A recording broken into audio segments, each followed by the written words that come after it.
Hello, dear listeners. I have released a new voiceover. Enjoy listening.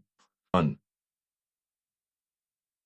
The house was on Dresden Avenue in the Oak Knoll section of Pasadena. A big, solid, cool-looking house with burgundy brick walls, a terracotta tile roof, and a white stone trim. The front windows were leaded downstairs.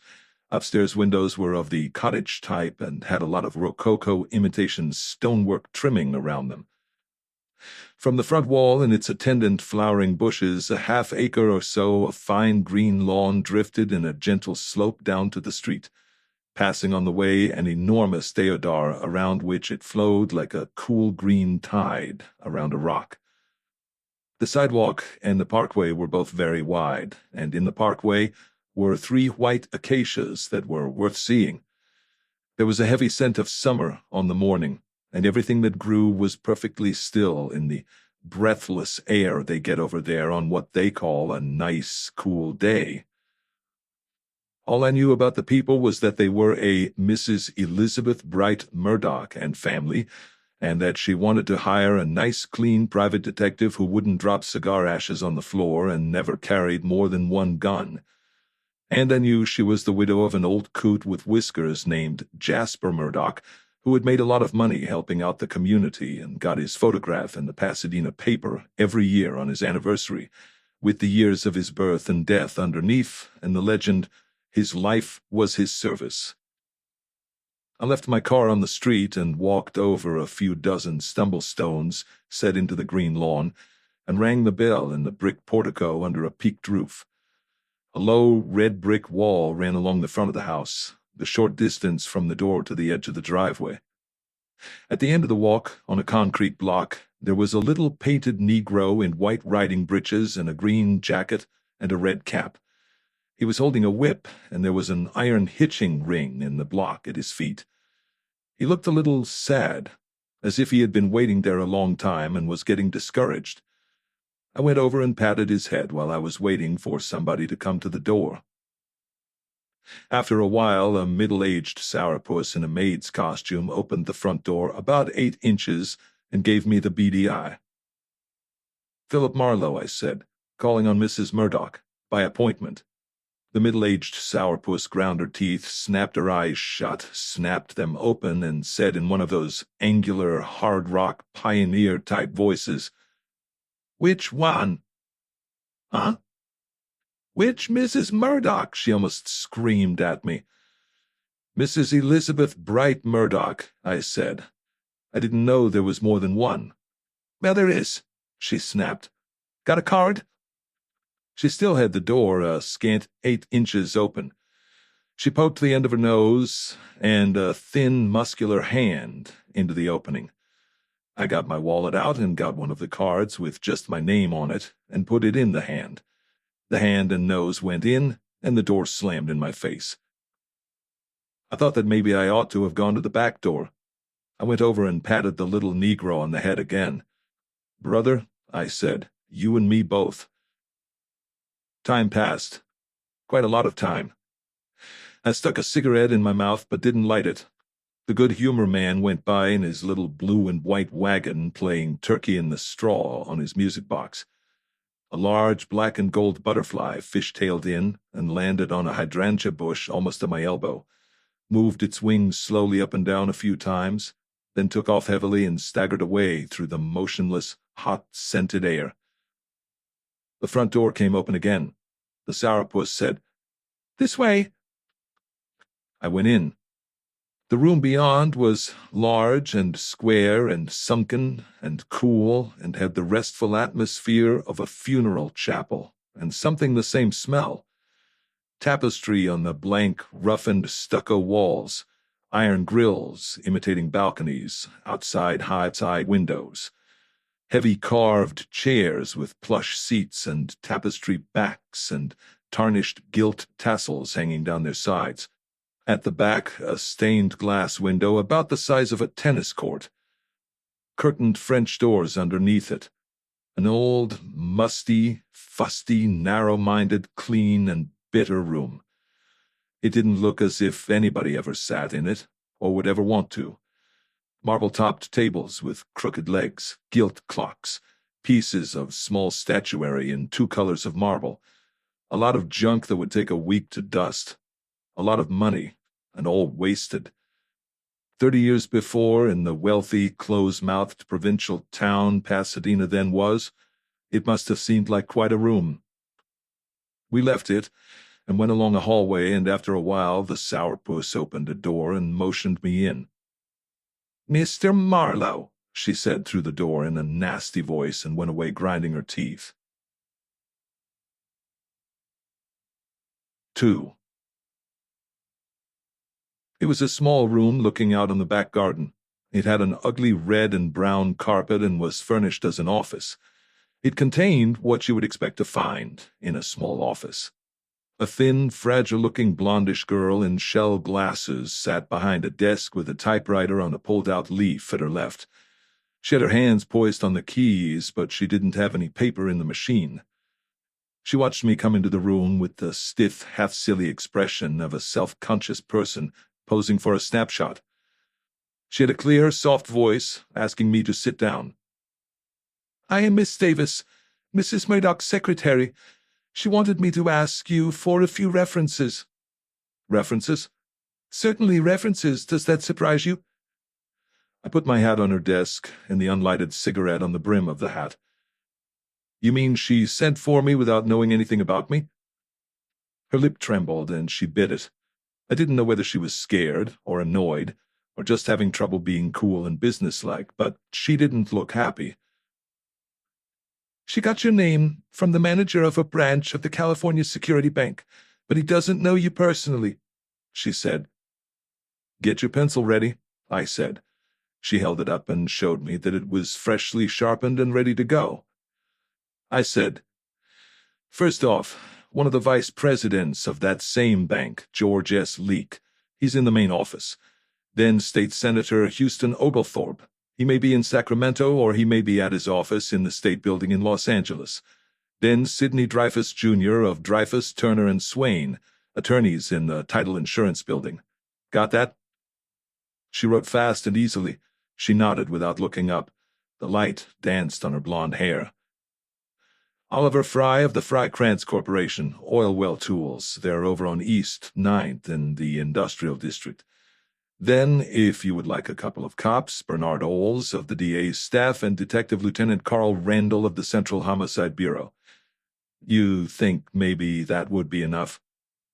"Don't laugh at me," she said. "I'm only doing what I'm told."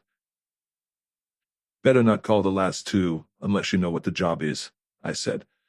"I'm not laughing at you." "Hot, isn't it?" "It's not hot for Pasadena," she said, and hoisted her phone book up on the desk and went to work. While she was looking up the numbers and telephoning hither and yon, I looked her over. She was pale, with a sort of natural paleness, and she looked healthy enough.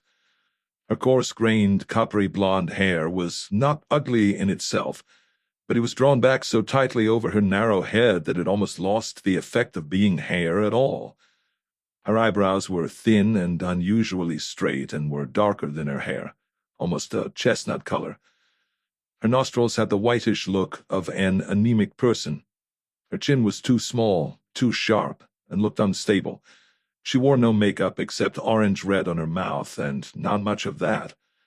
Her eyes behind the glasses were very large, cobalt blue with big irises and a vague expression.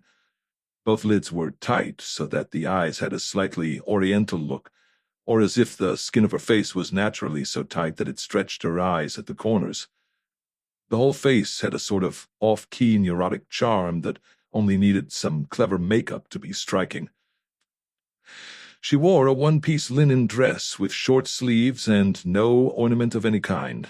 Her bare arms had down on them, and a few freckles.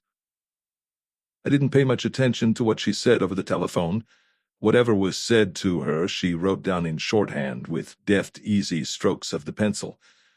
When she was through, she hung the phone book back on a hook and stood up and smoothed the linen dress down over her thighs and said, "If you will just wait a few moments," and went towards the door. Halfway there, she turned back and pushed the top drawer of her desk shut at the side. She went out. The door closed. There was silence. Outside the window, bees buzzed. Far off, I heard the whine of a vacuum cleaner. I picked the unlighted cigarette off my hat, put it in my mouth, and stood up. I went around the desk and pulled open the drawer she had come back to shut. It wasn't any of my business. I was just curious. It wasn't any of my business that she had a small Colt automatic in the drawer. I shut it and sat down again. She was gone about 4 minutes.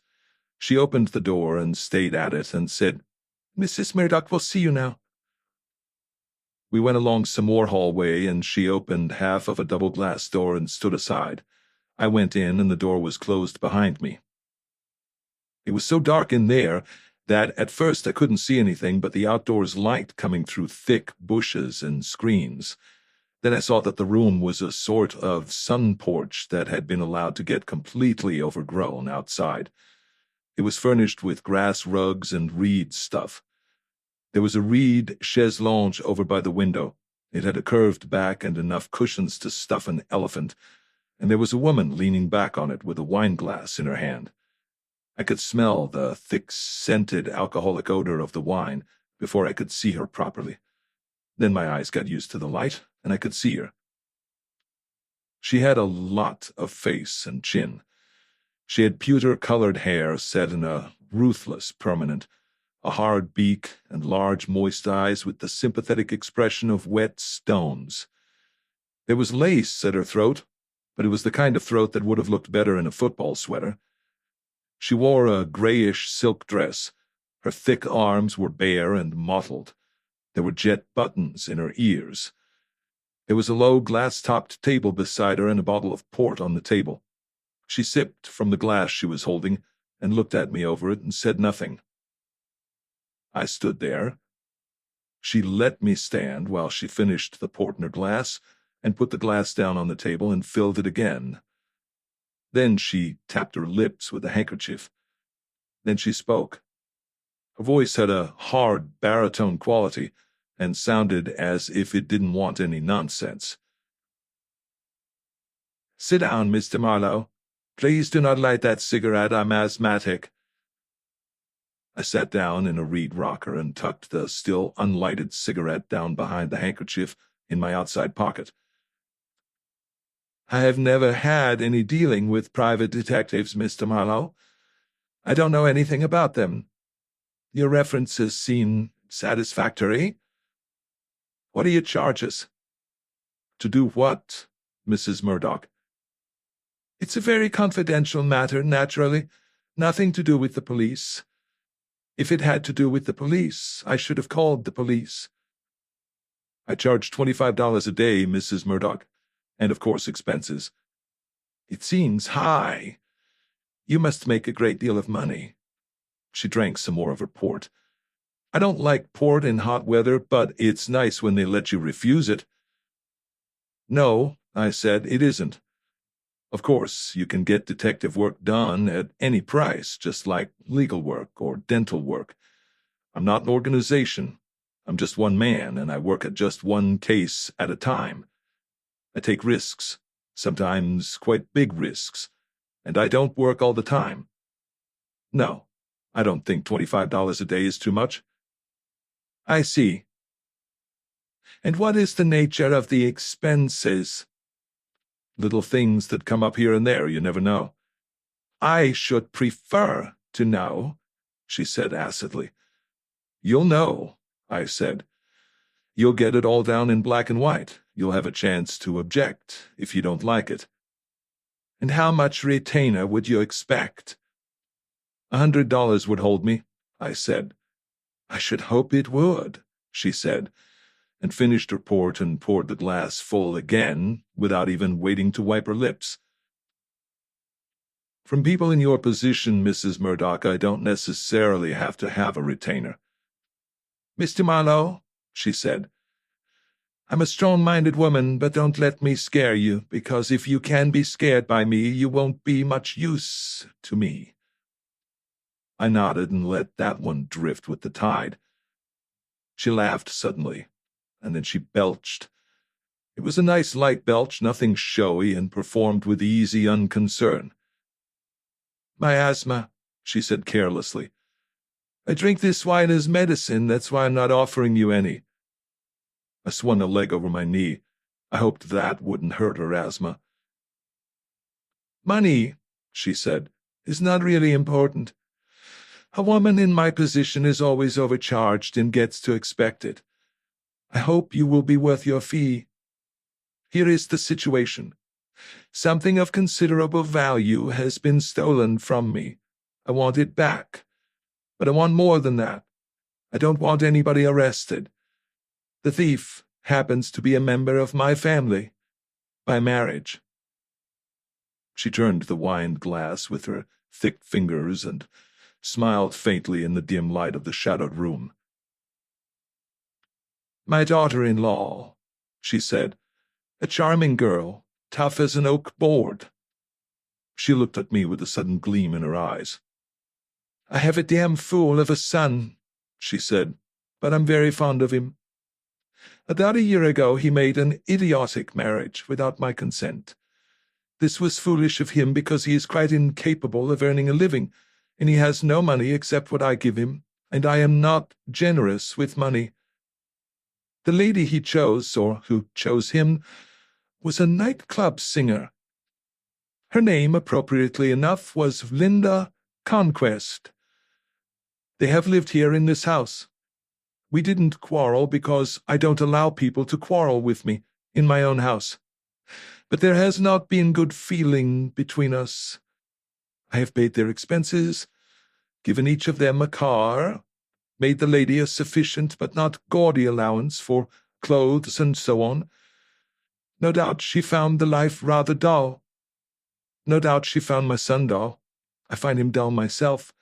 At any rate, she moved out, very abruptly, a week or so ago, without leaving a forwarding address or saying goodbye." She coughed, fumbled for a handkerchief, and blew her nose. "What was taken," she went on, "was a coin. A rare gold coin called a Brasher doubloon. It was the pride of my husband's collection. I care nothing for such things, but he did. I have kept the collection intact since he died 4 years ago. It is upstairs in a locked, fireproof room, in a set of fireproof cases. It is insured, but I have not reported the loss yet. I don't want to, if I can help it. I'm quite sure Linda took it. The coin is said to be worth over $10,000. It's a mint specimen." "But pretty hard to sell," I said. "Perhaps, I don't know. I didn't miss the coin until yesterday. I should not have missed it then, as I never go near the collection, except that a man in Los Angeles named Morningstar called up, said he was a dealer, and was the Murdoch Brasher, as he called it, for sale. My son happened to take the call. He said he didn't believe it was for sale, it never had been, but that if Mr. Morningstar would call some other time, he could probably talk to me. It was not convenient then, as I was resting. The man said he would do that. My son reported the conversation to Miss Davis, who reported it to me. I had her call the man back. I was faintly curious." She sipped some more port, flopped her handkerchief about, and grunted. "Why were you curious, Mrs. Murdoch?" I asked, just to be saying something. "If the man was a dealer of any repute, he would know that the coin was not for sale. My husband, Jasper Murdoch, provided in his will that no part of its collection might be sold, loaned, or hypothecated during my lifetime, nor removed from this house, except in case of damage to the house necessitating removal, and then only by actions of the trustees. My husband," she smiled grimly, "seemed to feel that I ought to have taken more interest in his little pieces of metal while he was alive." It was a nice day outside, the sun shining, the flowers blooming, the birds singing. Cars went by on the street with a distant, comfortable sound. In the dim room with the hard-faced woman and the winey smell, everything seemed a little unreal. I tossed my foot up and down over my knee and waited. I spoke to Mr. Morningstar. His full name is Elisha Morningstar, and he has offices in the Belfont buildings on 9th Street in downtown Los Angeles. I told him the Murdoch collection was not for sale, never had been, and, so far as I was concerned, never would be, and that I was surprised that he didn't know that. He hemmed and hawed, and then asked me if he might examine the coin. I said certainly not. He thanked me rather dryly and hung up. He sounded like an old man. So I went upstairs to examine the coin myself, something I had not done in a year. It was gone from its place in one of the locked fireproof cases. I said nothing. She refilled a glass and played a tattoo with her thick fingers on the arm of the chaise longue.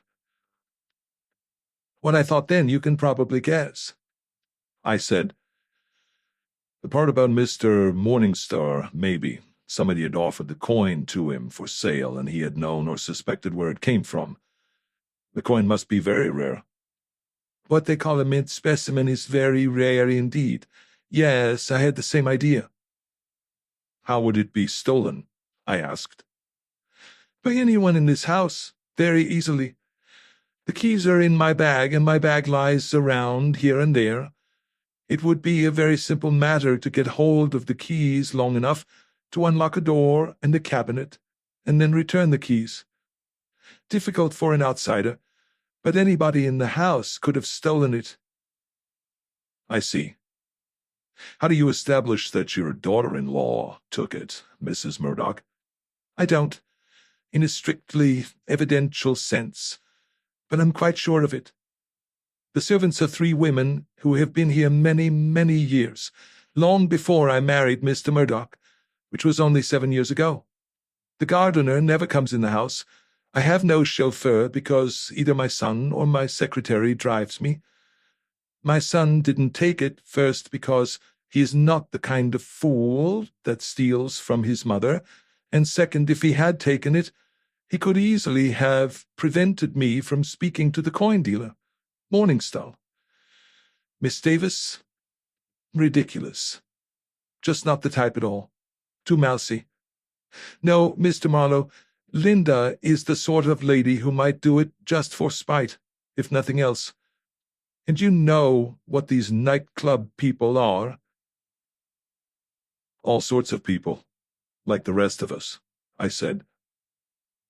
No signs of a burglar, I suppose? It would take a pretty smooth worker to lift just one valuable coin, so there wouldn't be. Maybe I had better look the room over, though. She pushed her jaw at me, and muscles in her neck made hard lumps. I have just told you, Mr. Marlowe, that Mrs. Leslie Murdoch, my daughter-in-law, took the brasher doubloon. I stared at her, and she stared back. Her eyes were as hard as the bricks in her front walk. I shrugged the stare off and said, Assuming that is so, Mrs. Murdoch, just what do you want done? In the first place, I want the coin back. In the second place, I want an uncontested divorce for my son, and I don't intend to buy it. I dare say you know how these things are arranged. She finished the current installment of port and laughed rudely. I may have heard, I said. You say the lady left no forwarding address. Does that mean you have no idea at all where she went? Exactly that. A disappearance, then. Your son might have some ideas he hasn't passed along to you. I'll have to see him. The big gray face hardened into even more rugged lines. My son knows nothing. He doesn't even know the doubloon has been stolen. I don't want him to know anything. When the time comes, I'll handle him. Until then, I want him left alone. He will do exactly what I want him to. He hasn't always, I said. His marriage, she said nastily, was a momentary impulse. Afterwards, he tried to act like a gentleman. I have no such scruples.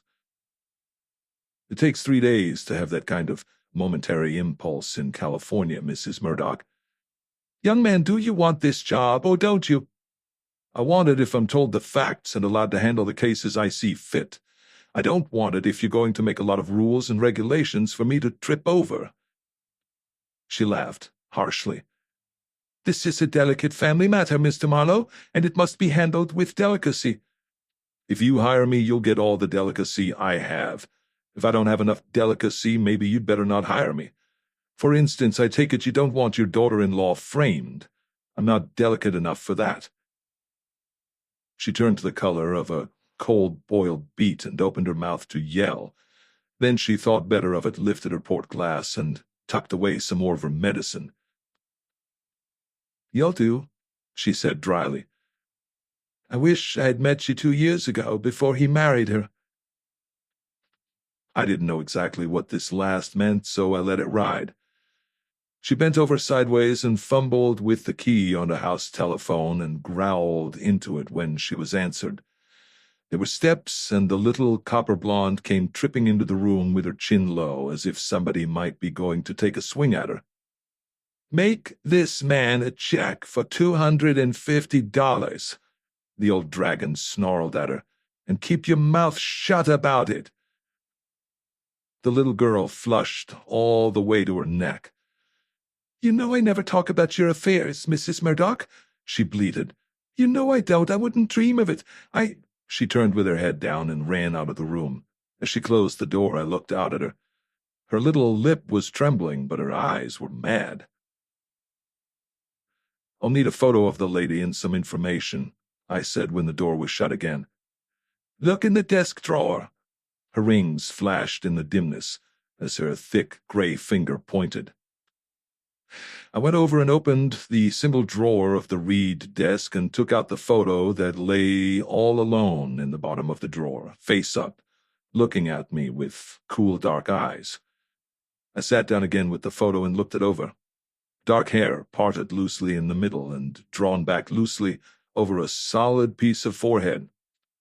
A wide, cool, go-to-hell mouth with very kissable lips. Nice nose, not too small, not too large. Good bone all over the face. The expression of the face lacked something. Once the something might have been called breeding, but these days I didn't know what to call it. The face looked too wise and too guarded for its age.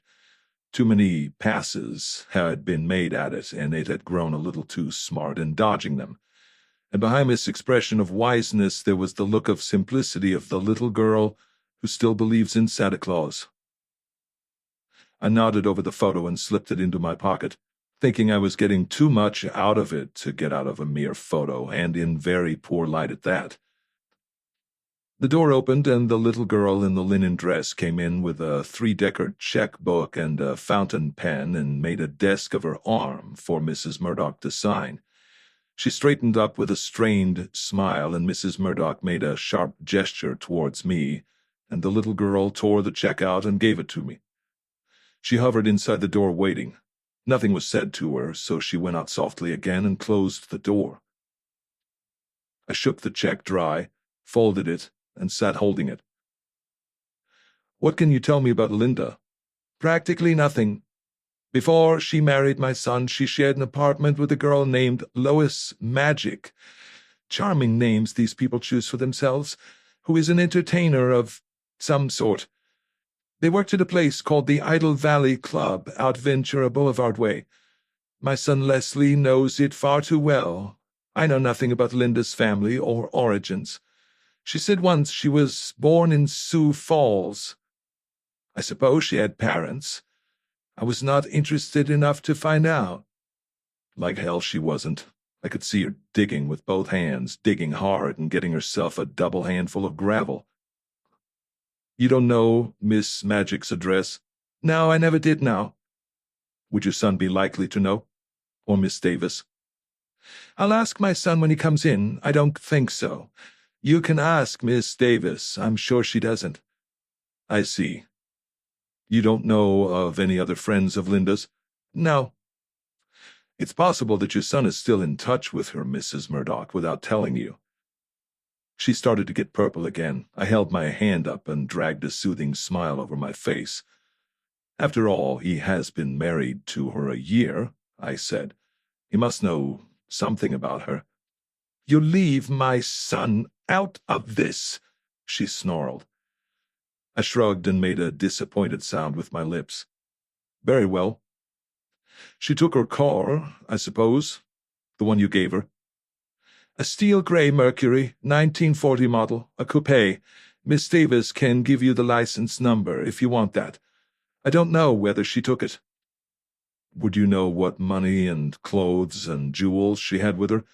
Not much money. She might have had a couple of $100 at most. A fat sneer made deep lines around her nose and mouth. Unless, of course, she's found a new friend. There's that, I said. Jewelry? An emerald and diamond ring of no very great value. A platinum Longines watch with rubies in the mounting. Very good cloudy amber necklace, which I was foolish enough to give her myself. It has a diamond clasp with 26 small diamonds in the shape of a playing card diamond. She had other things, of course. I never paid much attention to them. She dressed well, but not strikingly. Thank God for a few small mercies. She refilled her glass and drank and did some more of her semi-social belching. That's all you can tell me, Mrs. Murdoch? Isn't it enough? Not nearly enough. But I'll have to be satisfied for the time being. If I find she did not steal the coin, that ends the investigation as far as I'm concerned. Correct? We'll talk it over, she said roughly. She stole it all right, and I don't intend to let her get away with it. Paste that in your hat, young man. And I hope you are even half as rough as you like to act, because these nightclub girls are apt to have some very nasty friends. I was still holding the folded check by one corner down between my knees. I got my wallet out and put it away and stood up, reaching my hat off the floor. I like them nasty, I said. The nasty ones have very simple minds. I'll report to you when there is anything to report, Mrs. Murdoch. I think I'll tackle this coin dealer first. He sounds like a lead. She let me get to the door before she growled at my back. You don't like me very well, do you? I turned to grin back at her with my hand on the knob. Does anybody? She threw her head back and opened her mouth wide and roared with laughter. In the middle of the laughter, I opened the door and went out and shut the door on the rough, mannish sound. I went back along the hall and knocked on the secretary's half-open door, then pushed it open and looked in. She had her arms folded on her desk and her face down on the folded arms. She was sobbing. She screwed her head around and looked up at me with tear-stained eyes. I shut the door and went over beside her and put an arm around her thin shoulders. Cheer up, I said. You ought to feel sorry for her. She thinks she's tough and she's breaking her back trying to live up to it. The little girl jumped erect, away from my arm.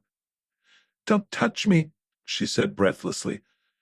Please, I never let men touch me, and don't say such awful things about Mrs. Murdoch. Her face was all pink and wet with tears. Without her glasses, her eyes were very lovely.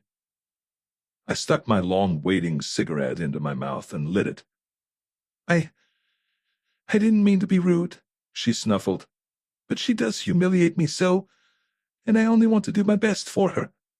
She snuffled some more and got a man's handkerchief out of her desk and shook it out and wiped her eyes with it. I saw on the hanging-down corner the initials L.M. embroidered in purple. I stared at it and blew cigarette smoke towards the corner of the room, away from her. Is there something you want? She asked. I want the license number of Mrs. Leslie Murdoch's car. It's 2XIIII, a gray Mercury convertible 1940 model. She told me it was a coupe. That's Mr. Leslie's car. They're the same make and year and color. Linda's in take the car. Oh. What do you know about a Miss Lois Magic? I only saw her once. She used to share an apartment with Linda. She came here with a Mr. Vanier. Who's he? She looked down at her desk. She just came with him. I don't know him. Okay. What does Miss Lois Magic look like? She's a tall, handsome blonde, very appealing. You mean sexy? Well, she blushed furiously. In a nice, well-bred sort of way, if you know what I mean. I know what you mean, I said, but I never got anywhere with it. I can believe that, she said tartly. Know where Miss Magic lives? She shook her head, no. She folded the big handkerchief very carefully and put it in the drawer of her desk, the one where the gun was. You can swipe another one when that's dirty, I said. She leaned back in her chair and put her small, neat hands on her desk and looked at me levelly. I wouldn't carry that tough guy manner too far if I were you, Mr. Marlowe. Not with me, at any rate. No. No. And I can't answer any more questions without specific instructions. My position here is very confidential. I'm not tough, I said. Just virile. She picked up a pencil and made a mark on a pad. She smiled faintly up at me, all composure again. Perhaps I don't like virile men, she said. You're a screwball, I said, if I ever met one. Goodbye. I went out of her office, shut the door firmly, and walked back along the empty halls through the big, silent, sunken, funereal living room and out of the front door. The sun danced on the warm lawn outside. I put my dark glasses on and went over and patted the little Negro on the head again. Brother, it's even worse than I expected, I told him. The stubble stones were hot through the soles of my shoes. I got into the car and started it and pulled away from the curb. A small, sand-colored coupe pulled away from the curb behind me. I didn't think anything of it. The man driving it wore a dark pork-pie-type straw hat with a gay print band, and dark glasses were over his eyes, as over mine. I drove back towards the city. A dozen blocks later, at a traffic stop, the sand-colored coupe was still behind me. I shrugged and, just for the fun of it, circled a few blocks. The coupe held its position. I swung into a street lined with immense pepper trees, dragged my car around in a fast U-turn, and stopped against the curbing. The coupe came carefully around the corner. The blonde head under the cocoa straw hat with the tropical print band didn't even turn my way. The coupe sailed on, and I drove back to the Arroyo Seco and on towards Hollywood. I looked carefully several times, but I didn't spot the coupe again. 3. I had an office in the Cahuenga building, 6th floor, 2 small rooms at the back. One I left open for a patient client to sit in, if I had a patient client. There was a buzzer on the door which I could switch on and off from my private thinking parlor. I looked into the reception room. It was empty of everything but the smell of dust. I threw up another window, unlocked the communicating door, and went into the room beyond. 3 hard chairs and a swivel chair, flat desk with a glass top, 5 green filing cases, 3 of them full of nothing, a calendar, and a framed license bond on the wall, a phone, a washbowl in a stained wood cupboard, a hat rack, a carpet that was just something on the floor, and 2 open windows with net curtains that puckered in and out like the lips of a toothless old man sleeping. The same stuff I had had last year, and the year before that. Not beautiful, not gay, but better than a tent on the beach. I hung my hat and coat on the hat rack, washed my face and hands in cold water, lit a cigarette, and hoisted the phone book onto the desk. Elisha Morningstar was listed at 824 Belfont Building, 422 West 9th Street. I wrote that down, and the phone number that went with it, and had my hand on the instrument when I remembered that I hadn't switched on the buzzer of the reception room. I reached over the side of the desk and clicked it on and caught it right in stride. Somebody had just opened the door of the outer office. I turned my pad face down on the desk and went over to see who it was. It was a slim, tall, self-satisfied-looking number in a tropical worsted suit of slate blue, black and white shoes, a dull, ivory-colored shirt, and a tie and display handkerchief the color of jacaranda bloom.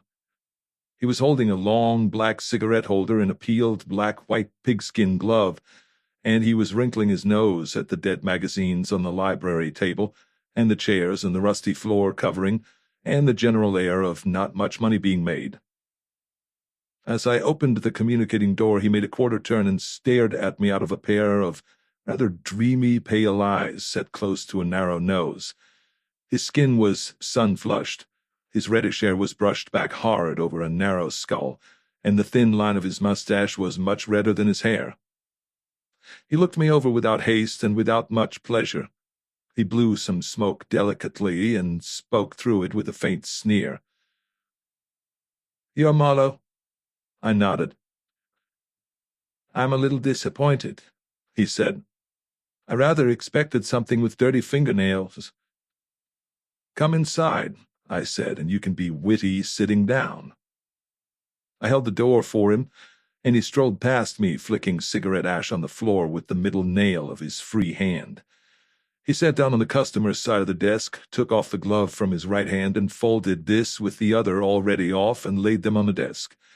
He tapped the cigarette end out of the long black holder, prodded the ash with a match until it stopped smoking, fitted another cigarette, and lit it with a broad mahogany-colored match.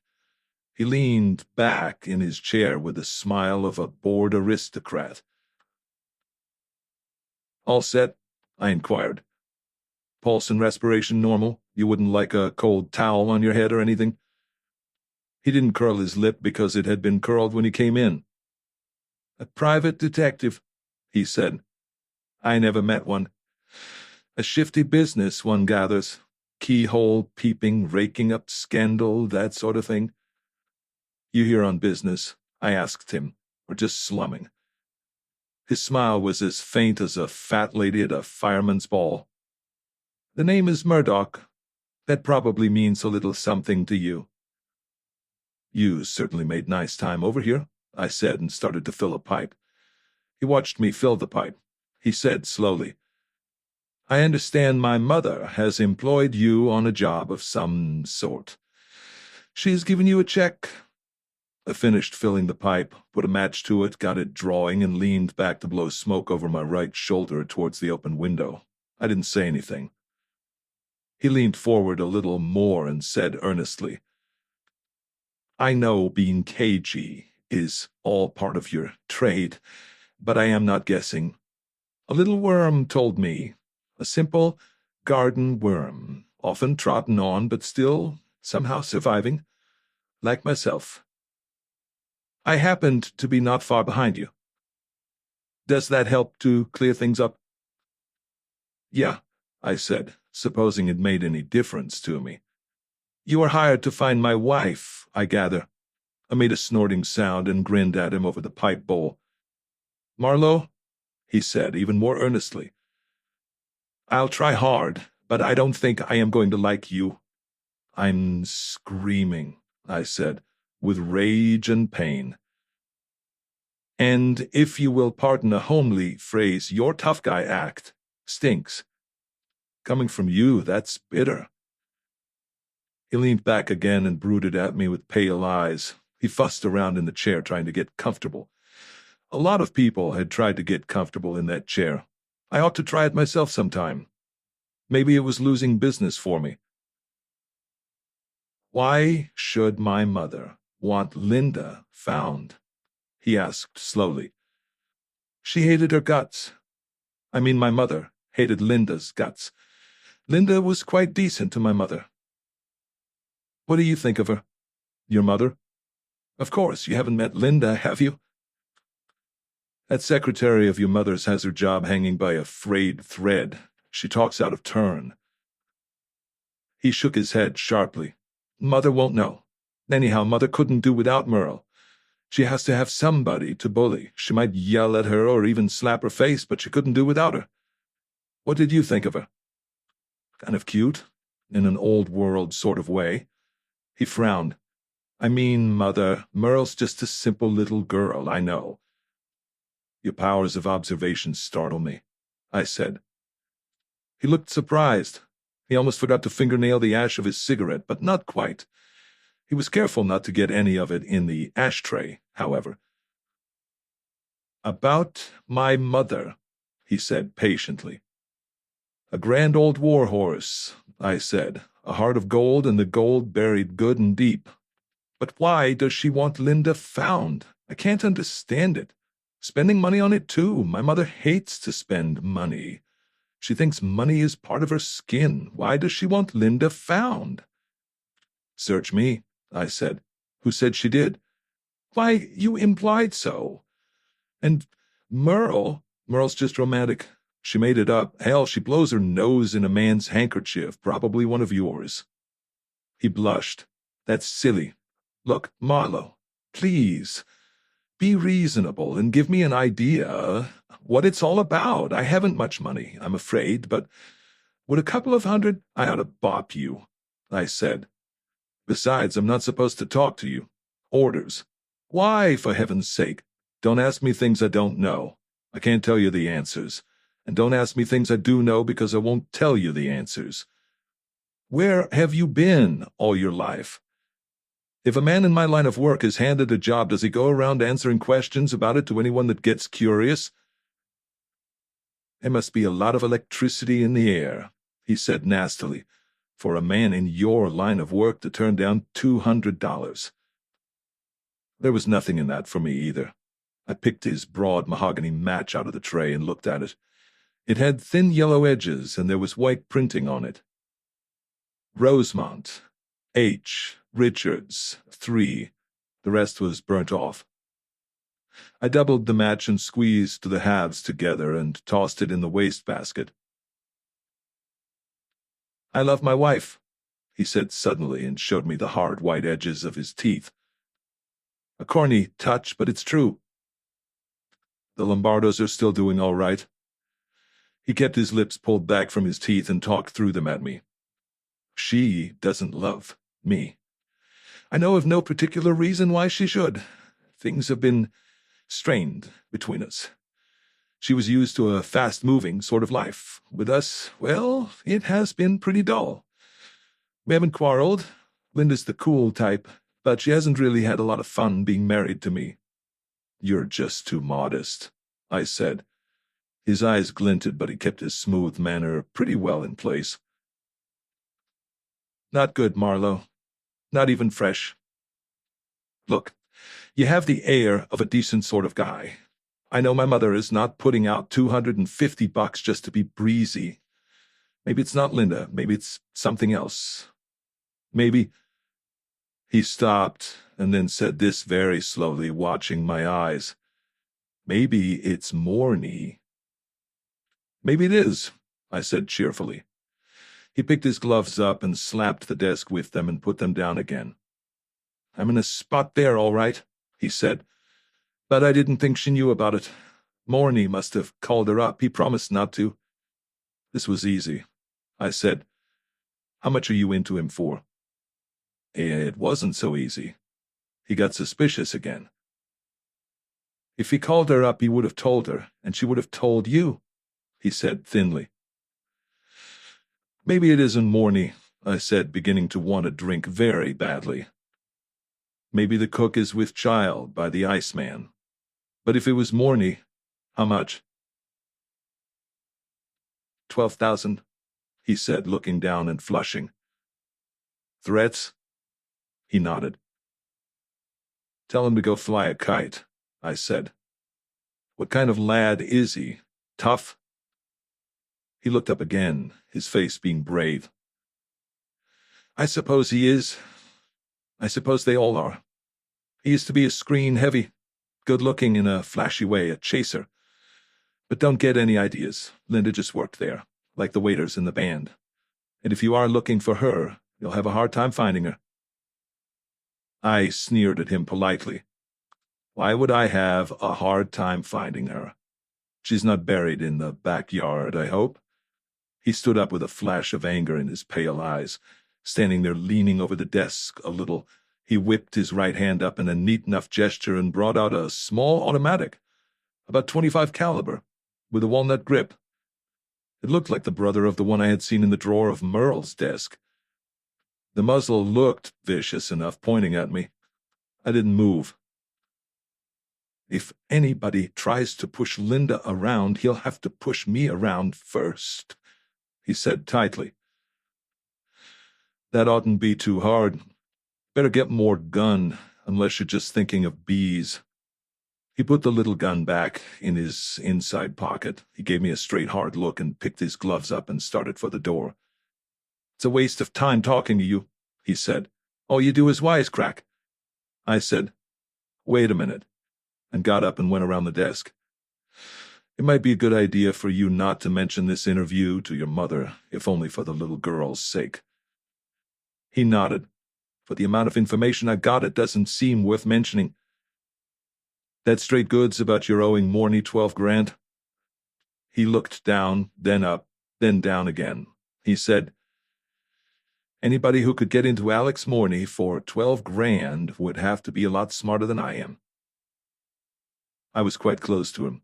I said, "As a matter of fact, I don't even think you are worried about your wife. I think you know where she is. She didn't run away from you at all.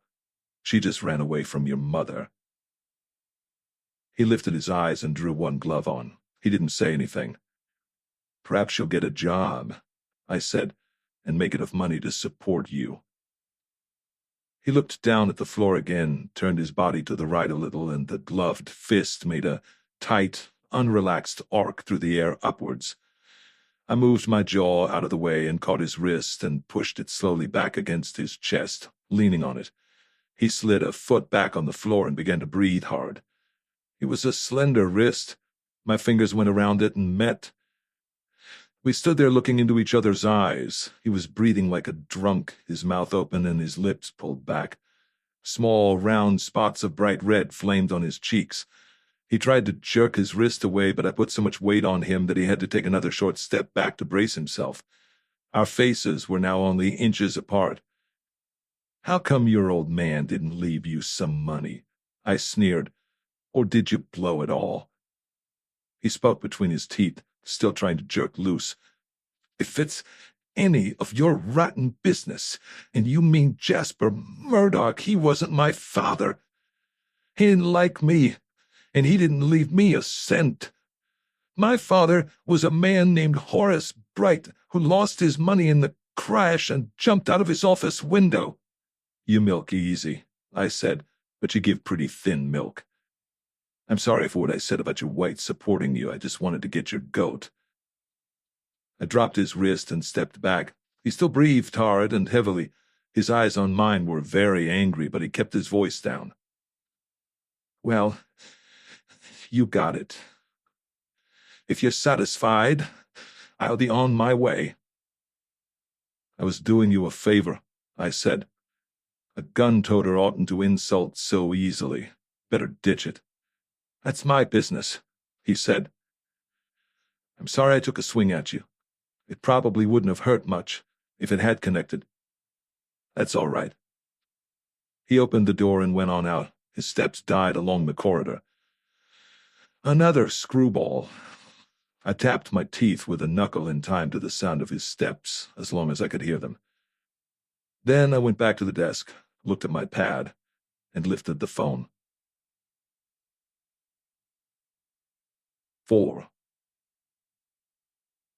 After the bell had rung 3 times at the other end of the line, a light, childish sort of girl's voice filtered itself through a hank of gum and said, "Good morning, Mr. Morningstar's office." "Is the old gentleman in?" "Who's calling, please?" "Marlowe." "Does he know you, Mr. Marlowe?" "Ask him if he wants to buy any early American gold coins." "Just a minute, please." There was a pause suitable to an elderly party in an inner office having his attention called to the fact that somebody on the telephone wanted to talk to him. Then the phone clicked, and a man spoke. He had a dry voice. You might even call it parched. "This is Mr. Morningstar." "I'm told you called Mrs. Murdoch in Pasadena, Mr. Morningstar, about a certain coin." "About a certain coin," he repeated. "Indeed. Well, my understanding is that you wished to buy the coin in question from the Murdoch collection." "Indeed? Who are you, sir?" Philip Marlowe, a private detective. I'm working for Mrs. Murdoch." "Indeed," he said for the third time. He cleared his throat carefully. "And what did you wish to talk to me about, Mr. Marlowe?" "About this coin. But I was informed it was not for sale. I still want to talk to you about it. In person." "Do you mean she has changed her mind about the selling?" "No." "Then I'm afraid I don't understand what you want, Mr. Marlowe. What have we to talk about?" He sounded sly now. I took the ace out of my sleeve and played it with a languid grace. "The point is, Mr. Morningstar, that at the time you called up, you already knew the coin wasn't for sale." "Interesting," he said slowly. "How?" "You're in the business. You couldn't help knowing. It's a matter of public record that the Murdoch collection cannot be sold during Mrs. Murdoch's lifetime." "Ah," he said. "Ah." There was a silence. Then, "At 3 o'clock, he said, not sharp but quick. "I shall be glad to see you here in my office. You probably know where it is. Will that suit you?" "I'll be there," I said. I hung up and lit my pipe again and sat there looking at the wall. My face was stiff with thoughts, or with something that made my face stiff.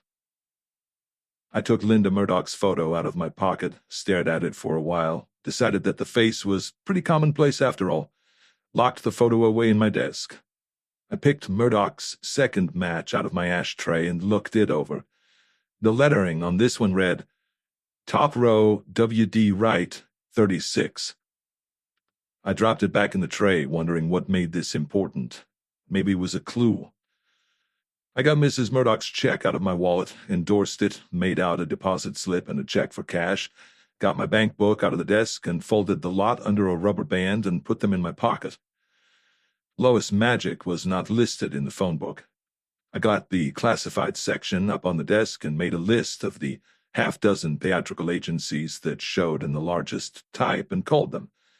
They all had bright, cheerful voices and wanted to ask a lot of questions, but they either didn't know or didn't care to tell anything about a Miss Lois Magic, said to be an entertainer. I threw the list in the wastebasket and called Kenny Haste, a crime reporter on the Chronicle. "What do you know about Alex Morney?" I asked him when we were through wisecracking at each other. "Runs a plushy nightclub and gambling joint in Idle Valley about 2 miles off the highway back towards the hills. Used to be in pictures. Lousy actor. Seems to have plenty of protection. I never heard of him shooting anybody on the public square at high noon, or at any other time for that matter, but I wouldn't like to bet on it." "Dangerous?" "I'd say he might be, if necessary. All those boys have been to picture shows and know how nightclub bosses are supposed to act. He has a bodyguard who is quite a character. His name's Eddie Prue. He's about 6 feet 5 inches tall and thin as an honest alibi. He has a frozen eye, the result of a war wound." "Is Morney dangerous to women?" "Don't be Victorian, old top. Women don't call it danger." "Do you know a girl named Lois Magic, said to be an entertainer? A tall, gaudy blonde, I hear." "No. Sounds as though I might like to." "Don't be cute. Do you know anybody named Vanier? None of these people are in the phone book." "Nope. But I could ask Gertie Arbogast if you want to call back. He knows all the nightclub aristocrats. And heels." "Thanks, Kenny. I'll do that. Half an hour?" He said that would be fine, and we hung up. I locked the office and left. At the end of the corridor, in the angle of the wall, a youngish blond man in a brown suit and a cocoa-colored straw hat with a brown and yellow tropical print band was reading the evening paper with his back to the wall. As I passed him, he yawned and tucked the paper under his arm and straightened up. He got into the elevator with me. He could hardly keep his eyes open, he was so tired. I went out on the street and walked a block to the bank to deposit my check and draw out a little folding money for expenses. From there I went to the Tiger Tail Lounge and sat in a shallow booth and drank a martini and ate a sandwich. The man in the brown suit posted himself at the end of the bar and drank Coca-Colas and looked bored and piled pennies in front of him carefully, smoothing the edges. He had his dark glasses on again. That made him invisible. I dragged my sandwich out as long as I could and then strolled back to the telephone booth at the inner end of the bar. The man in the brown suit turned his head quickly and then covered the motion by lifting his glass. I dialed the Chronicle office again. "Okay," Kenny Haste said. "Gertie Arbogast says Morny married your gaudy blonde not very long ago, Lois Magic. He doesn't know Van Eer. He says Morny bought a place out beyond Bel Air, a white house on Stillwood Crescent Drive, about 5 blocks north of Sunset. Gertie says Morny took it over from a busted flush named Arthur Blake Popham, who got caught in a mail fraud rap. Popham's initials are still on the gates, and probably on the toilet paper, Gertie says. He was that kind of a guy. That's all we seem to know." Nobody could ask more. Many thanks, Kenny. I hung up, stepped out of the booth, met the dark glasses above the brown suit under the cocoa straw hat, and watched them turn quickly away. I spun around and went back through a swing door into the kitchen and through that to the alley and along the alley a quarter block to the back of the parking lot where I had put my car.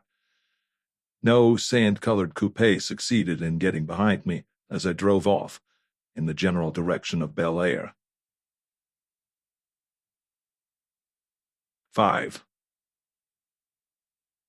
Stillwood Crescent Drive curved leisurely north from Sunset Boulevard, well beyond the Bel Air Country Club golf course.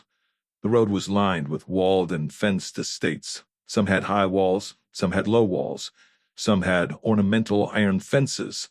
Some were a bit old-fashioned and got along with tall hedges. The street had no sidewalk.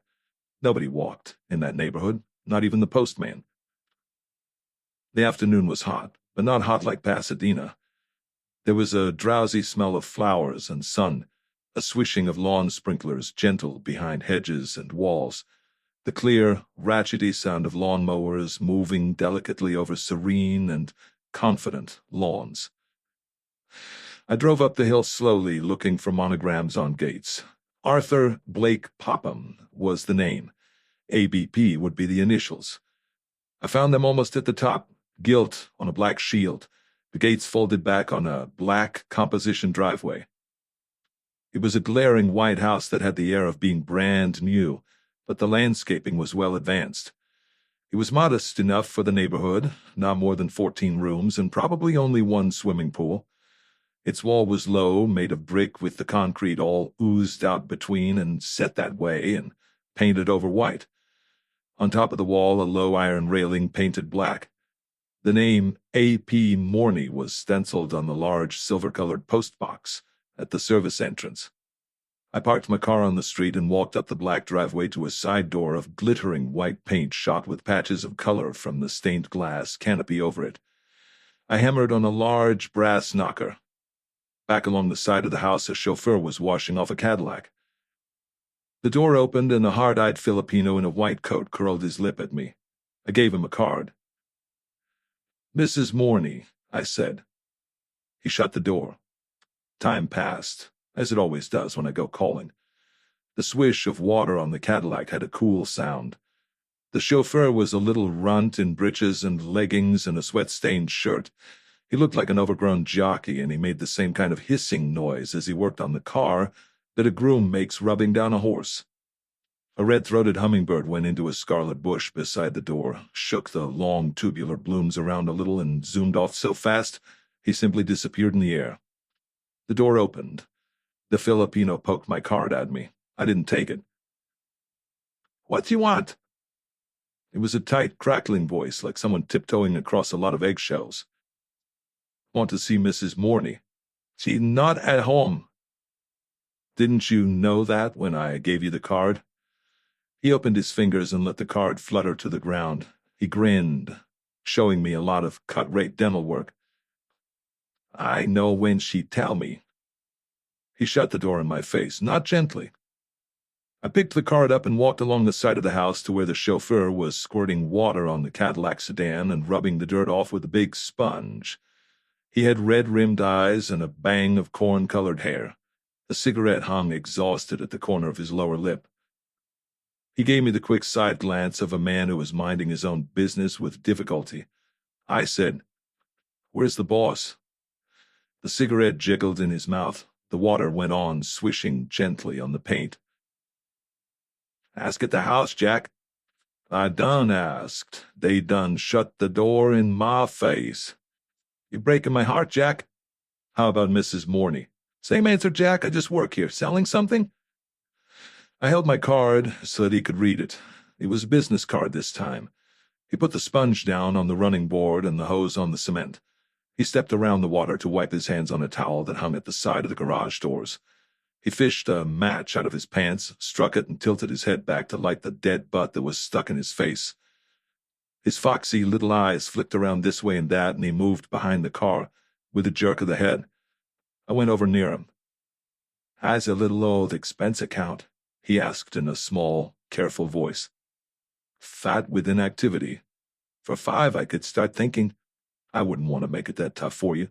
For 10 I could sing like 4 canaries and a steel guitar." "I don't like these plushy orchestrations," I said. He cocked his head sideways. "Talk English, Jack. I don't want you to lose your job, son. All I want to know is whether Mrs. Morney is home. Does that rate more than $1? "Don't worry about my job, Jack. I'm solid." "With Morney or somebody else?" "You want that for the same buck?" $2. He eyed me over. "You ain't working for him, are you?" "Sure." "You're a liar." "Sure." "Give me the $2, he snapped. I gave him $2. "She's in the backyard with a friend," he said. "A nice friend. You got a friend that don't work and a husband that works. You're all set. See?" He leered. "You'll be all set in an irrigation ditch one of these days." "Not me, Jack. I'm wise. I know how to play 'em. I monkeyed around these kind of people all my life." He rubbed the $2 bills between his palms, blew on them, folded them long ways and wide ways, and tucked them into the watch pocket of his breeches. "That was just the soup," he said. "Now for 5 more." A rather large blonde cocker spaniel tore around the Cadillac, skidded a little on the wet concrete, took off neatly, hit me in the stomach and thighs with all 4 paws, licked my face, dropped to the ground, ran around my legs, sat down between them, let his tongue out all the way, and started to pant. I stepped over him and braced myself against the side of the car and got my handkerchief out. A male voice called, "Here, Heathcliff. Here, Heathcliff." Steps sounded on a hard walk. "That's Heathcliff," the chauffeur said sourly. "Heathcliff? Cripes, that's what they call that dog, Jack." "Wuthering Heights?" I asked. "Now you're double-talking again," he sneered. "Look out, company." He picked up the sponge and the hose and went back to washing the car. I moved away from him. The cocker spaniel immediately moved between my legs again, almost tripping me. "Here, Heathcliff," the male voice called out louder, and a man came into view through the opening of a latticed tunnel covered with climbing roses. Tall, dark, with a clear olive skin, brilliant black eyes, gleaming white teeth, sideburns, a narrow black mustache, sideburns too long, much too long, white shirt with embroidered initials on the pocket, white slacks, white shoes, a wristwatch that curved halfway around a lean, dark wrist, held on by a gold chain, a yellow scarf around a bronzed, slender neck. He saw the dog, squatted between my legs, and didn't like it. He snapped long fingers and snapped a clear, hard voice. "Here, Heathcliff. Come here at once." The dog breathed hard and didn't move except to lean a little closer to my right leg. "Who are you?" the man asked, staring me down. I held out my card. Olive fingers took the card. The dog quietly backed out from between my legs, edged around the front of the car, and faded silently into the distance. "Marlowe," the man said. "Marlowe, eh? What's this? A detective? What do you want?" "Want to see Mrs. Morney." He looked me up and down, brilliant black eyes sweeping slowly and the silky fringes of long eyelashes following them. "Weren't you told she was not in?" "Yeah, but I didn't believe it. Are you Mr. Morney?" "No." "That's Mr. Vanier," the chauffeur said behind my back in the drawled, over-polite voice of deliberate insolence. Mr. Vanier is a friend of the family. He comes here quite a lot. Then he looked past my shoulder, his eyes furious. The chauffeur came around the car and spat the cigarette stub out of his mouth with casual contempt. I told the Seamus the boss wasn't here, Mr. Vanier. I see. I told him Mrs. Morney and you was here. Did I do wrong? Vanier said. You could have minded your own business, the chauffeur said. I wonder why the hell I didn't think of that. Vanier said, Get out before I break your dirty little neck for you. The chauffeur eyed him quietly and then went back into the gloom of the garage and started to whistle. Vanier moved his hot, angry eyes over to me and snapped. You were told Mrs. Morney was not in, but it didn't take. Is that it? In other words, the information failed to satisfy you? If we have to have other words, I said, those might do. I see. Could you bring yourself to say what point you wish to discuss with Mrs. Morney? I'd prefer to explain that to Mrs. Morney herself. The implication is that she doesn't care to see you. Behind the car, the chauffeur said, Watch his right, Jack. It might have a knife in it. Vanier's olive skin turned the color of dried seaweed. He turned on his heel and rapped at me in a stifled voice. Follow me. He went along the brick path under the tunnel of roses and through a white gate at the end. Beyond was a walled-in garden containing flower beds crammed with showy annuals, a badminton court, a nice stretch of greensward, and a small tiled pool glittering angrily in the sun. Beside the pool there was a flagged space set with blue and white garden furniture, low tables with composition tops, reclining chairs with footrests and enormous cushions, and over all a blue and white umbrella as big as a small tent. A long-limbed, languorous type of showgirl blonde lay at her ease in one of the chairs, with her feet raised on a padded rest and a tall misted glass at her elbow, near a silver ice bucket and a Scotch bottle. She looked at us lazily as we came over the grass. From 30 feet away, she looked like a lot of class. From 10 feet away, she looked like something made up to be seen from 30 feet away. Her mouth was too wide, her eyes were too blue, her makeup was too vivid. The thin arch of her eyebrows was almost fantastic in its curve and spread, and the mascara was so thick on her eyelashes that they looked like miniature iron railings. She wore white duck slacks, blue and white open-toed sandals over bare feet, and crimson lake toenails, a white silk blouse, and a necklace of green stones that were not square-cut emeralds. Her hair was as artificial as a nightclub lobby. On the chair beside her there was a white straw garden hat with a brim the size of a spare tire and a white satin chin strap. On the brim of the hat lay a pair of green sunglasses with lenses the size of donuts. Vanier marched over to her and snapped out, You've got to can that nasty little red-eyed driver of yours, but quick. Otherwise I'm liable to break his neck any minute. I can't go near him without getting insulted. The blonde coughed lightly, flicked a handkerchief around without doing anything with it, and said, Sit down and rest your sex appeal. Who's your friend? Vanier looked for my card, found he was holding it in his hand, and threw it on her lap. She picked it up languidly, ran her eyes over it, ran them over me, sighed, and tapped her teeth with her fingernails. Big, isn't he? Too much for you to handle, I guess. Vanier looked at me nastily. All right, get it over with. Whatever it is. Do I talk to her? I asked. Or do I talk to you and have you put it in English? The blonde laughed, a silvery ripple of laughter that held the unspoiled naturalness of a bubble dance. A small tongue played roguishly along her lips.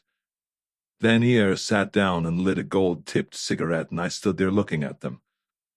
I said, I'm looking for a friend of yours, Mrs. Morney. I understand that she shared an apartment with you about a year ago. Her name is Linda Conquest. Vanier flicked his eyes up, down, up, down. He turned his head and looked across the pool. The cocker spaniel named Heathcliff sat over there looking at us with the white of one eye. Vanier snapped his fingers. "Here, Heathcliff! Here, Heathcliff! Come here, sir!" The blonde said, "Shut up. The dog hates your guts. Give your vanity a rest, for heaven's sake." Vanier snapped, "Don't talk like that to me." The blonde giggled and petted his face with her eyes. I said, "I'm looking for a girl named Linda Conquest, Mrs. Morney." The blonde looked at me and said, "So you said. I was just thinking. I don't think I've seen her in 6 months. She got married." "You haven't seen her in 6 months?" "That's what I said, big boy. What do you want to know for?" "Just a private inquiry I'm making." "About what?" "About a confidential matter," I said. "Just think," the blonde said brightly. "He's making a private inquiry about a confidential matter. You hear that, Lou? Busting in on total strangers that don't want to see him is quite all right, though, isn't it, Lou? On account of he's making a private inquiry about a confidential matter." "Then you don't know where she is, Mrs. Morney." "Didn't I say so?" Her voice rose a couple of notches. "No, you said you didn't think you'd seen her in 6 months. Not quite the same thing." "Who told you I shared an apartment with her?" the blonde snapped. "I never reveal a source of information, Mrs. Morney." "Sweetheart, you're fussy enough to be a dance director. I should tell you everything. You should tell me nothing." "The position is quite different," I said. "I'm a hired hand obeying instructions. The lady has no reason to hide out." "Has she?" "Who's looking for her?" "Her folks." "Guess again. She doesn't have any folks." "You must know her pretty well if you know that," I said. "Maybe I did once. That don't prove I do now." "Okay," I said. "The answer is you know, but you won't tell." "The answer," Vanier said suddenly, "is that you're not wanted here, and the sooner you get out, the better we like it." I kept on, looking at Mrs. Morney. She winked at me and said to Vanier, "Don't get so hostile, darling. You have a lot of charm, but you have small bones. You're not built for the rough work. That right, big boy?" I said, "I hadn't thought about it, Mrs. Morney. Do you think Mr. Morney could help me? Or would?" She shook her head. "How would I know? You could try. If he don't like you, he has guys around that can bounce you." "I think you could tell me yourself if you wanted to." "How are you going to make me want to?" Her eyes were inviting. "With all these people around," I said, "how can I?" "That's a thought," she said, and sipped from her glass, watching me over it. Vanier stood up very slowly. His face was white. He put his hand inside his shirt and said slowly between his teeth, "Get out, mug, while you can still walk." I looked at him in surprise. "Where's your refinement?" I asked him. "And don't tell me you wear a gun with your garden clothes." The blonde laughed, showing a fine, strong set of teeth. Vanier thrust his hand under his left arm inside the shirt and set his lips. His black eyes were sharp and blank at the same time, like a snake's eyes. "You hurt me," he said almost softly. "And don't write me off too quick. I'd plug you as soon as I'd strike a match and fix it afterwards." I looked at the blonde. Her eyes were bright and her mouth looked sensual and eager, watching us. I turned and walked away across the grass. About halfway across it, I looked back at them. Vanier stood in exactly the same position, his hand inside his shirt. The blonde's eyes were still wide and her lips parted, but the shadow of the umbrella had dimmed her expression, and at that distance it might have been either fear or pleased anticipation. I went on over the grass, through the white gate and along the brick path under the rose arbor. I reached the end of it, turned, walked quietly back to the gate, and took another look at them. I didn't know what there would be to see, or what I cared about it when I saw it. What I saw was Vanier practically sprawled on top of the blonde, kissing her. I shook my head and went back along the walk. The red-eyed chauffeur was still at work on the Cadillac. He'd finished the wash job and was wiping off the glass and nickel with a large chamois. I went around and stood beside him. "How'd you come out?" he asked me, out of the side of his mouth. "Badly. They tramped all over me," I said. He nodded and went on making the hissing noise of a groom rubbing down a horse. "You better watch your step. The guy's heeled," I said, "or pretends to be." The chauffeur laughed shortly. "How did that suit, Nix?" "Who is this guy, Vanier? What does he do?" The chauffeur straightened up, put the chamois over the sill of a window and wiped his hands on the towel that was now stuck in his waistband. "Women, my guess would be," he said. "Isn't it a bit dangerous playing with this particular woman?" "I'd say it was," he agreed. "Different guys got different ideas of danger. It would scare me." "Where does he live?" "Sherman Oaks. She goes over there. She'll go once too often." "Ever run across a girl named Linda Conquest? Tall, dark, handsome, used to be a singer with a band." "For $2, Jack, you expect a lot of service." "I could build it up to 5. He shook his head. "I don't know the party. Not by that name.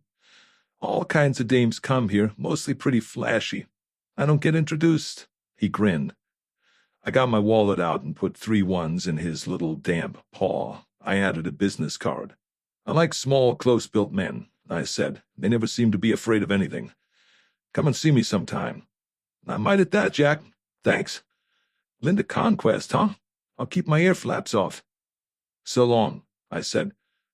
"The name?" "They call me Shifty." "I never knew why." "So long, Shifty." "So long." "Gad under his arm, in them clothes?" "Not a chance." "I don't know," he said. He made the motion. "I'm not hired to gunfight with strangers." "Hell, that shirt he's wearing only got 2 buttons at the top. I noticed. It'd take him a week to pull a rod from under that." But he sounded faintly worried. "I guess he was just bluffing," I agreed. "If you hear mention of Linda Conquest, I'll be glad to talk business with you." "Okay, Jack." I went back along the black driveway. He stood there, scratching his chin. 6. I drove along the block looking for a place to park so that I could run up to the office for a moment before going on downtown. A chauffeur-driven Packard edged out from the curb in front of a cigar store about 30 feet from the entrance to my building. I slid into the space, locked the car, and stepped out. It was only then that I noticed the car in front of which I had parked was a familiar-looking sand-colored coupe. It didn't have to be the same one. There were thousands of them. Nobody was in it. Nobody was near it that wore a cocoa straw hat with a brown and yellow band.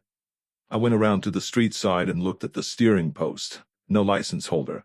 I wrote the license plate number down on the back of an envelope, just in case, and went on into my building. It wasn't in the lobby or in the corridor upstairs. I went into the office, looked on the floor for mail, didn't find any, bought myself a short drink out of the office bottle, and left. I didn't have any time to spare to get downtown before 3 o'clock. The sand-colored coupe was still parked, still empty. I got into mine and started up and moved out into the traffic stream. I was below Sunset on Vine before he picked me up. I kept on going, grinning and wondering where he had hid, perhaps in the car parked behind his own. I hadn't thought of that. I drove south to 3rd and all the way downtown on 3rd. The sand-colored coupe kept half a block behind me all the way. I moved over to 7th and Grand, parked near 7th and Olive, stopped to buy cigarettes I didn't need, and then walked east along 7th without looking behind me. At Spring, I went into the Hotel Metropole, strode over to the Big Horseshoe cigar counter to light one of my cigarettes, and then sat down in one of the old brown leather chairs in the lobby. A blond man in a brown suit, dark glasses, and the now familiar hat came into the lobby and moved unobtrusively among the potted palms and the stucco arches to the cigar counter. He bought a package of cigarettes and broke it open standing there, using the time to lean his back against the counter and give the lobby the benefit of his eagle eye. He picked up his change and went over and sat down with his back to a pillar. He tipped his hat down over his dark glasses and seemed to go to sleep, with an unlighted cigarette between his lips. I got up and wandered over and dropped into the chair beside him. I looked at him sideways. He didn't move. Seen at close quarters, his face seemed young and pink and plump, and the blonde beard on his chin was very carelessly shaved. Behind the dark glasses, his eyelashes flicked up and down rapidly. A hand on his knee tightened and pulled the cloth into wrinkles. There was a wart on his cheek, just below the right eyelid. I struck a match and held the flame to his cigarette. Light. "Oh, thanks," he said, very surprised. He drew breath in until the cigarette tip glowed. I shook the match out, tossed it into the sand jar at my elbow, and waited. He looked at me sideways several times before he spoke. "Haven't I seen you somewhere before?" "Over on Dresden Avenue in Pasadena, this morning." I could see his cheeks get pinker than they had been. He sighed. "I must be lousy," he said. "Boy, you stink," I agreed. "Maybe it's the hat," he said. "The hat helps," I said, "but you don't really need it." "It's a pretty tough dollar in this town," he said sadly. "You can't do it on foot. You ruin yourself with taxi fares if you use taxis. And if you use your own car, it's always where you can't get to it fast enough. You have to stay too close." "But you don't have to climb in a guy's pocket," I said. "Did you want something with me, or are you just practicing?" "I figured I'd find out if you were smart enough to be worth talking to." "I'm very smart," I said. "It would be a shame not to talk to me." He looked carefully around the back of his chair and on both sides of where we were sitting, and then drew a small pigskin wallet out. He handed me a nice fresh card from it.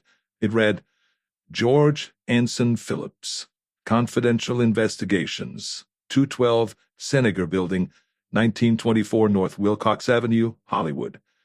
A Glenview telephone number." In the upper left-hand corner there was an open eye with an eyebrow arched in surprise and very long eyelashes. "You can't do that," I said, pointing to the eye. "That's the Pinkertons who'll be stealing their business." "Oh, hell," he said. "What little I get wouldn't bother them." I snapped the card on my fingernail and bit down hard on my teeth and slipped the card into my pocket. "You want one of mine, or have you completed your file on me?" "Oh, I know all about you," he said. "I was a deputy at Ventura the time you were working on the Gregson case." Gregson was a con man from Oklahoma City who was followed all over the United States for 2 years by one of his victims until he got so jittery that he shot up a service station attendant who mistook him for an acquaintance. It seemed a long time ago to me. I said, "Go on from there." "I remembered your name when I saw it on your registration this AM, so when I lost you on the way into town, I just looked you up. I was going to come in and talk, but it would have been a violation of confidence. This way I kind of can't help myself." Another screwball. That made 3 in one day, not counting Mrs. Murdoch, who might turn out to be a screwball too. I waited while he took his dark glasses off and polished them and put them on again and gave the neighborhood the once-over again. Then he said, "I figured we could maybe make a deal. Pool our resources, as they say. I saw the guy go into your office, so I figured he had hired you. You know who he was?" "I'm working on him," he said, and his voice sounded flat and discouraged. "And where I am getting is no place at all." "What did he do to you?" "Well, I'm working for his wife." "Divorce?" He looked all around him carefully and said in a small voice, "So she says, but I wonder." "They both want one," I said, each trying to get something on the other. Comical, isn't it? "My end I don't like so well. A guy is tailing me around some of the time. A very tall guy with a funny eye. I shake him, but after a while I see him again. A very tall guy, like a lamppost. A very tall man with a funny eye." I smoked thoughtfully. "Anything to do with you?" the blond man asked me a little anxiously. I shook my head and threw my cigarette into the sand jar. "Never saw him that I know of." I looked at my strapwatch. "We better get together and talk this thing over properly, but I can't do it now. I have an appointment." "I'd like to," he said. Very much. Let's then. My office, my apartment, or your office, or where? He scratched his badly shaved chin with a well-chewed thumbnail. My apartment, he said at last. It's not in the phone book. Give me that card a minute. He turned it over on his palm when I gave it to him and wrote slowly with a small metal pencil, moving his tongue along his lips. He was getting younger every minute. He didn't seem much more than 20 by now, but he had to be because the Gregson case had been 6 years back. He put his pencil away and handed me back the card. The address he had written on it was 204 Florence Apartments, 128 Court Street. I looked at him curiously. Court Street on Bunker Hill? He nodded, flushing all over his blonde skin. Not too good, he said quickly. I haven't been in the chips lately. Do you mind? No, why would I? I stood up and held a hand out. He shook it and dropped it, and I pushed it down into my hip pocket and rubbed the palm against the handkerchief I had there. Looking at his face more closely, I saw that there was a line of moisture across his upper lip and more of it along the side of his nose. It was not as hot as all that. I started to move off, and then I turned back to him to lean down close to his face and say, Almost anybody can pull my leg, but just to make sure. She's a tall blonde with careless eyes, huh? I wouldn't call them careless, he said. I held my face together while I said, and just between the two of us, this divorce stuff is a lot of hooey. It's something else entirely, isn't it? Yes, he said softly. And something I don't like more every minute I think about it. Here. He pulled something out of his pocket and dropped it into my hand. It was a flat key. No need for you to wait around in the hall if I happen to be out. I have 2 of them. What time would you think you would come? About 4:30, the way it looks now. You sure you want to give me this key? Why, we're in the same racket, he said, looking up at me innocently, or as innocently as he could look through a pair of dark glasses. At the edge of the lobby, I looked back. He sat there peacefully with the half-smoked cigarette dead between his lips and the gaudy brown and yellow band on his hat looking as quiet as a cigarette advertisement on the back page of the Saturday Evening Post. We were in the same racket, so I wouldn't chisel him. Just like that. I could have the key to his apartment and go in and make myself at home. I could wear his slippers and drink his liquor and lift up his carpet and count the $1,000 bills under it. We were in the same racket. 7. The Belfort building was 8 stories of nothing in particular that had got itself pinched off between a large green and chromium cut-rate suit emporium and a 3-story and basement garage that made a noise like lion cages at feeding time. The small, dark, narrow lobby was as dirty as a chicken yard. The building directory had a lot of vacant space on it. Only one of the names meant anything to me, and I knew that one already. Opposite the directory, a large sign tilted against the fake marble wall said, Space for renting, suitable for cigar stand. Apply room 316. There were 2 open-grill elevators, but only one seemed to be running, and that not busy. An old man sat inside it, slack-jawed and watery-eyed, on a piece of folded burlap on top of a wooden stool. He looked as if he had been sitting there since the Civil War and had come out of that badly. I got in with him and said, 8, and he wrestled the doors shut and cranked his buggy, and we dragged upwards, lurching. The old man breathed hard, as if he was carrying the elevator on his back. I got out of my floor and started along the hallway, and behind me the old man leaned out of the car and blew his nose with his fingers into a carton full of floor sweepings. Elisha Morningstar's office was at the back, opposite the fire door. 2 rooms, both doors lettered in flaked black paint on pebbled glass. Elisha Morningstar, numismatist. The one farther back said, Entrance. I turned the knob and went into a small, narrow room with 2 windows, a shabby little typewriter desk, closed, a number of wall cases of tarnished coins in tilted slots with yellowed, typewritten labels under them, 2 brown filing cases at the back against the wall, no curtains at the windows, and a dust-gray floor carpet so threadbare that you wouldn't notice the rips in it unless you tripped over one. An inner wooden door was open at the back, across from the filing cases, behind the little typewriter desk. Through the door came the small sounds a man makes when he isn't doing anything at all. Then the dry voice of Elisha Morningstar called out, "Come in, please. Come in." I went along and in. The inner office was just as small, but had a lot more stuff in it. A green safe almost blocked off the front half. Beyond this, a heavy old mahogany table against the entrance door held some dark books, some flabby old magazines, and a lot of dust. In the back wall, a window was open a few inches without effect on the musty smell. There was a hat rack with a greasy black felt hat on it. There were 3 long-legged tables with glass tops and more coins under the glass tops. There was a heavy dark leather-topped desk midway of the room.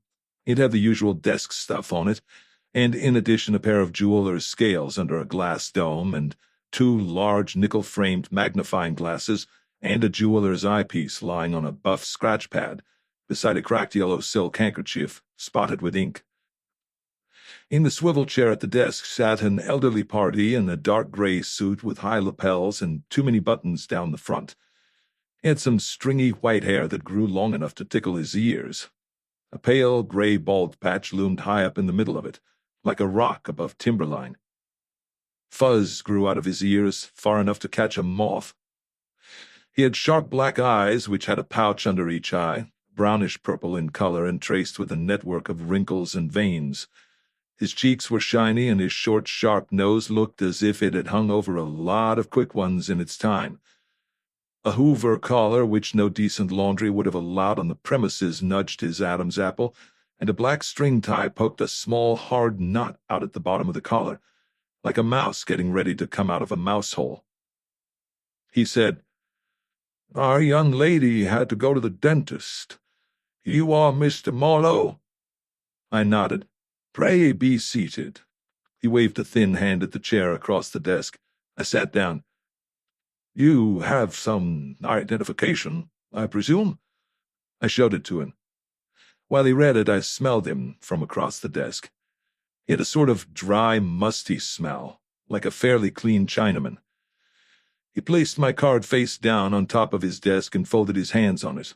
His sharp black eyes didn't miss anything in my face. "Well, Mr. Marlowe, what can I do for you?" "Tell me about the Brasher doubloon." "Ah, yes," he said. "The Brasher doubloon, an interesting coin." He lifted his hands off the desk and made a steeple of the fingers like an old-time family lawyer getting set for a little tangled grammar. "In some ways the most interesting and valuable of all early American coins, as no doubt you know." "What I don't know about early American coins, you could almost crowd into the Rose Bowl." "Is that so?" he said. "Is that so?" "Do you want me to tell you what I'm here for, Mr. Morningstar?" "It is a gold coin, roughly equivalent to a $20 gold piece and about the size of a $half, almost exactly.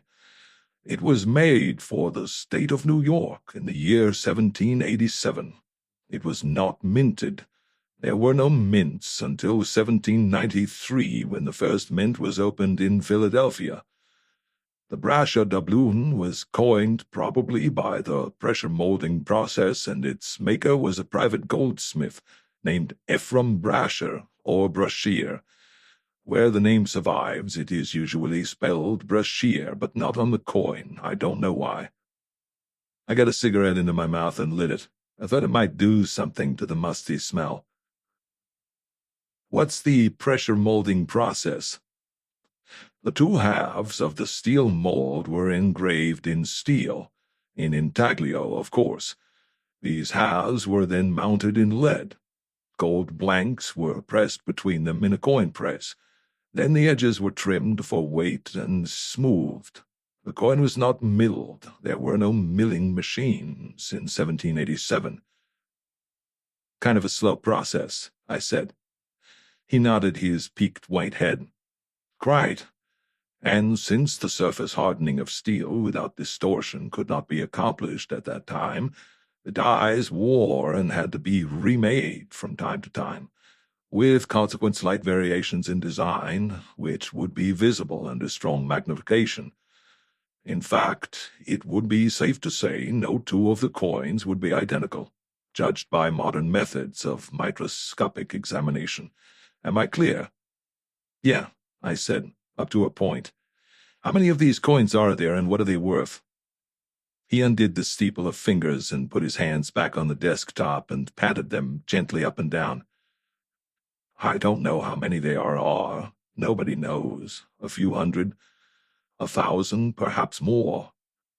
But of these, very few indeed are uncirculated specimens in what is called mint condition. Value varies from a couple of thousand on up. I should say that at the present time, since the devaluation of the dollar, an uncirculated specimen carefully handled by a reputable dealer might easily bring $10,000 or even more. It would have to have a history, of course. I said, and let smoke out of my lungs slowly and waved it away with the flat of my hand, away from the old party across the desk from me. He looked like a non-smoker. And without a history and not so carefully handled, how much? He shrugged. There would be the implication that the coin was illegally acquired, stolen, or obtained by fraud. Of course, it might not be so. Rare coins do turn up in odd places at odd times, in old strong boxes, in the secret drawers of desks in old New England houses. Not often, I grant you, but it happens. I know of a very valuable coin that fell out of the stuffing of a horsehair sofa which had been restored by an antique dealer. The sofa had been in the same room, in the same house, in Fall River, Massachusetts, for 90 years. Nobody knew how the coin got there, but generally speaking, the implication of theft would be strong, particularly in this part of the country. He looked at the corner of the ceiling with an absent stare. I looked at him with a not-so-absent stare. He looked like a man who could be trusted with a secret, if it was his own secret. He brought his eyes down to my level slowly and said, $5, please. I said, Huh? $5, please. What for? Don't be absurd, Mr. Marlowe. Everything I have told you is available in the public library, in Fosdyke's register in particular. You choose to come here and take up my time relating it to you. For this, my charge is $5. And suppose I don't pay it, I said. He leaned back and closed his eyes. A very faint smile twitched at the corners of his lips. You will pay it, he said. I paid it.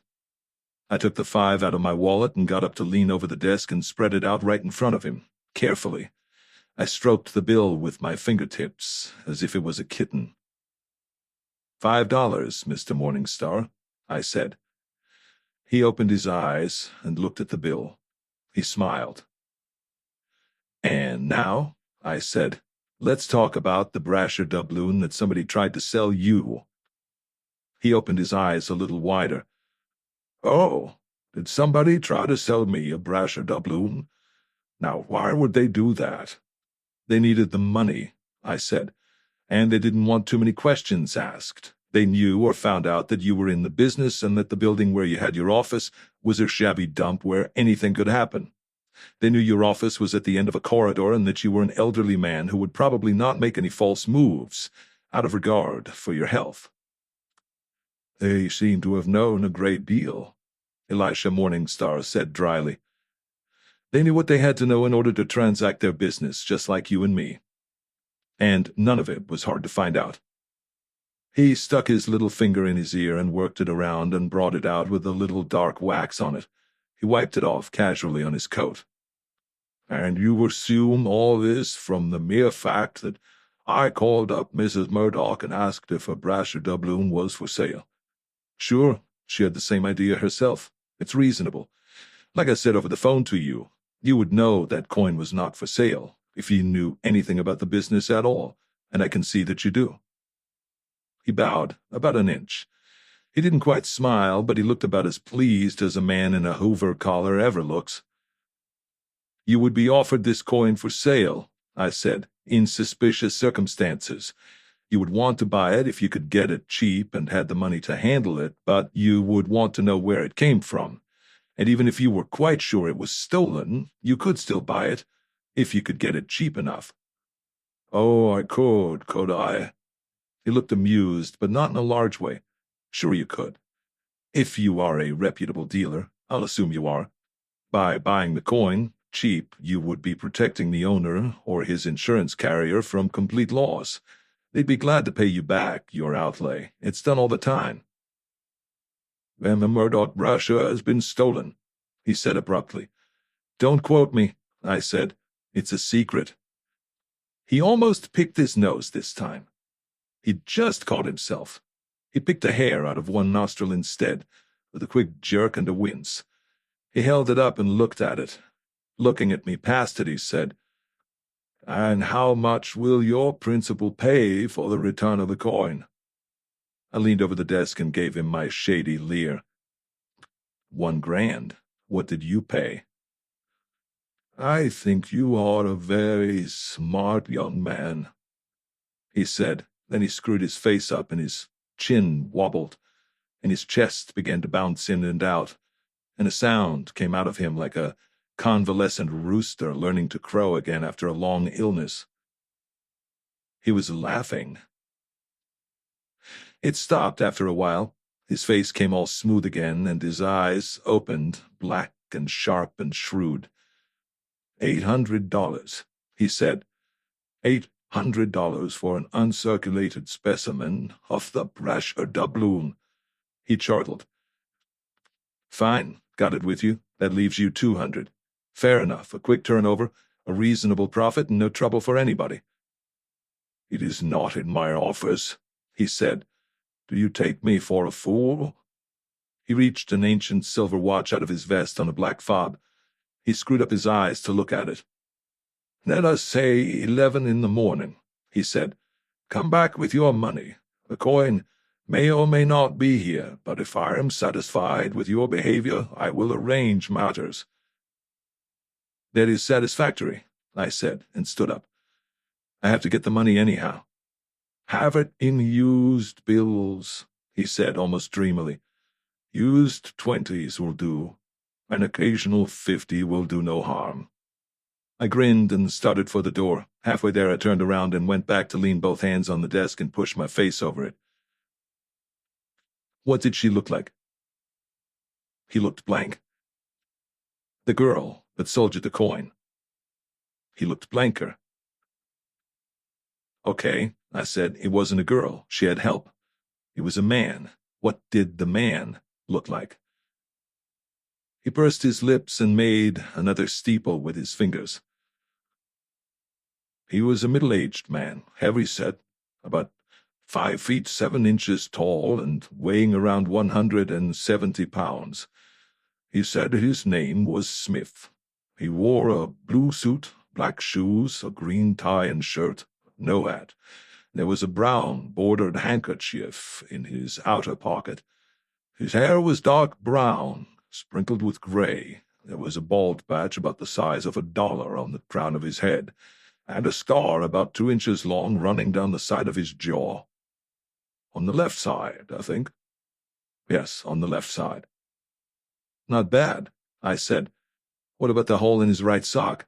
I omitted to take his shoes off. Darn careless of you, I said.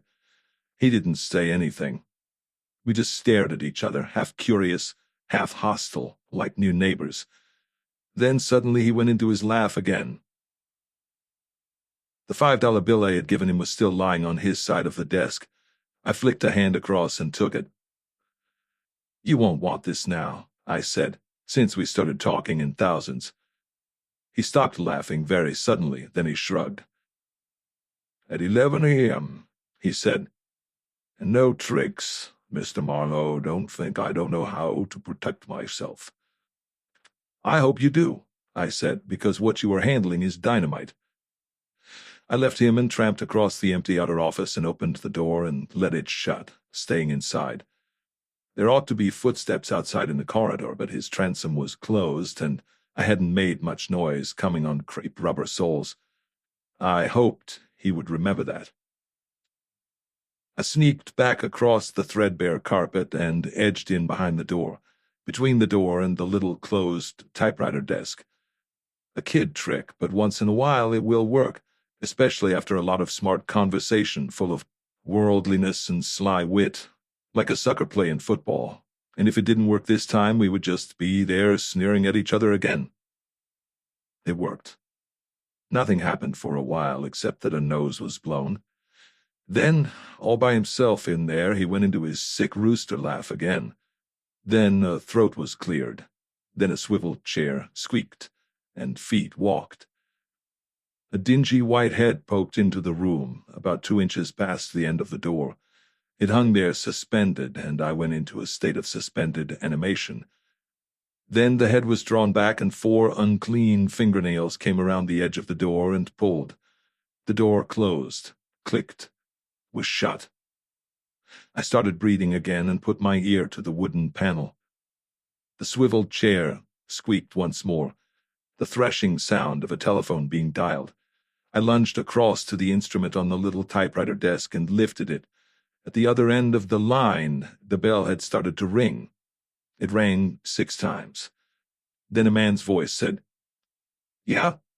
The Florence Apartments? Yeah. I'd like to speak to Mr. Anson in apartment 204. Hold the wire, I'll see if he's in."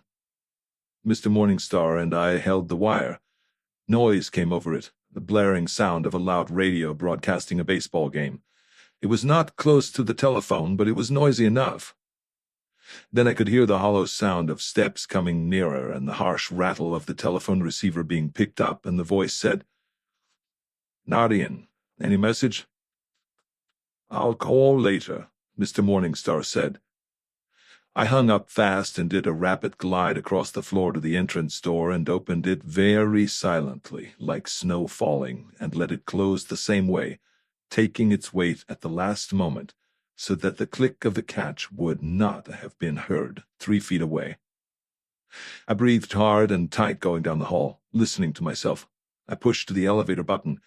Then I got out the card which Mr. George Anson Phillips had given me in the lobby of the Hotel Metropole. I didn't look at it in any real sense. I didn't have to look at it to recall that it referred to apartment 204, Florence Apartments, 128 Court Street. I just stood there flicking it with a fingernail while the old elevator came heaving up in the shaft, straining like a gravel truck on a hairpin turn. The time was 3:50. Bait. Bunker Hill is old town, lost town, shabby town, crook town. Once, very long ago, it was the choice residential district of the city, and there are still standing a few of the jigsaw Gothic mansions with wide porches and walls covered with round-end shingles and full-corner bay windows with spindle turrets. They are all rooming houses now.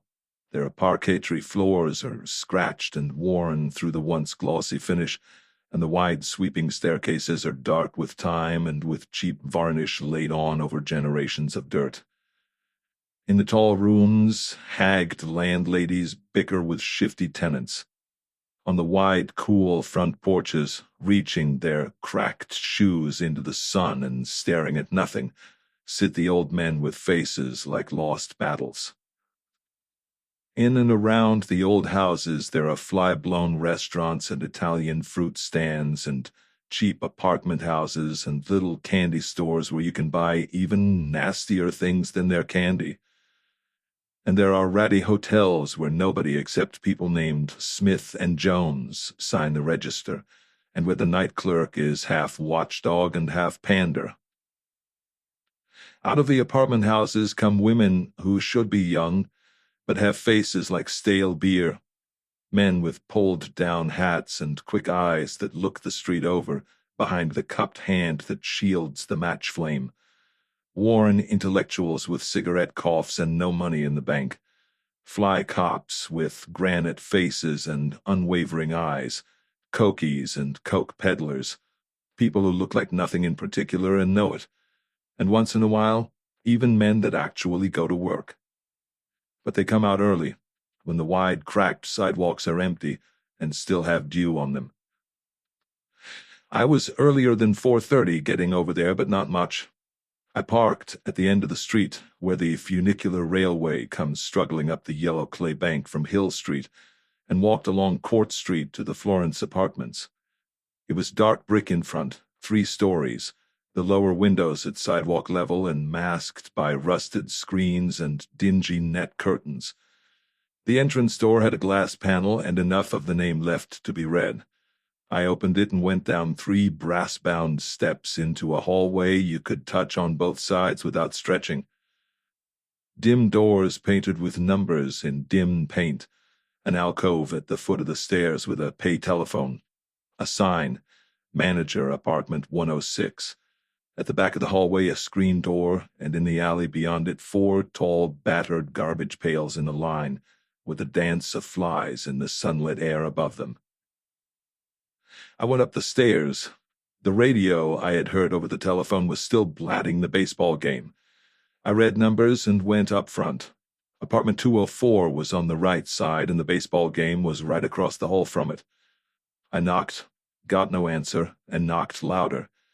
Behind my back, 3 Dodgers struck out against a welter of synthetic crowd noise.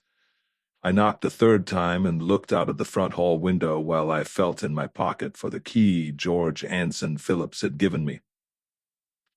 Across the street was an Italian funeral home, neat and quiet and reticent, white-painted brick flush with the sidewalk. Pietro Palermo Funeral Parlors. The thin green script of a neon sign lay across its facade with a chaste air. A tall man in dark clothes came out of the front door and leaned against the white wall. He looked very handsome. He had dark skin and a handsome head of iron gray hair brushed back from his forehead. He got out what looked at that distance to be a silver or platinum and black enamel cigarette case, opened it languidly with 2 long brown fingers, and selected a gold-tipped cigarette. He put the case away and lit the cigarette with a pocket lighter that seemed to match the case. He put that away and folded his arms and stared at nothing with half-closed eyes. From the tip of his motionless cigarette, a thin wisp of smoke rose straight up past his face, as thin and straight as the smoke of a dying campfire at dawn. Another batter struck out or flew out behind my back in the recreated ball game. I turned from watching the tall Italian, put the key into the door of apartment 204, and went in. A square room with a brown carpet, very little furniture, and that not inviting. The wall bed with the usual distorting mirror faced me as I opened the door and made me look like a 2-time loser sneaking home from a reefer party. There was a birchwood easy chair with some hard-looking upholstery beside it in the form of a davenport. A table before the window held a lamp with a shirred paper shade. There was a door on either side of the bed. The door to the left led into a small kitchenette with a brown woodstone sink and a 3-burner stove, and an old electric icebox that clicked and began to throb in torment just as I pushed the door open.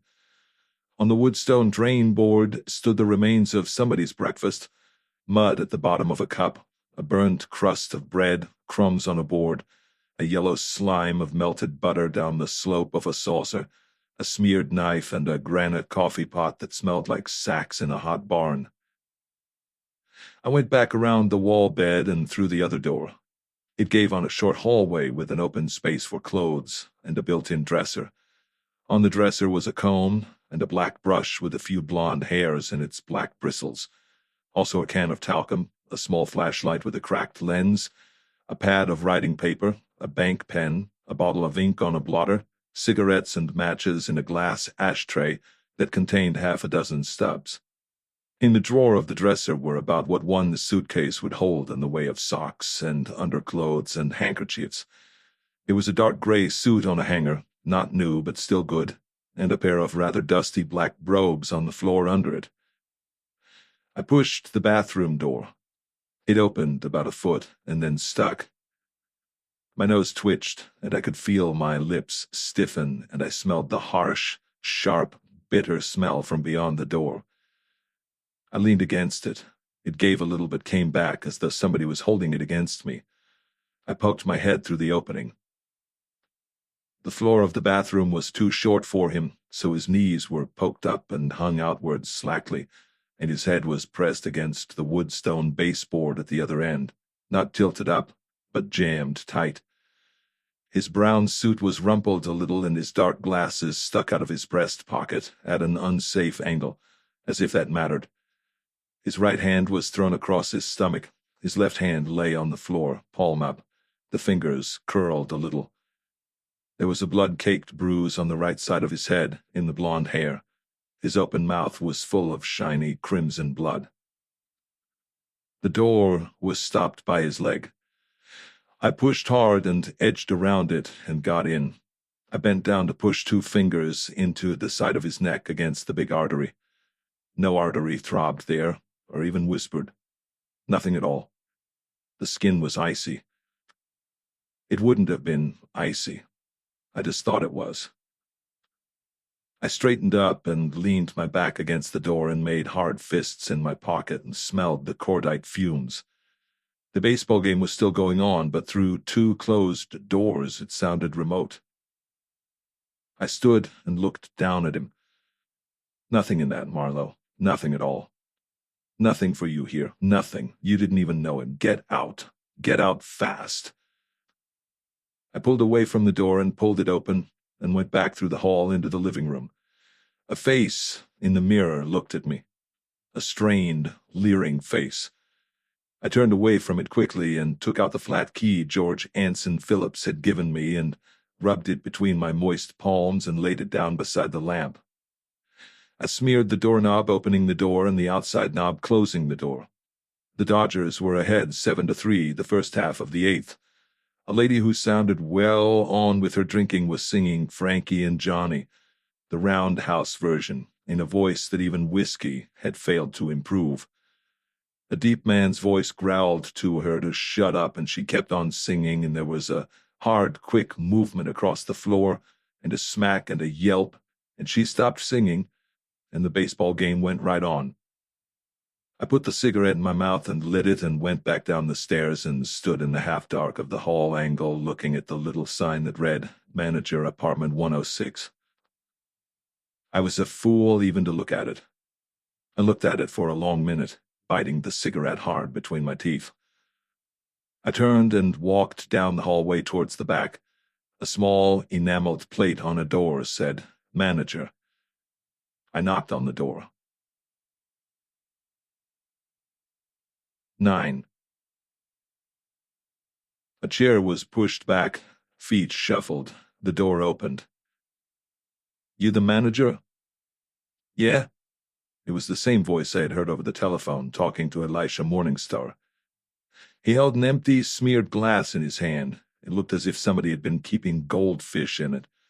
He was a lanky man with carroty, short hair growing down to a point on his forehead. He had a long, narrow head packed with shabby cunning. Greenish eyes stared under orange eyebrows. His ears were large and might have flapped in a high wind. He had a long nose that would be into things. The whole face was a trained face, a face that would know how to keep a secret, a face that held the effortless composure of a corpse in the morgue.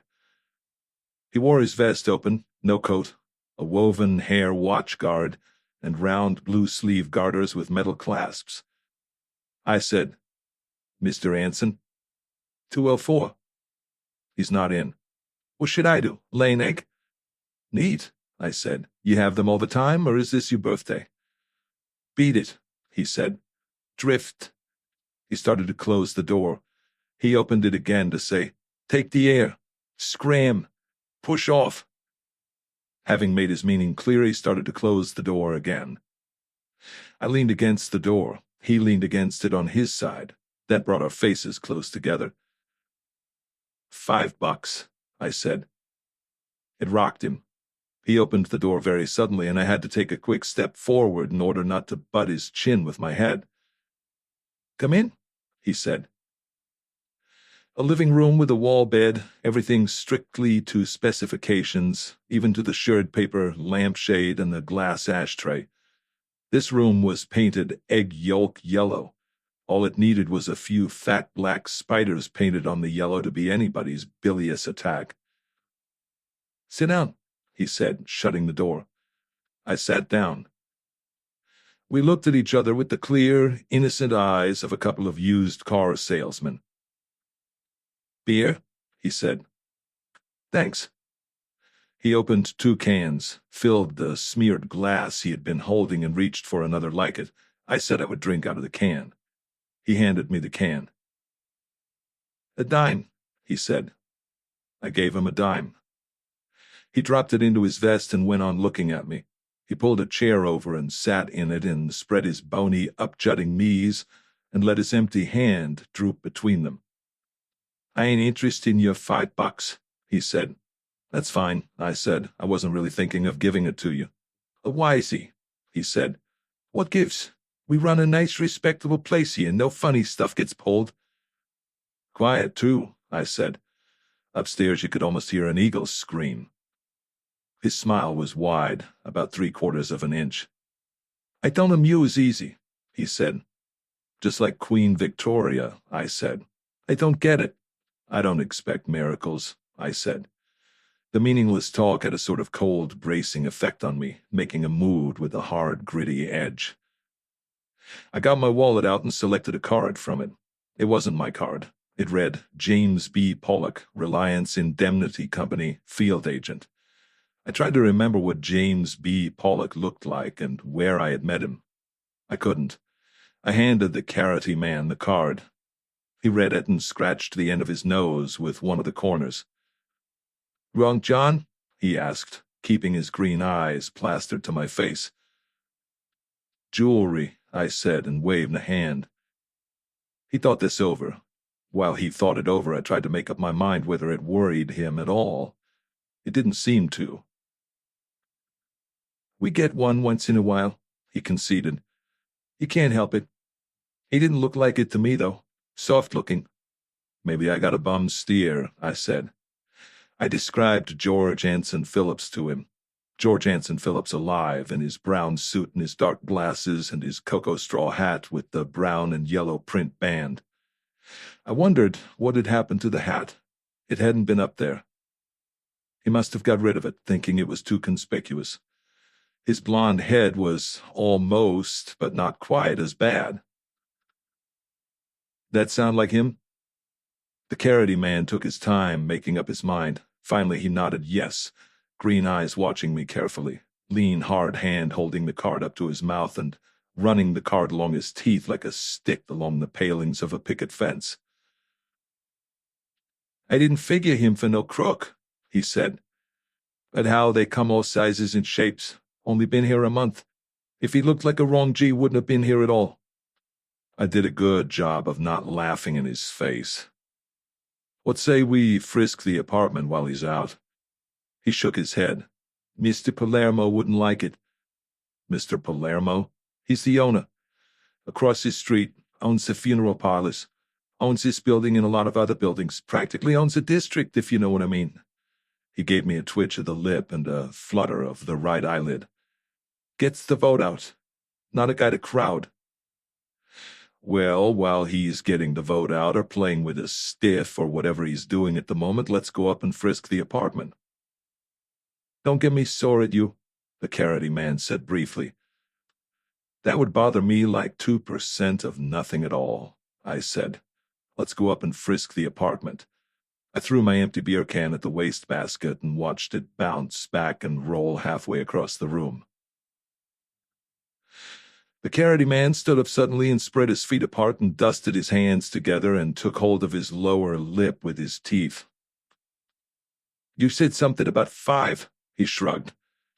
"That was hours ago," I said. I thought better of it. "Let's go up and frisk the apartment." "Say that just once more." His right hand slid toward his hip. "If you're thinking of pulling a gun, Mr. Palermo wouldn't like it," I said.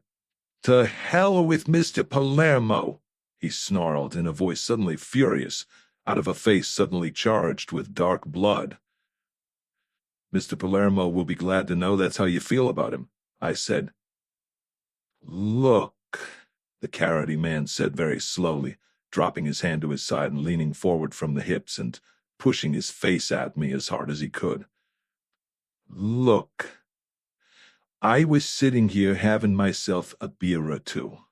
Maybe 3, maybe 9. What the hell? I wasn't bothering anybody. It was a nice day. It looked like it might be a nice evening. Then you come in." He waved a hand violently. "Let's go up and frisk the apartment," I said. He threw both fists forward in tight lumps. At the end of the motion, he threw his hands wide open, straining the fingers as far as they would go. His nose twitched sharply. "If it wasn't for the job," he said.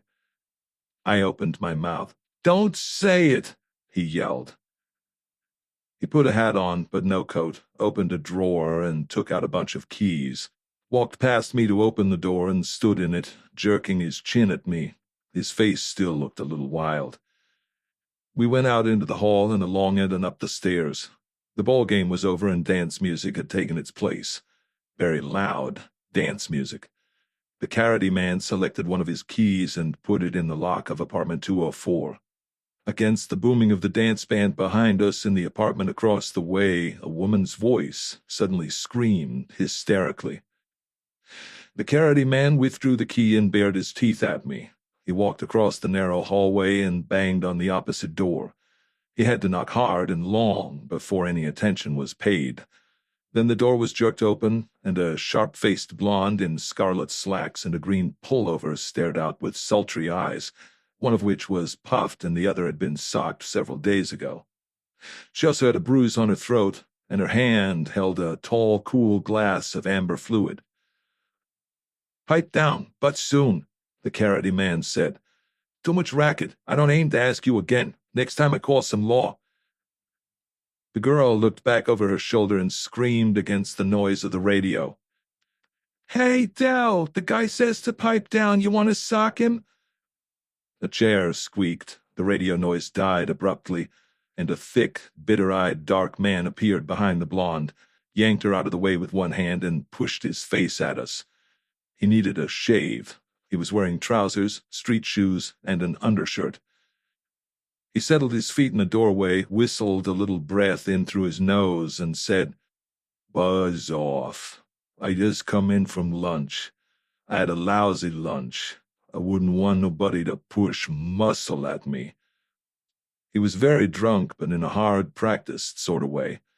The carroty man said, "You heard me, Mr. Hench. Dim that radio and stop the roughhouse in here and make it sudden." The man, addressed as Hench, said, "Worsen, prickle puss," and heaved forward with his right foot in a hard stamp. The carroty man's left foot didn't wait to be stamped on. The lean body moved back quickly, and the thrown bunch of keys hit the floor behind and clanked against the door of apartment 204. The carroty man's right hand made a sweeping movement and came up with a woven leather blackjack. Hench said, "Yeah," and took 2 big handfuls of air in his 2 hairy hands, closed the hands into fists, and swung hard at nothing. The carroty man hit him on the top of his head, and the girl screamed again and threw a glass of liquor in her boyfriend's face. Whether because it was safe to do it now or because she made an honest mistake, I couldn't tell.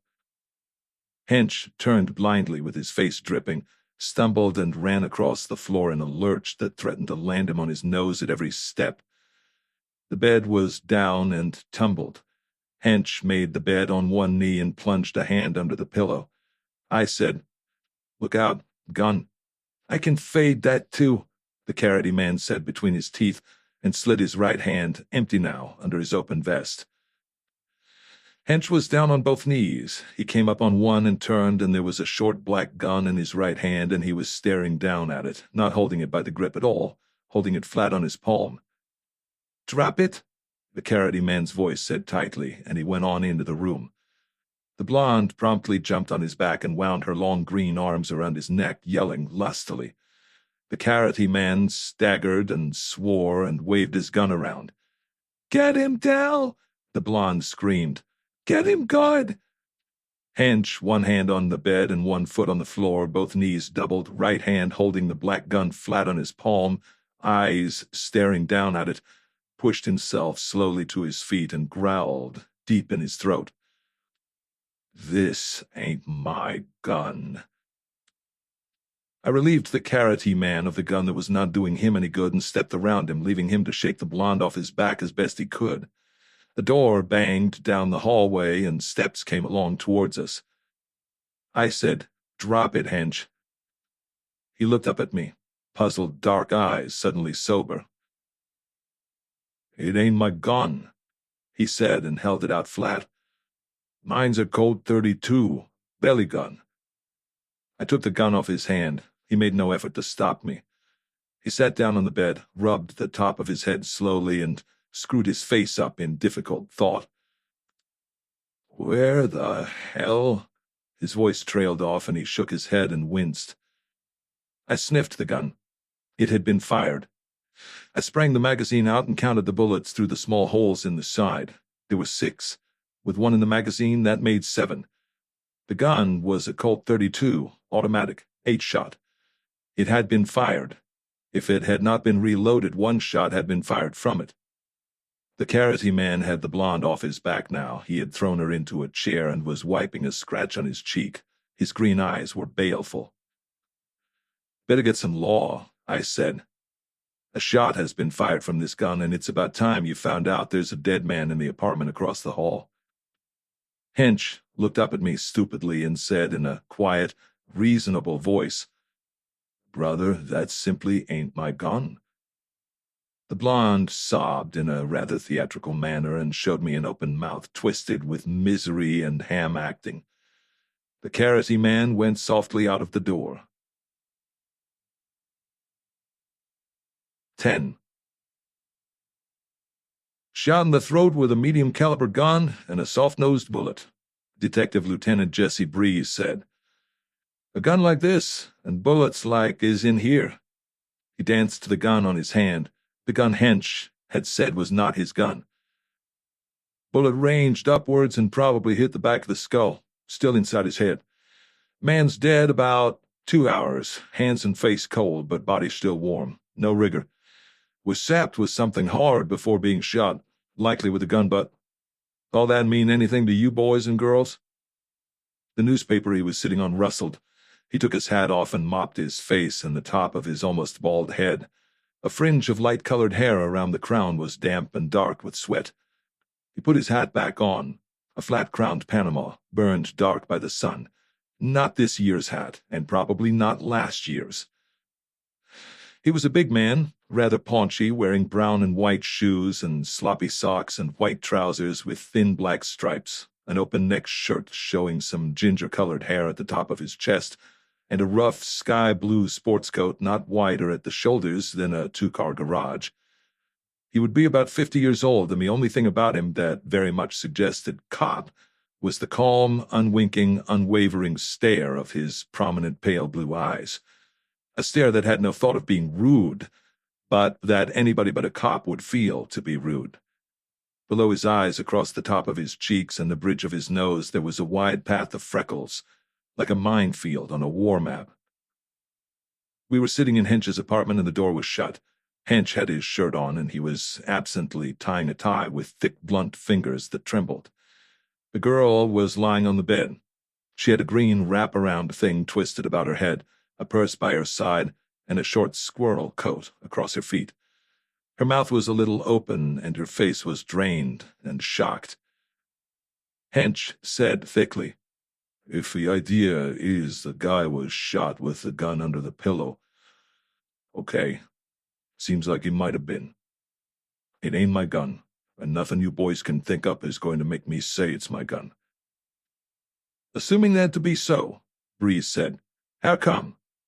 Somebody swiped your gun and left this one. When? How? What kind of gun was yours?"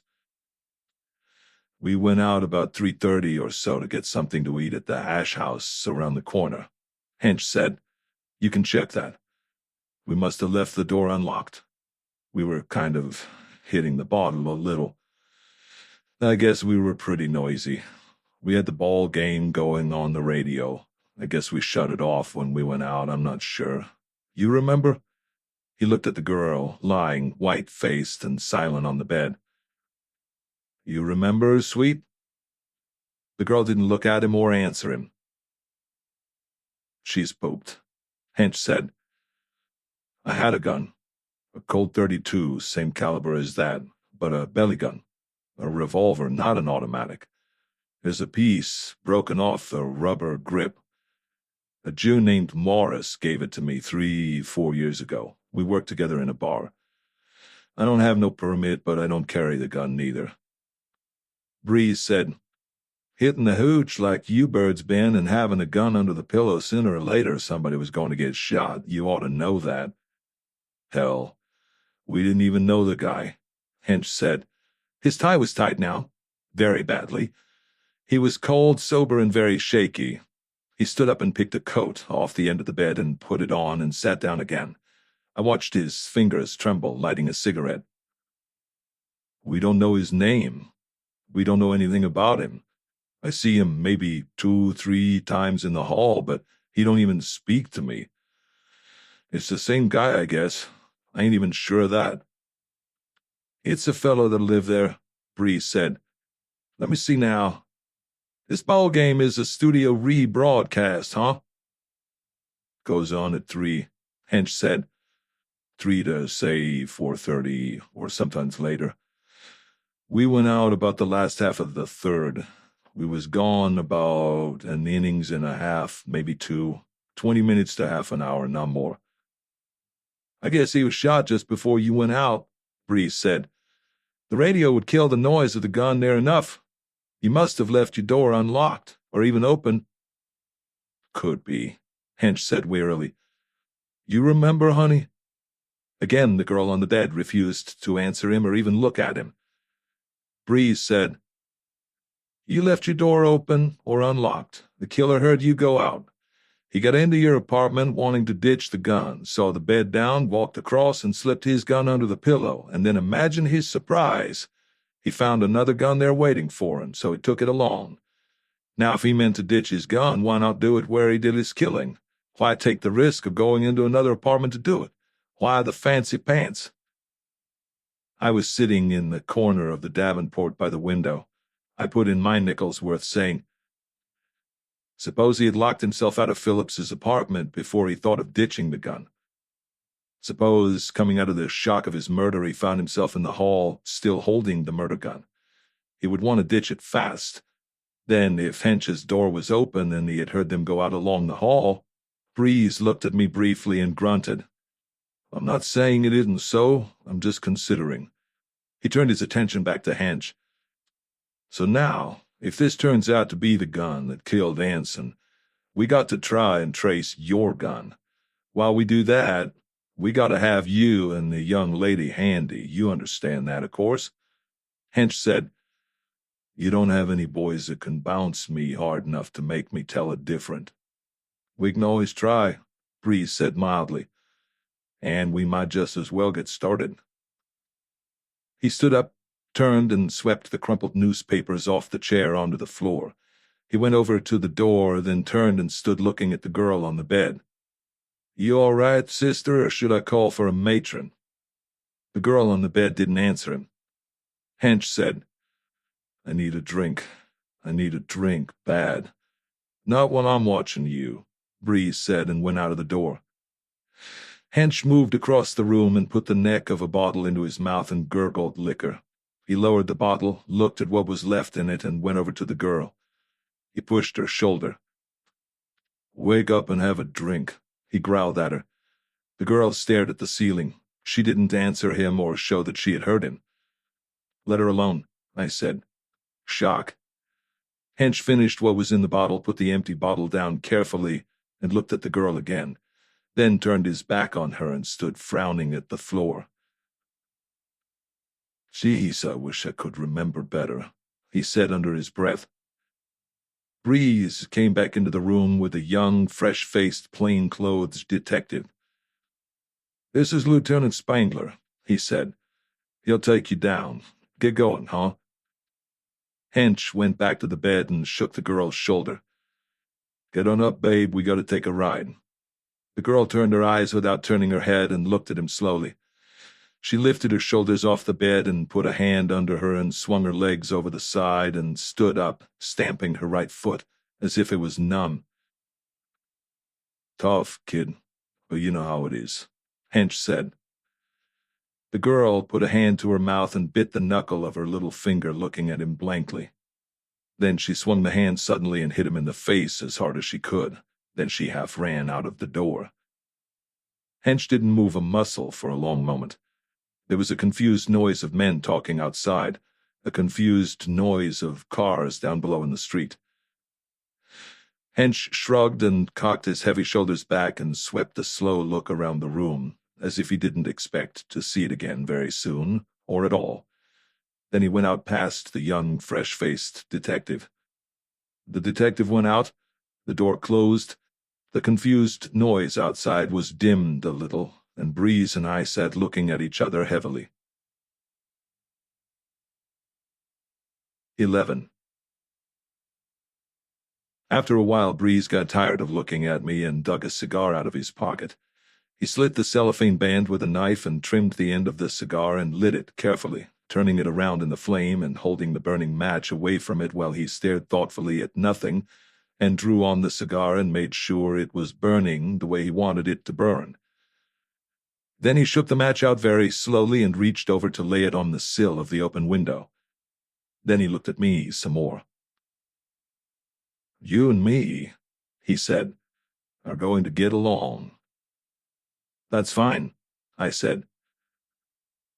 "You don't think so," he said, "but we are.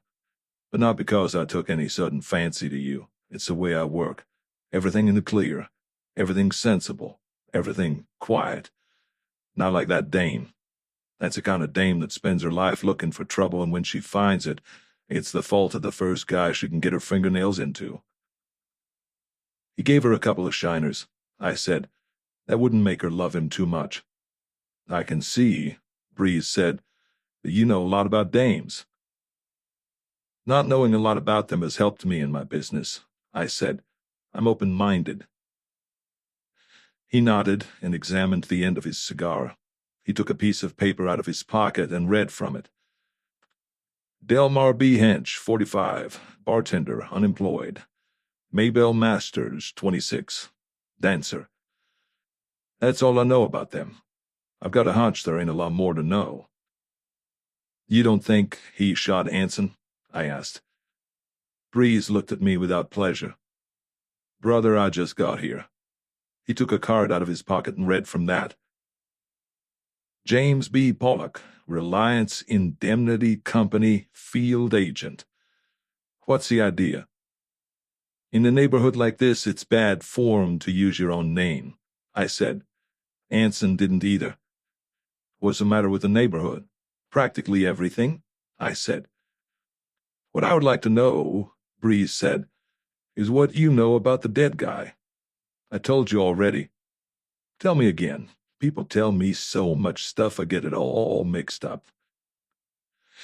"I know what it says on his card, that his name is George Anson Phillips, that he claimed to be a private detective. He was outside my office when I went to lunch. He followed me downtown into the lobby of the Hotel Metropole. I led him there. I spoke to him, and he admitted he had been following me and said it was because he wanted to find out if I was smart enough to do business with. That's a lot of baloney, of course. He probably hadn't quite made up his mind what to do and was waiting for something to decide him. He was on a job, he said, he had got leery of, and he wanted to join up with somebody, perhaps somebody with a little more experience than he had, if he had any at all. He didn't act as if he had." Breeze said, "And the only reason he picked on you is that 6 years ago you worked on a case in Ventura while he was a deputy up there." I said, "That's my story." "But you don't have to get stuck with it," Breeze said calmly. "You can always give us a better one." "It's good enough," I said. I mean, it's good enough in the sense that it's bad enough to be true. He nodded his big, slow head. What's your idea of all this? He asked. Have you investigated Phillips's office address? He shook his head. No. My idea is you will find out he was hired because it was simple. He was hired to take this apartment here under a wrong name and to do something that turned out to be not what he liked. He was scared. He wanted a friend. He wanted help. The fact that he picked me after so long a time and such little knowledge of me showed he didn't know many people in the detective business. Breeze got his handkerchief out and mopped his head and face again. But it don't begin to show why he had to follow you around like a lost pup instead of walking right up to your office door and in. No, I said, it doesn't. Can you explain that? No, not really. Well, how would you try to explain it? I've already explained it in the only way I know how. He was undecided whether to speak to me or not. He was waiting for something to decide him. I decided by speaking to him. Breeze said, That is a very simple explanation. It is so simple, it stinks. You may be right, I said. And as a result of this little hotel lobby conversation, this guy, a total stranger to you, asks you to his apartment and hands you his key because he wants to talk to you. I said, Yes. Why couldn't he talk to you then? I had an appointment, I said. Business? I nodded. I see. What you working on? I shook my head and didn't answer. This is murder, Breeze said. You're going to have to tell me. I shook my head again. He flushed a little. Look, he said tightly. You got to. I'm sorry, Breeze, I said, but so far as things have gone, I'm not convinced of that. Of course, you know I can throw you in the can as a material witness, he said casually. On what grounds? On the grounds that you are the one who found the body, that you gave a false name to the manager here, and that you don't give a satisfactory account of your relations with the dead guy. I said, Are you going to do it? He smiled bleakly. You got a lawyer? I know several lawyers. I don't have a lawyer on a retainer basis. How many of the commissioners do you know personally? None. That is, I've spoken to 3 of them, but they might not remember me. But you have good contacts in the mayor's office and so on. Tell me about them, I said. I'd like to know. Look, buddy, he said earnestly. You must got some friends somewhere, surely.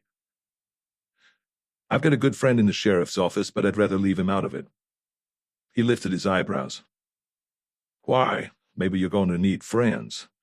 A good word from a cop we know to be right might go a long way. He's just a personal friend, I said. I don't ride around on his back. If I get in trouble, it won't do him any good. How about the Homicide Bureau? There is Randall, I said. If he's still working at a Central Homicide. I had a little time with him on a case once, but he doesn't like me too well. Breeze sighed and moved his feet on the floor, rustling the newspapers he had pushed down out of the chair. Is all this on the level? Or are you just being smart? I mean about all the important guys you don't know. It's on the level, I said. But the way I'm using it is smart. It ain't smart to say so right out. I think it is. He put a big freckled hand over the whole lower part of his face and squeezed.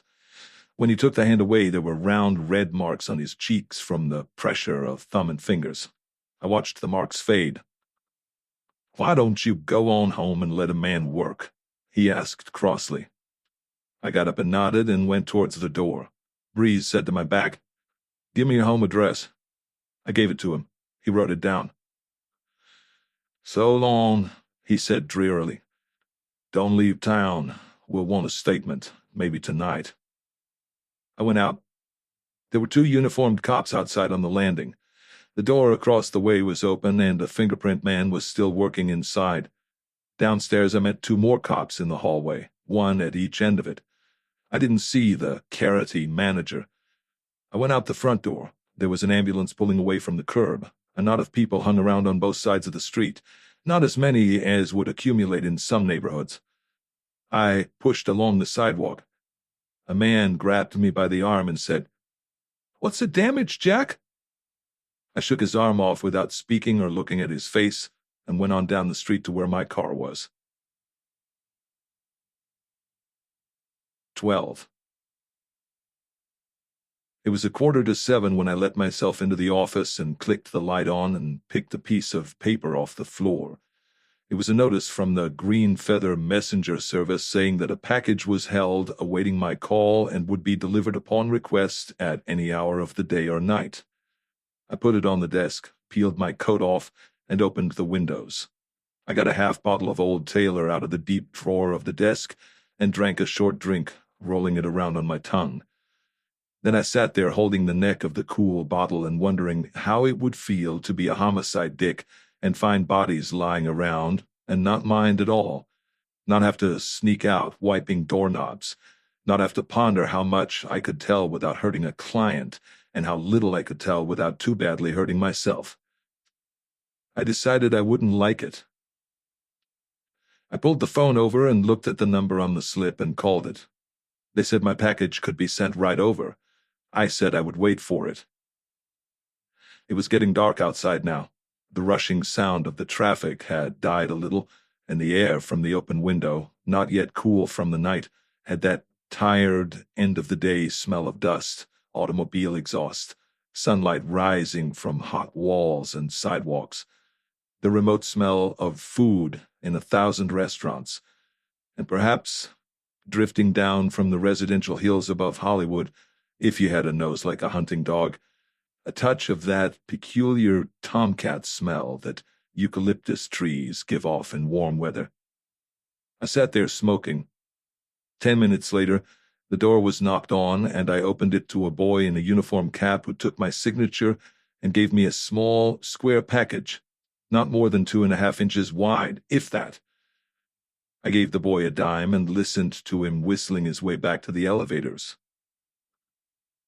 The label had my name and address printed on it in ink, in a quite fair imitation of typed letters, larger and thinner than pica.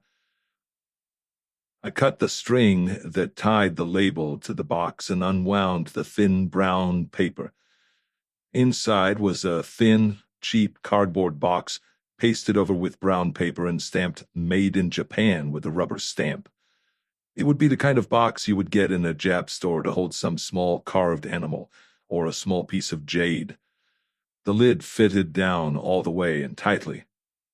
I pulled it off and saw tissue paper and cotton wool. Separating these, I was looking at a gold coin about the size of a $50, bright and shining, as if it had just come from the mint. The side facing me showed a spread eagle with a shield for a breast and the initials EB punched into the left wing. Around these was a circle of beading. Between the beading and the smooth, unmilled edge of the coin, the legend E pluribus unum. At the bottom was the date, 1787.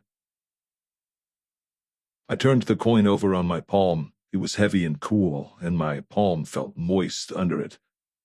The outer side showed a sun rising or setting behind a sharp peak of mountain, then a double circle of what looked like oak leaves, then more Latin.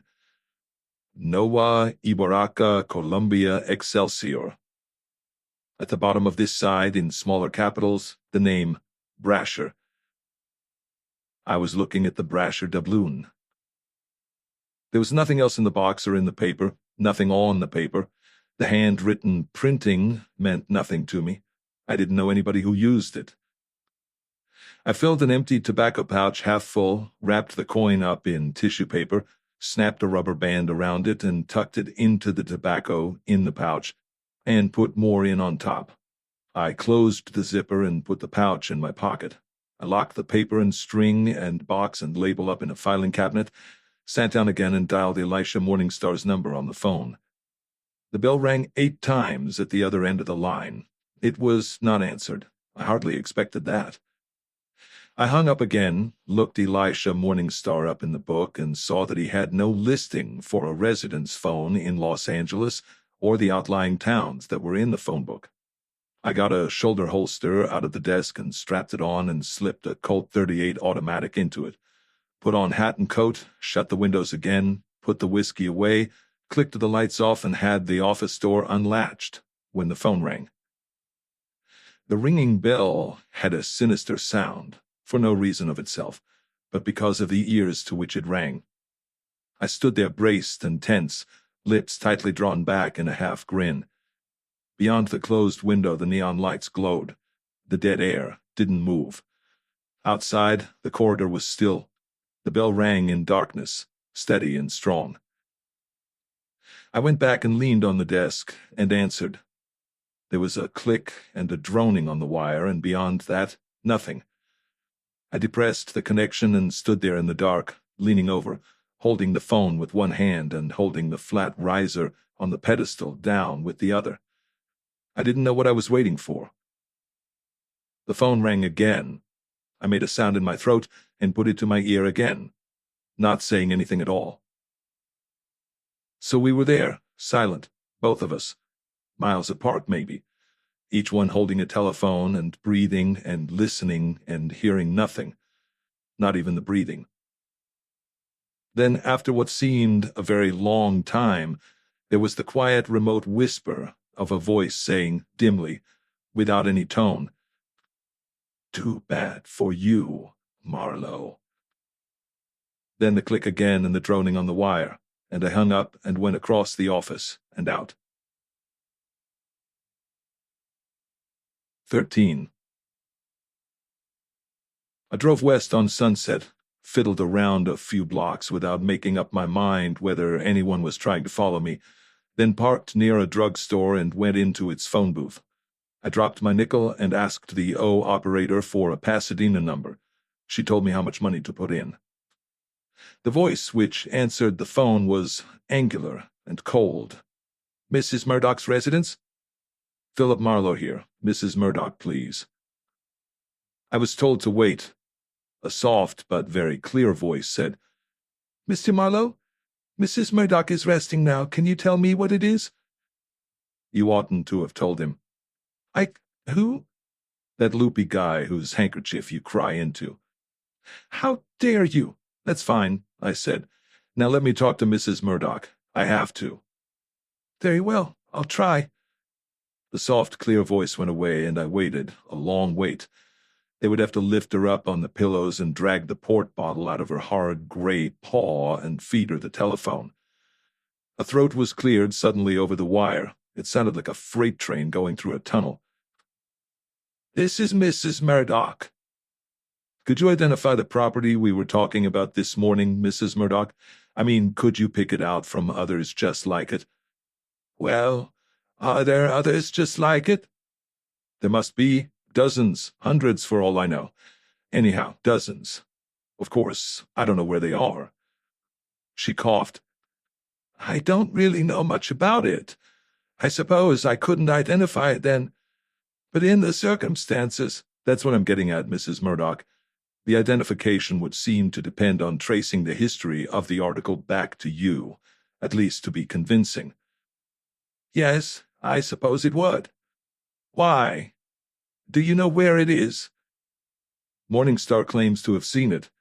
He says it was offered to him for sale, just as you suspected. He wouldn't buy. The seller was not a woman, he says.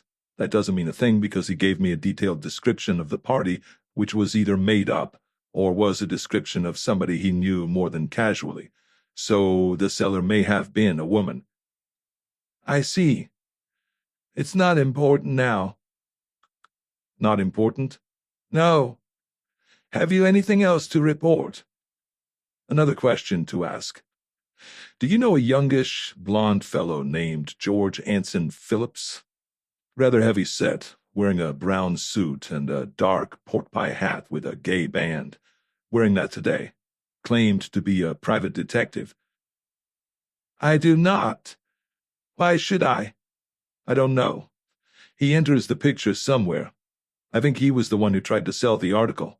Morningstar tried to call him up after I left. I snuck back into his office and overheard." "You what?" "I snuck." "Please do not be witty, Mr. Marlowe. Anything else? Yes. I agreed to pay Morningstar $1,000 for the return of the article. He said he could get it for $800. And where were you going to get the money, may I ask? Well, I was just talking. This Morningstar is a downy bird. That's the kind of language he understands. And then again, you might have wanted to pay it. I wouldn't want to persuade you. You could always go to the police, but if for any reason you didn't want to go to the police, it might be the only way you could get it back. Buying it back. I would probably have gone on like that for a long time, not knowing just what I was trying to say, if she hadn't stopped me with a noise like a seal barking.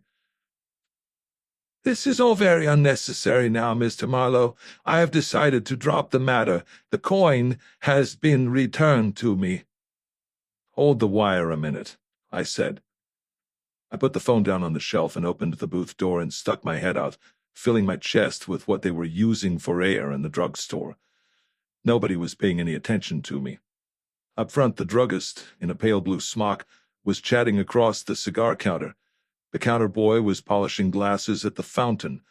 Two girls in slacks were playing the pinball machine. A tall, narrow party in a black shirt and a pale yellow scarf was fumbling magazines at the rack. He didn't look like a gunman. I pulled the booth shut and picked up the phone and said, "A rat was gnawing my foot. It's all right now." "You got it back," you said. Just like that. How? "I hope you are not too disappointed," she said in her uncompromising baritone. "The circumstances are a little difficult. I may decide to explain, and I may not. You may call at the house tomorrow morning. Since I do not wish to proceed with the investigation, you will keep the retainer as payment in full." "Let me get this straight," I said. "You actually got the coin back. Not a promise of it, merely." "Certainly not. And I'm getting tired. So if you—" "One moment, Mrs. Murdoch. It isn't going to be as simple as all that. Things have happened." "In the morning you may tell me about them," she said sharply, and hung up. I pushed out of the booth and lit a cigarette with thick, awkward fingers. I went back along the store. The druggist was alone now. He was sharpening a pencil with a small knife, very intent, frowning. "That's a nice, sharp pencil you have there," I told him. He looked up, surprised. The girls at the pinball machine looked at me, surprised. I went over and looked at myself in the mirror behind the counter. I looked surprised. I sat down on one of the stools and said, "A double scotch, straight." The counterman looked surprised. "Sorry, this isn't a bar, sir. You can buy a bottle at the liquor counter." "So it is," I said. So it isn't. I've had a shock. I'm a little dazed. Give me a cup of coffee, weak, and a very thin ham sandwich on stale bread. No, I better not eat yet either. Goodbye." I got down off the stool and walked to the door in a silence that was as loud as a ton of coal going down a chute. The man in the black shirt and yellow scarf was sneering at me over the New Republic. "You ought to lay off the fluff and get your teeth into something solid like a pulp magazine," I told him, just to be friendly. I went on out. Behind me, somebody said, "Hollywood's full of them." 14.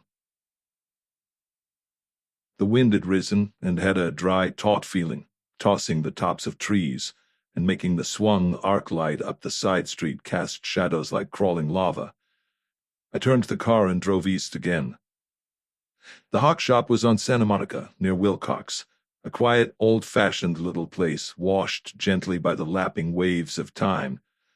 In the front window there was everything you could think of, from a set of trout flies in a thin wooden box to a portable organ, from a folding baby carriage to a portrait camera with a 4-inch lens, from a mother-of-pearl lorgnette in a faded plush case to a single-action Frontier Colt, .44 caliber, the model they still make for Western peace officers whose grandfathers taught them how to file the trigger and shoot by fanning the hammer back. I went into the shop, and a bell jangled over my head, and somebody shuffled and blew his nose far at the back, and steps came. An old Jew in a tall black skull cap came along behind the counter, smiling at me over cutout glasses. I got my tobacco pouch out, got the brasher doubloon out of that, and laid it on the counter. The window in front was clear glass, and I felt naked. No paneled cubicles with hand-carved spittoons and doors that locked themselves as you closed them. The Jew took the coin and lifted it on his hand. "Gold, is it?" "A gold hoarder you are, maybe," he said, twinkling. $25, I said. The wife and the kiddies are hungry. "Oh, that is terrible. Gold, it feels, by the way, only gold and maybe platinum it could be." He weighed it casually on a pair of small scales. "Gold it is," he said. "So, $10 you were wanting?" $25. "For $25, what would I do with it? Sell it, maybe. For $15 worth of gold is maybe in it. Okay, $15. You got a good safe?"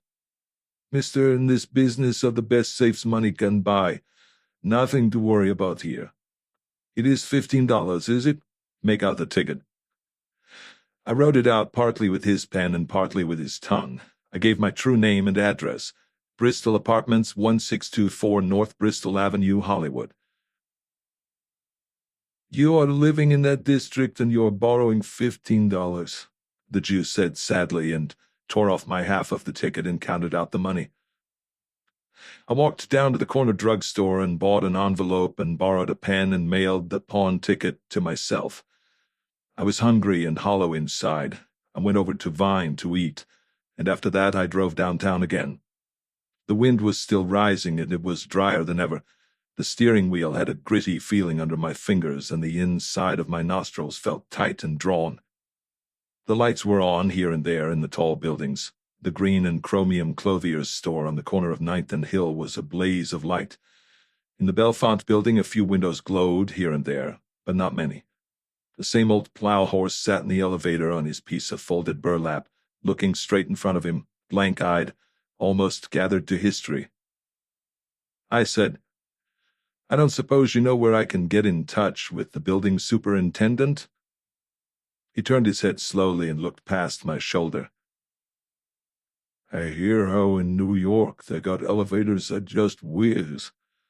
Go 30 floors at a time, high speed. That's in New York." "The hell with New York," I said. "I like it here." "Must take a good man to run them fast babies. Don't kid yourself, Dad. All those cuties do is push buttons, say good morning, Mr. Who's-this, and look at their beauty spots in the car mirror. Now you take a Model T job like this, it takes a man to run it. Satisfied?" "I work 12 hours a day," he said. "I'm glad to get it. Don't let the union hear you." "You know what the union can do?" I shook my head. He told me, then he lowered his eyes until they almost looked at me. "Didn't I see you before somewhere?" "About the building, super," I said gently. "Year ago, he broke his glasses," the old man said. I could have laughed. Almost did. "Yes. Where can I get in touch with him this time of the evening?" He looked at me a little more directly. "Oh, the building super? He's home, ain't he?" "Sure, probably, or gone to the pictures, but where is home? What's his name?" "You want something?" "Yes." I squeezed a fist in my pocket and tried to keep from yelling. "I want the address of one of the tenants. The tenant I want the address of isn't in the phone book, at his home. I mean where he lives when he's not in his office. You know. Home." I took my hands out and made a shape in the air, writing the letters slowly. H-O-M-E. The old man said, "Which one?" It was so direct that it jarred me. "Mr. Morningstar. He ain't home. Still in his office." "Are you sure?" "Sure, I'm sure. I don't notice people much, but he's old like me, and I notice him. He ain't been down yet." I got into the car and said, 8. He wrestled the doors shut and we ground our way up. He didn't look at me anymore. When the car stopped and I got out, he didn't speak or look at me again. He just sat there blank-eyed, hunched on the burlap and the wooden stool. As I turned the angle of the corridor, he was still sitting there, and the vague expression was back on his face. At the end of the corridor, 2 doors were alight. They were the only 2 in sight that were. I stopped outside to light a cigarette and listen, but I didn't hear any sound of activity. I opened the door marked entrance and stepped into the narrow office with the small, closed typewriter desk. The wooden door was still ajar. I walked along to it and knocked on the wood and said, "Mr. Morningstar." No answer. Silence. Not even a sound of breathing. The hair moved on the back of my neck. I stepped around the door. The ceiling light glowed down on the glass cover of the jeweler's scales, on the old polished wood around the leather desktop, down the side of the desk, on a square-toed, elastic-sided black shoe with a white cotton sock above it. The shoe was at the wrong angle, pointing to the corner of the ceiling. The rest of the leg was behind the corner of the big safe. I seemed to be wading through mud as I went on into the room. He lay crumpled on his back, very lonely, very dead. The safe door was wide open and keys hung in the lock of the inner compartment. A metal drawer was pulled out. It was empty now. There may have been money in it once. Nothing else in the room seemed to be different. The old man's pockets had been pulled out, but I didn't touch him except to bend over and put the back of my hand against his livid, violet-colored face. It was like touching a frog's belly. Blood had oozed from the side of his forehead where he had been hit, but there was no powder smell on the air this time, and the violet contour of his skin showed that he had died of a heart stoppage, due to shock and fear, probably. That didn't make it any less murder. I left the lights burning, wiped the doorknobs, and walked down the fire stairs to the 6th floor. I read the names on the doors going along for no reason at all. H.R. Teager, Dental Laboratories. L. Pridview, Public Accountant. Dalton and Reese Typewriting Service. Dr. E.J. Blaskowitz, and underneath the name in small letters, Chiropractic Physician. The elevator came growling up and the old man didn't look at me. His face was as empty as my brain. I called the receiving hospital from the corner, giving no name. 15. The chessmen, red and white bone, were lined up ready to go and had that sharp, competent, and complicated look they always have at the beginning of a game. It was 10 o'clock in the evening. I was home at the apartment. I had a pipe in my mouth, a drink at my elbow, and nothing on my mind except 2 murders and the mystery of how Mrs. Elizabeth Bright Murdoch had got her Brasher doubloon back while I still had it in my pocket. I opened a little paper-bound book of tournament games published in Leipzig, picked out a dashing-looking Queen's Gambit, moved the white pawn to Queen's 4, and the bell rang at the door. I stepped around the table and picked the Colt 38 off the drop leaf of the oak desk and went over to the door, holding it down beside my right leg. "Who is it?" "Breeze." I went back to the desk to lay the gun down again before I opened the door. Breeze stood there looking just as big and sloppy as ever, but a little more tired. The young, fresh-faced dick named Spangler was with him. They rode me back into the room without seeming to, and Spangler shut the door. His bright young eyes flicked this way and that while Breeze let his older and harder ones stay on my face for a long moment. Then he walked around me to the Davenport. "Look around," he said out of the corner of his mouth. Spangler left the door and crossed the room to the dinette, looked in there, recrossed, and went into the hall. The bathroom door squeaked. His steps went farther along. Breeze took his hat off and mopped his semi-bald dome. Doors opened and closed, distantly. Closets. Spangler came back. "Nobody here," he said. Breeze nodded and sat down. placing his Panama beside him. Spangler saw the gun lying on the desk. He said, "Mind if I look?" I said, "Phooey on both of you." Spangler walked to the gun and held the muzzle to his nose, sniffing. He broke the magazine out, ejected the shell in the chamber, picked it up, and pressed it into the magazine. He laid the magazine on the desk and held the gun so that light went into the open bottom of the breech. Holding it that way, he squinted down the barrel. "A little dust," he said. "Not much." "What did you expect?" I said. "Rubies?" He ignored me, looking at Breeze, and added, "I'd say this gun has not been fired within 24 hours. I'm sure of it." Breeze nodded and chewed his lips and explored my face with his eyes. Spangler put the gun together neatly and laid it aside and went and sat down.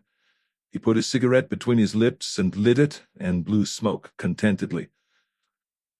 "We know damn well it wasn't a long .38 anyway," he said.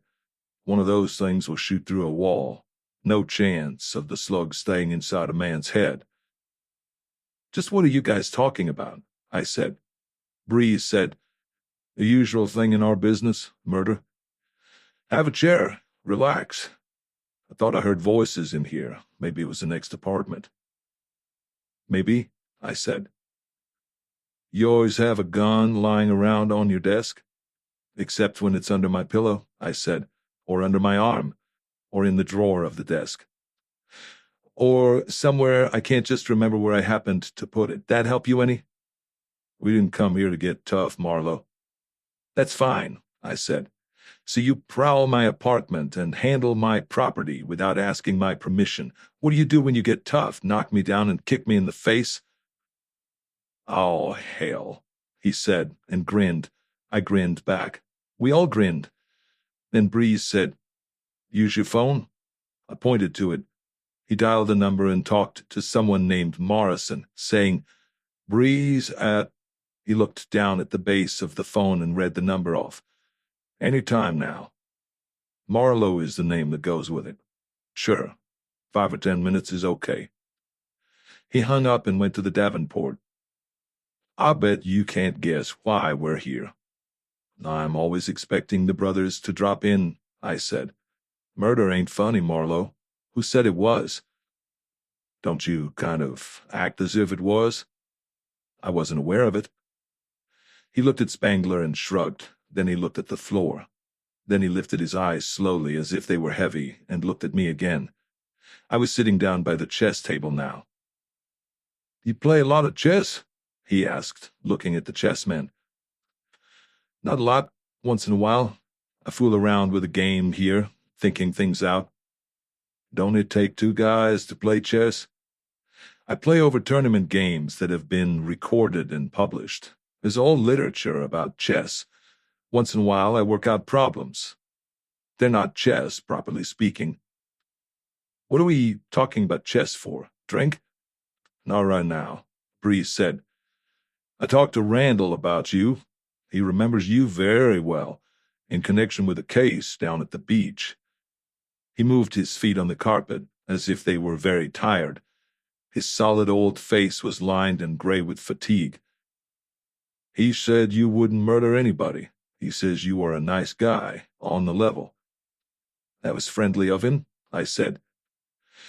"He says you make good coffee and you get up kind of late in the mornings and are apt to run to a very bright line of chatter, and that we should believe anything you say, provided we can check it by 5 independent witnesses." "To hell with him," I said. Breeze nodded exactly as though I had said just what he wanted me to say. He wasn't smiling, and he wasn't tough, just a big, solid man working at his job. Spangler had his head back on the chair and his eyes half closed, and was watching the smoke from his cigarette. "Randall says we should look out for you.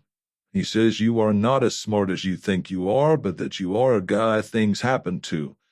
And a guy like that could be a lot more trouble than a very smart guy. That's what he says, you understand. You look all right to me. I like everything in the clear. That's why I'm telling you." I said it was nice of him. The phone rang. I looked at Breeze, but he didn't move, so I reached for it and answered it. It was a girl's voice. I thought it was vaguely familiar, but I couldn't place it. Is this Mr. Philip Marlowe? Yes. Mr. Marlowe, I'm in trouble, very great trouble. I want to see you very badly. When can I see you? I said. You mean tonight? Who am I talking to? My name is Gladys Crane. I live at the Hotel Normandy on Rampart. When can you? You mean you want me to come over there tonight? I asked, thinking about the voice, trying to place it. The phone clicked, and the line was dead. I sat there holding it, frowning at it, looking across it at Breeze. His face was quietly empty of interest. Some girl says she's in trouble, I said. Connection broken. I held the plunger down on the base of the phone, waiting for it to ring again. The two cops were completely silent and motionless. Too silent. Too motionless. The bell rang again, and I let the plunger up and said, You want to talk to Breeze, don't you? Yeah. It was a man's voice, and it sounded a little surprised. Go on, be tricky, I said, and got up from the chair and went out to the kitchen. I heard Breeze talking very briefly, then the sound of the phone being returned to the cradle. I got a bottle of 4 Roses out of the kitchen closet and 3 glasses. I got ice and ginger ale from the icebox and mixed 3 highballs and carried them in on a tray and set the tray down on the cocktail table in front of the Davenport where Breeze was sitting. I took 2 of the glasses, handed one to Spangler, and took the other to my chair. Spangler held the glass uncertainly, pinching his lower lip between thumb and forefinger, looking at Breeze to see whether he would accept the drink. Breeze looked at me very steadily. Then he sighed.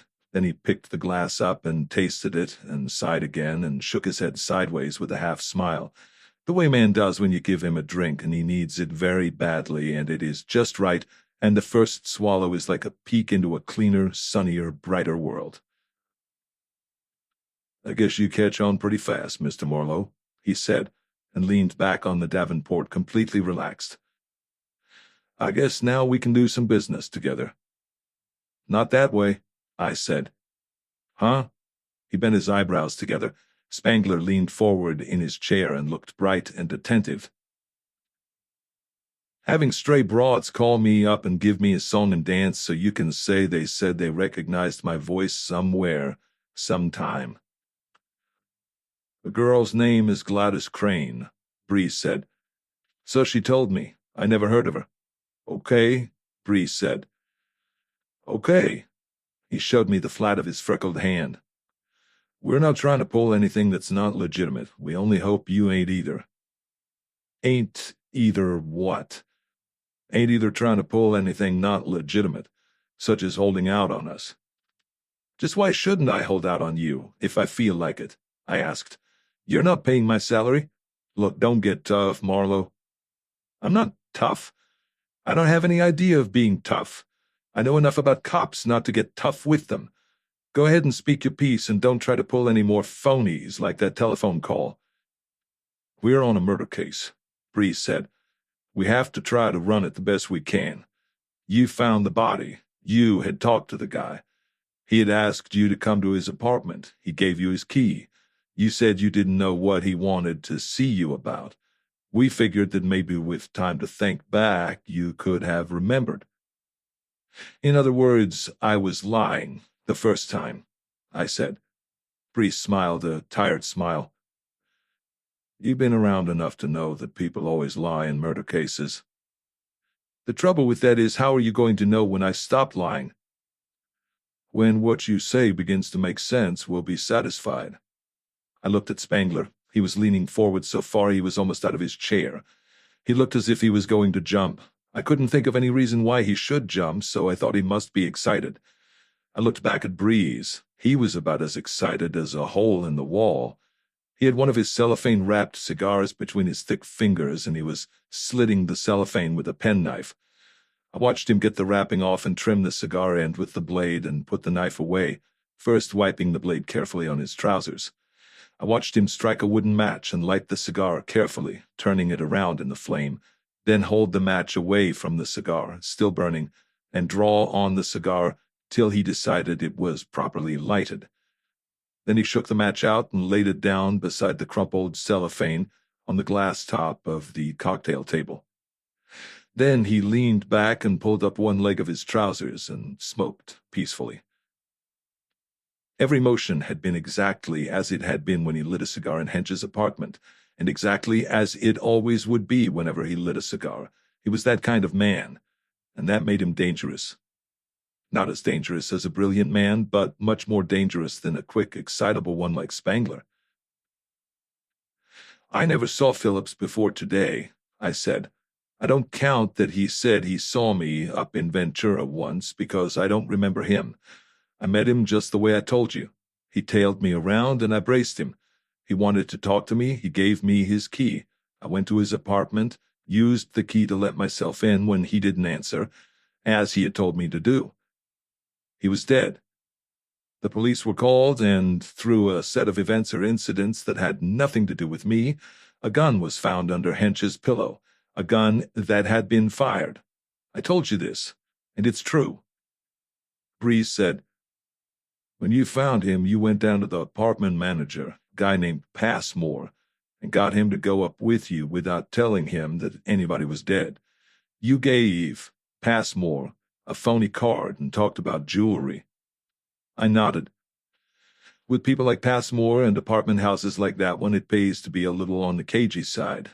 I was interested in Phillips. I thought Passmore might tell me something about him if he didn't know he was dead, that he wouldn't be likely to tell me if he knew the cops were going to bounce in on him in a brief space of time. That's all there was to that." Breeze drank a little of his drink and smoked a little of his cigar and said, "What I'd like to get in the clear is this. Everything you just told us might be strictly the truth, and yet you might not be telling us the truth, if you get what I mean." "Like what?" I asked, getting perfectly well what he meant. He tapped on his knee and watched me with a quiet up-from-under look. Not hostile, not even suspicious, just a quiet man doing his job. "Like this. You're on a job. We don't know what it is. Phillips was playing at being a private dick. He was on a job. He trailed you around. How can we know unless you tell us that his job and your job don't tie in somewhere? And if they do, that's our business, right?" "That's one way to look at it," I said. "But it's not the only way, and it's not my way. Don't forget this is a murder case, Marlowe. I'm not. But don't you forget, I've been around this town a long time, more than 15 years. I've seen a lot of murder cases come and go. Some have been solved, some couldn't be solved, and some could have been solved that were not solved. And one or two or three of them have been solved wrong. Somebody was paid to take a rap, and the chances are it was known or strongly suspected and winked at. But skip that. It happens, but not often. Consider a case like the Cassidy case. I guess you remember it, don't you?" Breeze looked at his watch. "I'm tired," he said. "Let's forget the Cassidy case. Let's stick to the Phillips case." I shook my head. "I'm going to make a point, and it's an important point. Just look at the Cassidy case. Cassidy was a very rich man, a multimillionaire. He had a grown-up son. One night the cops were called to his home, and young Cassidy was on his back on the floor with blood all over his face and a bullet hole in the side of his head. His secretary was lying on his back in an adjoining bathroom with his head against the second bathroom door, leading to a hall, and a cigarette burned out between the fingers of his left hand, just a short burned-out stub that had scorched the skin between his fingers. A gun was lying by his right hand. He was shot in the head, not a contact wound. A lot of drinking had been done.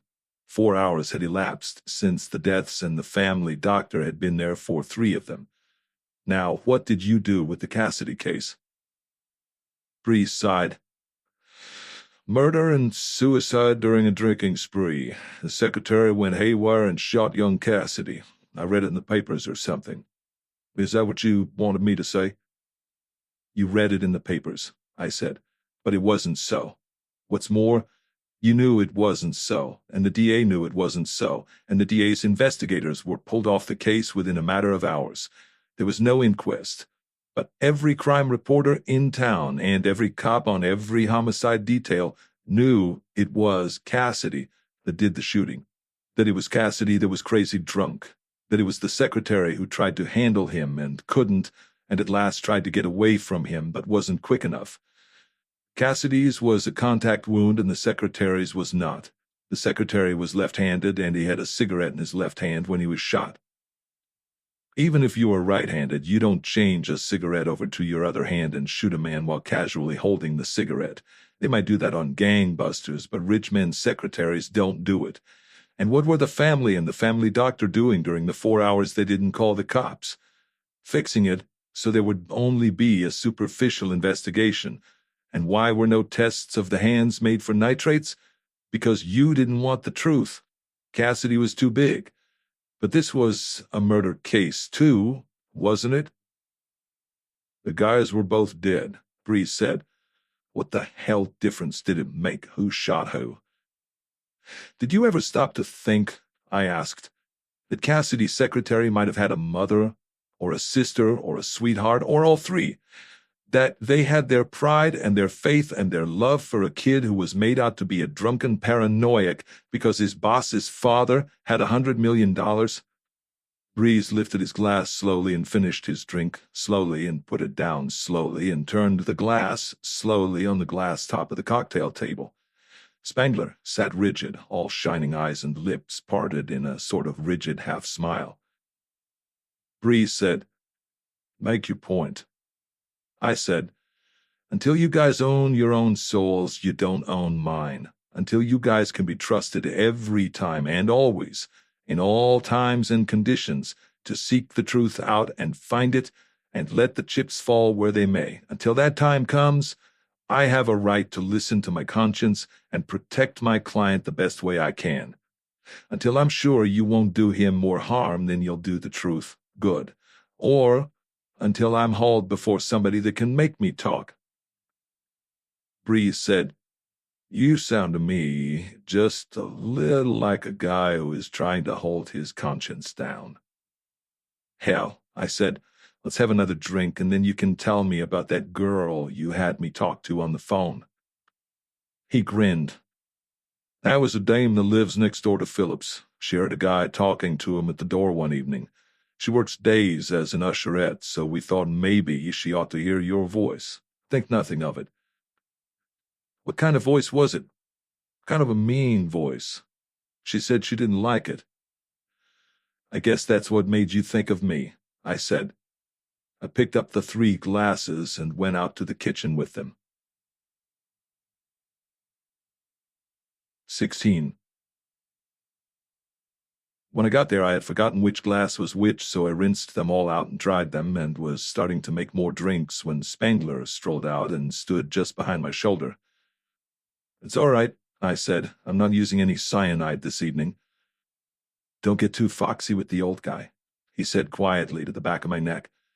"He knows more angles than you think." "Nice of you," I said. "Say, I'd like to read up on that Cassidy case," he said. "Sounds interesting. Must have been before my time." "It was a long time ago," I said, "and it never happened. I was just kidding."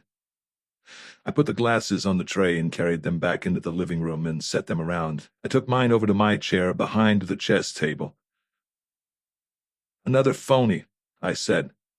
"Your sidekick sneaks out to the kitchen and gives me advice behind your back about how careful I ought to keep on account of the angles you know that I don't think you know. He has just the right face for it, friendly and open and an easy blusher." Spangler sat down on the edge of his chair and blushed.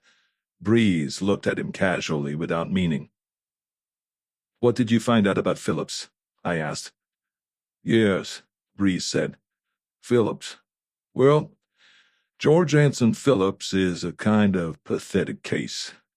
He thought he was a detective, but it looks as if he couldn't get anybody to agree with him.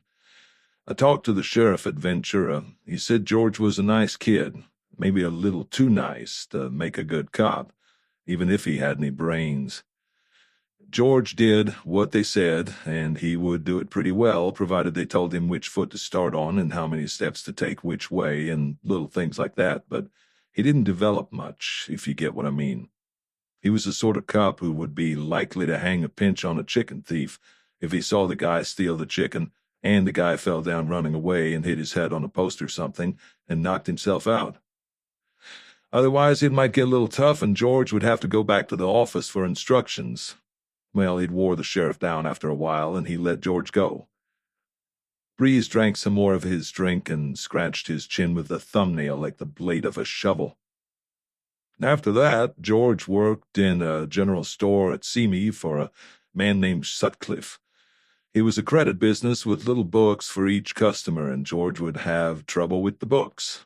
He would forget to write the stuff down or write it in the wrong book, and some of the customers would straighten him out and some would let George forget. So Sutcliffe thought maybe George would do better at something else, and he came to Los Angeles.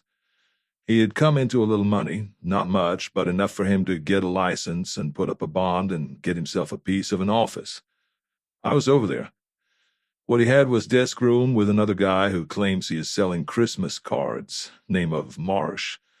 If George had a customer, the arrangement was Marsh would go for a walk. Marsh says he didn't know where George lived and George didn't have any customers. That is no business coming to the office that Marsh knows about. But George put an advertisement in the paper and he might have got a customer out of that. I guess he did because about a week ago Marsh found a note on his desk that George would be out of town for a few days. That's the last he heard of him. So George went over to Court Street and took an apartment under the name of Anson and got bumped off. And that's all we know about George so far. Kind of a pathetic case. He looked at me with a level, uncurious gaze and raised his glass to his lips. What about this advertisement? Breeze put the glass down and dug a thin piece of paper out of his wallet and put it down on the cocktail table. I went over and picked it up and read it. It said, "Why worry? Why be doubtful or confused? Why be gnawed by suspicion? Consult cool, careful, confidential, discreet investigator. George Anson Phillips, Glenview 9521. I put it down on the glass again. It ain't any worse than lots of business personals, Breeze said. It don't seem to be aimed at the carriage trade. Spangler said, The girl in the office wrote it for him. She said she could hardly keep from laughing, but George thought it was swell. The Hollywood Boulevard office of the Chronicle. You checked that fast, I said. We don't have any trouble getting information, Breeze said, except maybe from you. What about Hench? Nothing about Hench. Him and the girl were having a liquor party. They would drink a little and sing a little and scrap a little and listen to the radio and go out to eat once in a while when they thought of it. I guess it had been going on for days. Just as well we stopped it. The girl has 2 bad eyes. The next round, Hench might have broken her neck. The world is full of bums like Hench and his girl. What about the gun Hench said wasn't his? It's the right gun. We don't have the slug yet, but we have the shell. It was under George's body and it checks. We had a couple more fired and compared the ejector marks and the firing pin dents. You believe someone planted it under Hench's pillow? Sure. Why would Hench shoot Phillips? He didn't know him. How do you know that? I know it, Breeze said, spreading his hands. Look, there are things you know because you have them down in black and white, and there are things you know because they are reasonable and have to be so. You don't shoot somebody and then make a lot of racket calling attention to yourself and all the time you have the gun under your pillow. The girl was with Hench all day. If Hench shot anybody, she would have some idea. She doesn't have any such idea. She would spill if she had. What is Hench to her? A guy to play around with, no more. Look, forget Hench. The guy who did the shooting hears the loud radio and knows it'll cover a shot. But all the same, he saps Phillips and drags him into the bathroom and shuts the door before he shoots him. He's not drunk. He's minding his own business and careful. He goes out, shuts the bathroom door, the radio stops. Hench and the girl go out to eat. Just happens that way. How do you know the radio stopped? I was told, Breeze said calmly. Other people live in that dump.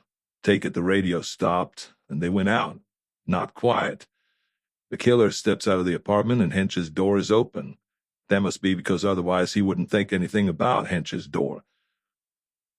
People don't leave their doors open in apartment houses, especially in districts like that. Drunks do. Drunks are careless. Their minds don't focus well, and they only think of one thing at a time. The door was open, just a little maybe, but open. The killer went in and ditched his gun on the bed and found another gun there. He took that away just to make it look worse for Hench. You can check the gun, I said. Hench's gun? We'll try to. But Hench says he doesn't know the number. If we find it, we might do something there. I doubt it. The gun we have, we will try to check, but you know how those things are. You get just so far along and you think it is going to open up for you, and then the trail dies out cold. A dead end.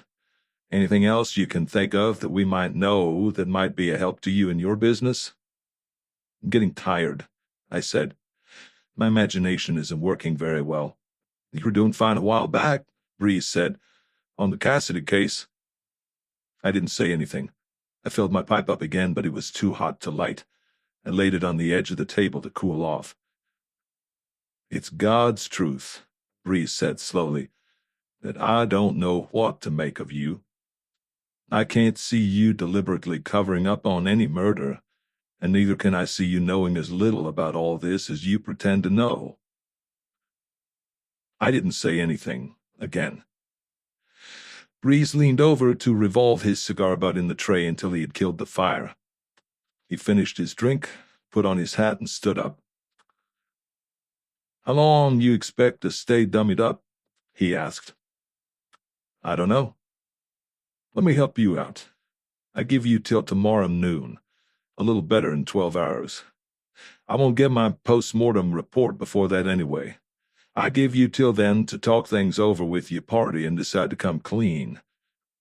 And after that I see the captain of detectives and tell him a private eye named Philip Marlowe is withholding information which I need in a murder investigation, or I'm pretty sure he is. And what about it? I figure he'll pull you in fast enough to singe your britches. I said, Oh, huh. Did you go through Philip's desk? Sure. A very neat young feller. Nothing in it at all except a kind of diary. Nothing in that either except how he went to the beach or took some girl to the pictures and she didn't warm up much, or how he sat in the office and no business come in. One time he got a little sore about his laundry and wrote a whole page.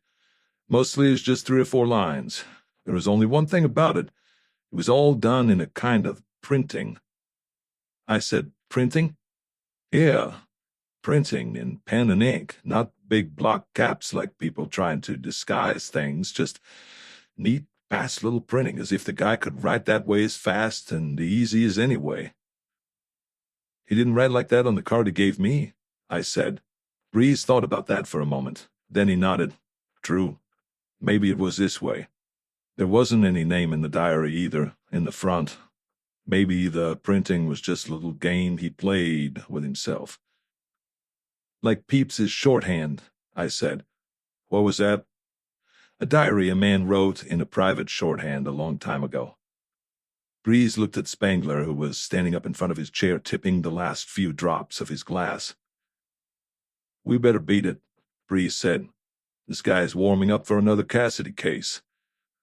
Spangler put his glass down and they both went over to the door. Breeze shuffled a foot and looked at me sideways with his hand on the doorknob. You know any tall blondes? I'd have to think, I said. I hope so. How tall? Just tall. I don't know how tall that is, except that it would be tall to a guy who is tall himself. A wop named Palermo owns that apartment house on Court Street. We went across to see him in his funeral parlors. He owns them too. He says he saw a tall blonde come out of the apartment house about 3:30. The manager, Passmore, don't place anybody in the joint that he would call a tall blonde. The wop says she was a looker. I give some weight to what he says because he gave us a good description of you. He didn't see this tall blonde go in, just saw her come out. She was wearing slacks and a sports jacket and a wraparound, but she had light blonde hair and plenty of it under the wraparound. Nothing comes to me, I said, but I just remembered something else. I wrote the license number of Phillips's car down on the back of an envelope. That will give you his former address, probably. I'll get it. They stood there while I went to get it out of my coat in the bedroom. I handed the piece of envelope to Breeze, and he read what was on it and tucked it into his billfold. So you just thought of this, huh? That's right. Well, well, he said. Well, well. The two of them went along the hallway towards the elevator, shaking their heads. I shut the door and went back to my almost untasted second drink. It was flat. I carried it to the kitchen and hardened it up from the bottle and stood there holding it and looking out of the window at the eucalyptus trees, tossing their limber tops against the bluish dark sky. The wind seemed to have risen again. It thumped at the north window, and there was a heavy, slow pounding noise on the wall of the building, like a thick wire banging the stucco between insulators. I tasted my drink and wished I hadn't wasted the fresh whiskey on it. I poured it down the sink and got a fresh glass and drank some ice water. 12 hours to tie up a situation which I didn't even begin to understand.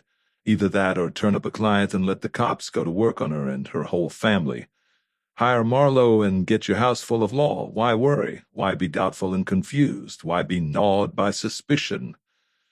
Consult cockeyed, careless, club-footed, dissipated investigator Philip Marlowe, Glenview 7537. See me and you meet the best cops in town. Why despair? Why be lonely? Call Marlowe and watch the wagon come. This didn't get me anywhere either. I went back to the living room and put a match to the pipe that had cooled off now on the edge of the chess table. I drew the smoke in slowly, but it still tasted like the smell of hot rubber. I put it away and stood in the middle of the floor, pulling my lower lip out and letting it snap back against my teeth. The telephone rang. I picked it up and growled into it. Marlowe? The voice was a harsh, low whisper. It was a harsh, low whisper I had heard before. All right, I said. Talk it up, whoever you are. Whose pocket have I got my hand in now? Maybe you're a smart guy, the harsh whisper said. Maybe you would like to do yourself some good. How much good? Say about 5 C's worth of good. That's grand, I said. Doing what? Keeping your nose clean, the voice said. Want to talk about it? Where, when, and who to? Idle Valley Club, Morny, any time you get here. Who are you? A dim chuckle came over the wire. Just ask at the gate for Eddie Prue.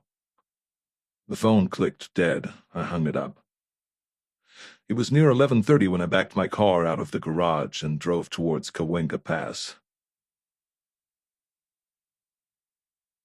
17.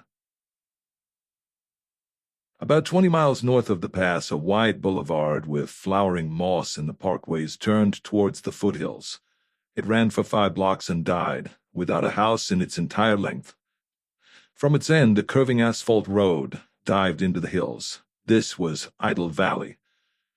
Around the shoulder of the first hill there was a low white building with a tiled roof beside the road. It had a roofed porch and a floodlighted sign on it read Idle Valley Patrol. Open gates were folded back on the shoulders of the road, in the middle of which a square white sign standing on its point said Stop, in letters sprinkled with reflector buttons. Another floodlight blistered the space of road in front of the sign. I stopped. A uniformed man with a star and a strapped-on gun in a woven leather holster looked at my car, then at a board on a post. He came over to the car. Good evening. I don't have your car. This is a private road. Visiting? Going to the club. Which one? Idle Valley Club. 8777, that's what we call it here. You mean Mr. Morney's place? Right. You're not a member, I guess. No. I have to check you in, to somebody who is a member or to somebody who lives in the valley. All private property here, you know. No gate crashers, huh? He smiled. No gate crashers. The name is Philip Marlowe, I said, calling on Eddie Prue. Prue? He's Mr. Morney's secretary, or something. Just a minute, please. He went to the door of the building and spoke. Another uniformed man inside plugged in on a PBX. A car came up behind me and honked. The clack of the typewriter came from the open door of the patrol office. The man who had spoken to me looked at the honking car and waved it in. It slid around me and scooted off into the dark. A green, long, open convertible sedan with 3 dizzy-looking dames in the front seat, all cigarettes and arched eyebrows and go-to-hell expressions. The car flashed around a curve and was gone. The uniformed man came back to me and put a hand on the car door. "Okay, Mr. Marlowe, check with the officer at the club, please. A mile ahead on your right. There's a lighted parking lot and the number on the wall. Just the number, 8777. Check with the officer there, please," I said.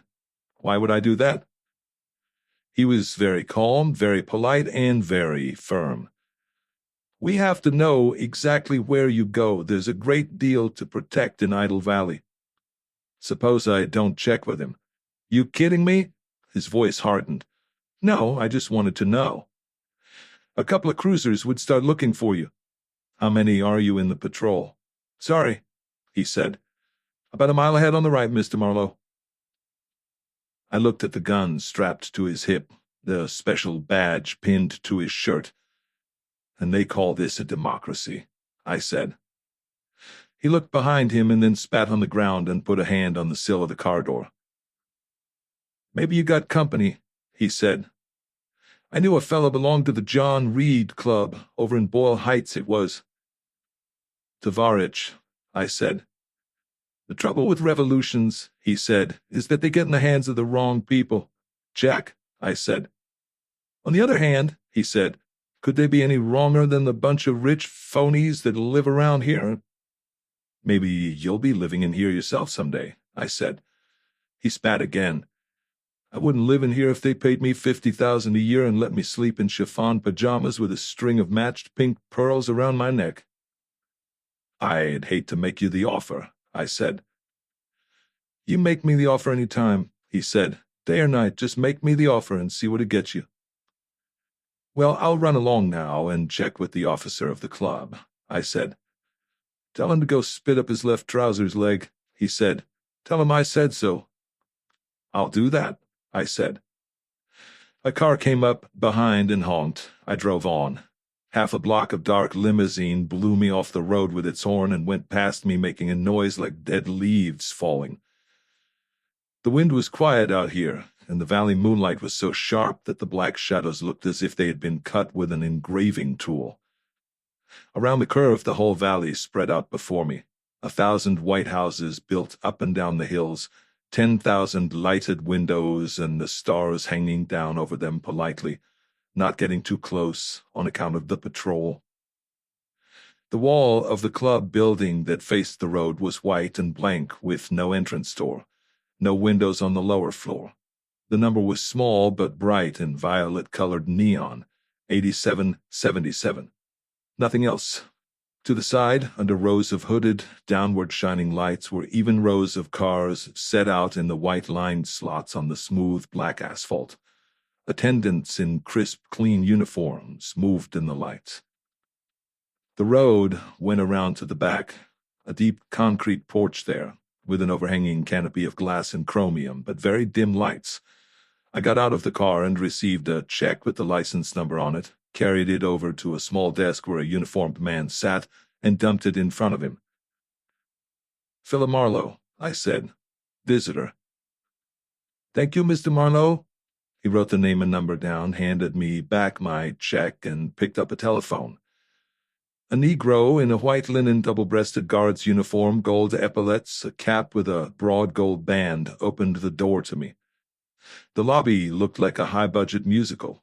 A lot of light and glitter, a lot of scenery, a lot of clothes, a lot of sound, an all-star cast, and a plot with all the originality and drive of a split fingernail. Under the beautiful, soft, indirect lighting, the wall seemed to go up forever, and to be lost in soft, lascivious stars that really twinkled. You could just manage to walk on the carpet without waiters. At the back was a free arched stairway with a chromium and white enamel gangway going up in wide, shallow, carpeted steps. At the entrance to the dining room, a chubby captain of 2 waiters stood negligently with a 2-inch satin stripe on his pants and a bunch of gold-plated menus under his arm. He had the sort of face that can turn from a polite simper to cold-blooded fury almost without moving a muscle. The bar entrance was to the left. It was dusky and quiet, and a bartender moved moth-like against the faint glitter of piled glassware. A tall, handsome blonde, in a dress that looked like seawater sifted over with gold dust, came out of the ladies' room, touching up her lips, and turned toward the arch, humming. The sound of rumba music came through the archway, and she nodded her gold head in time to it, smiling. A short, fat man with a red face and glittering eyes waited for her with a white wrap over his arm. He dug his thick fingers into her bare arm and leered up at her. A Czech girl in peach bloom Chinese pajamas came over to take my hat and disapprove of my clothes. She had eyes like strange sins. A cigarette girl came down the gangway. She wore an egret plume in her hair, enough clothes to hide behind a toothpick. One of her long, beautiful, naked legs was silver, and one was gold. She had the utterly disdainful expression of a dame who makes her dates by long distance. I went to the bar and sank into a leather bar seat packed with down. Glasses tinkled gently, lights glowed softly. There were quiet voices whispering of love, or 10%, or whatever they whisper about in a place like that. A tall, fine-looking man in a gray suit cut by an angel suddenly stood up from a small table by the wall and walked over to the bar and started to curse one of the barmen. He cursed him in a loud, clear voice for a long minute, calling him about 9 names that are not usually mentioned by tall, fine-looking men in well-cut gray suits. Everybody stopped talking and looked at him, quietly. His voice cut through the muted rumba music like a shovel through snow. The barman stood perfectly still, looking at the man. The barman had curly hair and a clear, warm skin and wide-set, careful eyes. He didn't move or speak. The tall man stopped talking and stalked out of the bar. Everybody watched him out except the barman. The barman moved slowly along the bar to the end where I sat, and looking away from me with nothing on his face but pallor. Then he turned to me and said, "You, sir? I want to talk to a fellow named Eddie Prue." "So?" "He works here," I said. "Works here doing what?" His voice was perfectly level and as dry sand. "I understand he's the guy that walks behind the boss, if you know what I mean." "Oh, Eddie Prue." He moved one lip slowly over the other and made small, tight circles on the bar with his bar cloth. "Your name?" "Marlowe." "Marlowe. Drink while waiting?" "A dry martini will do." "A martini. Dry. Very, very dry." "Okay." "Will you eat it with a spoon or a knife and fork?" "Cut it in strips," I said. "I'll just nibble it." "On your way to school," he said. "Should I put the olive in a bag for you?" "Sock me on the nose with it," I said, "if it will make you feel any better." "Thank you, sir," he said.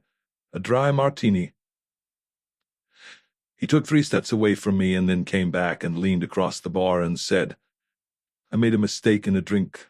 The gentleman was telling me about it." I heard him. "He was telling me about it as gentlemen tell you about things like that, as big-shot directors like to point out to you your little errors, and you heard him." "Yeah," I said, wondering how long this was going to go on. "He made himself heard. The gentleman did. So I come over here and practically insult you." "I got the idea," I said. He held up one of his fingers and looked at it thoughtfully. "Just like that," he said. "A perfect stranger." "It's my big brown eyes," I said. "They have that gentle look."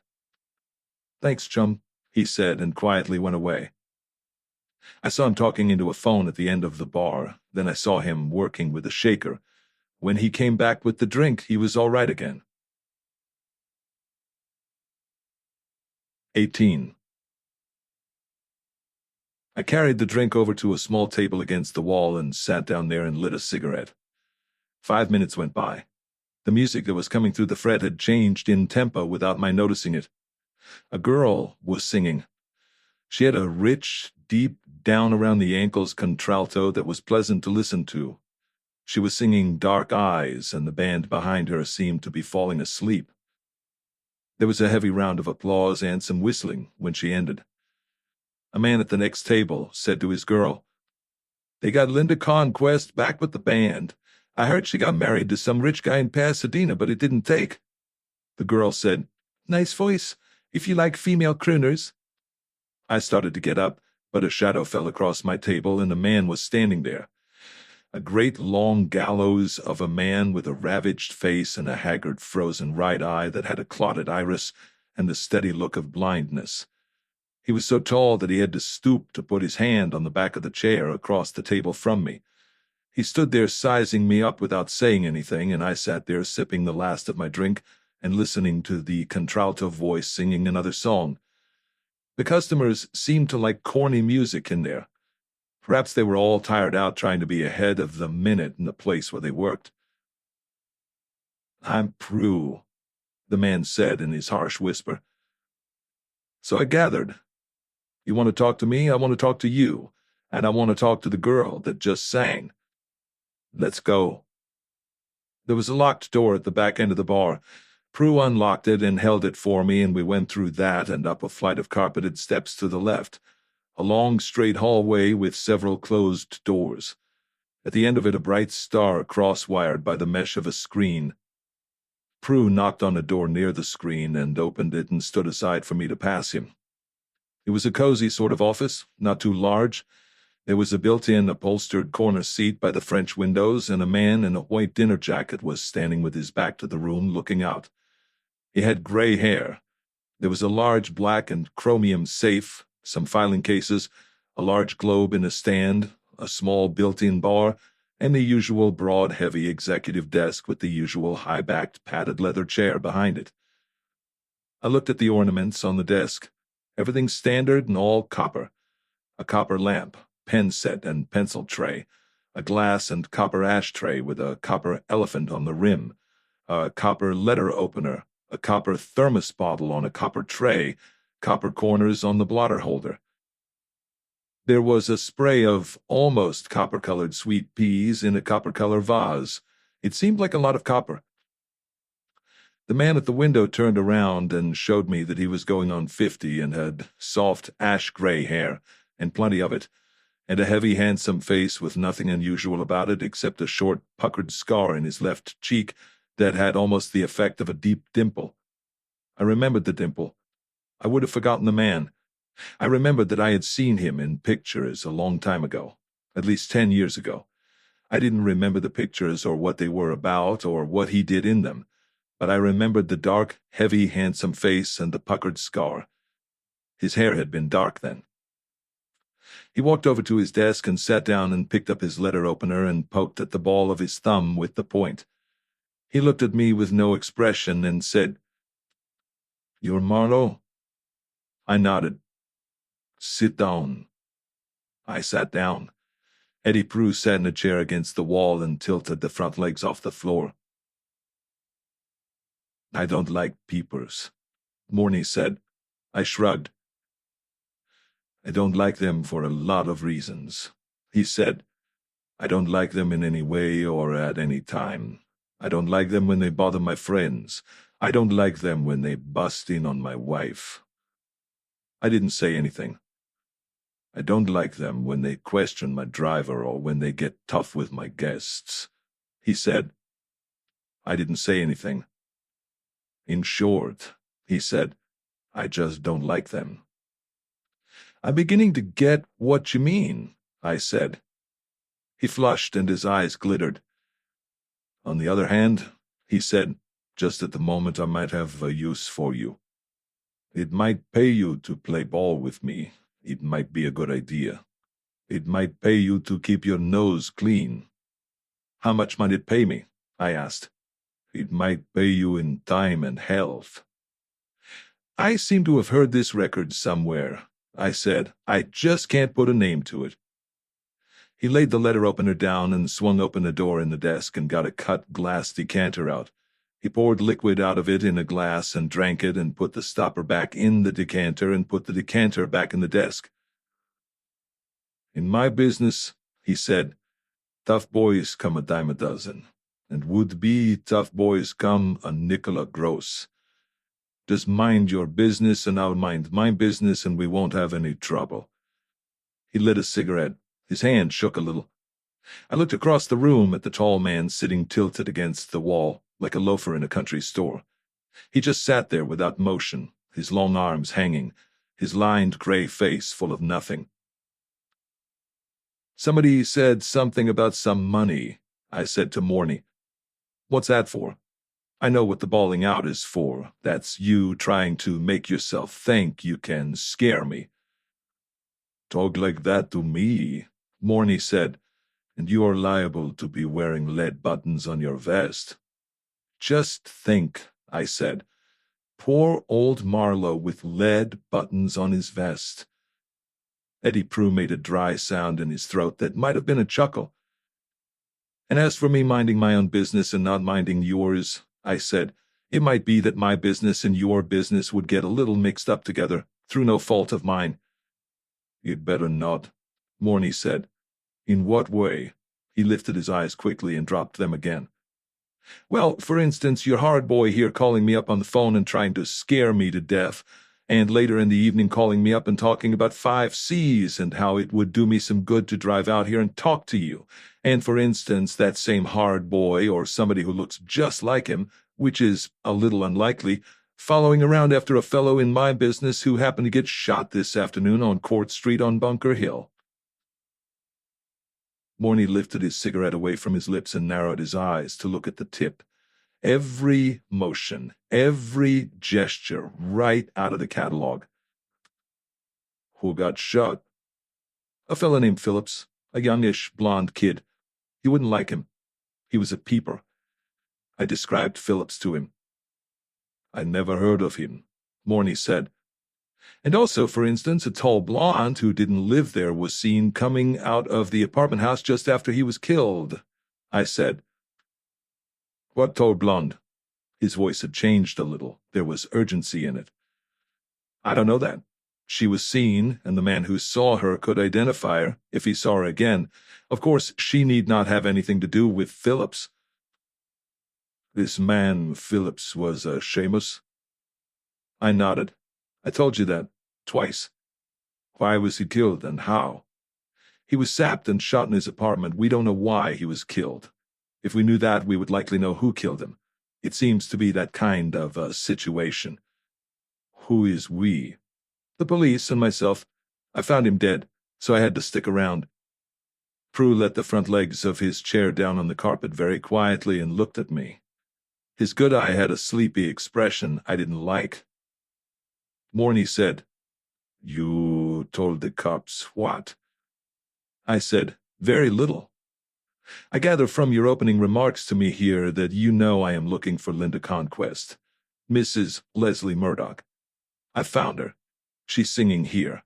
I don't know why there should have been any secret about it. It seems to me that your wife or Mr. Van Eer might have told me, but they didn't. What my wife would tell a people, Morny said, you could put in a gnat's eye. No doubt she had her reasons, I said. However, that's not very important now. In fact, it's not very important that I see Miss Conquest. Just the same, I'd like to talk to her a little, if you don't mind. Suppose I mind, Morny said. I guess I would like to talk to her anyway, I said. I got a cigarette out of my pocket and rolled it around in my fingers and admired his thick and still dark eyebrows. They had a fine shape, an elegant curve. Prue chuckled. Morny looked at him and frowned and looked back at me, keeping the frown on his face. I asked you what you told the cops, he said. I told them as little as I could. This man Phillips asked me to come and see him. He implied he was too deep in a job he didn't like and needed help. When I got there, he was dead. I told the police that. They didn't think it was quite the whole story. It probably isn't. I have until tomorrow noon to fill it out, so I'm trying to fill it out. You wasted your time coming here, Morny said. I got the idea that I was asked to come here. You can go to hell back any time you want to, Morny said, or you can do a little job for me for $500. Either way, you leave Eddie and me out of any conversations you might have with the police. What's the nature of the job? You were at my house this morning. You ought to have an idea. I don't do divorce business, I said. His face turned white. I love my wife, he said. We've only been married 8 months. I don't want any divorce. She's a swell girl, and she knows what time it is, as a rule. But I think she's playing with a wrong number at the moment. Wrong in what way? I don't know. That's what I want to find out. Let me get this straight, I said. Are you hiring me on a job or off a job I already have? Prue chuckled again against the wall. Morny poured himself some more brandy and tossed it quickly down in his throat. Color came back into his face. He didn't answer me. And let me get another thing straight, I said. You don't mind your wife playing around, but you don't want her playing with somebody called Vanier. Is that it? I trust her heart, he said slowly, but I don't trust her judgment. Put it that way. And you want me to get something on this man, Vanier? I want to find out what he is up to. Oh, is he up to something? I think he is. I don't know what. You think he is, or you want to think he is? He stared at me levelly for a moment, then he pulled the middle drawer of his desk out, reached in, and tossed the folded paper across to me. I picked it up and unfolded it. It was a carbon copy of a gray billhead, Cal Western Dental Supply Company, and an address.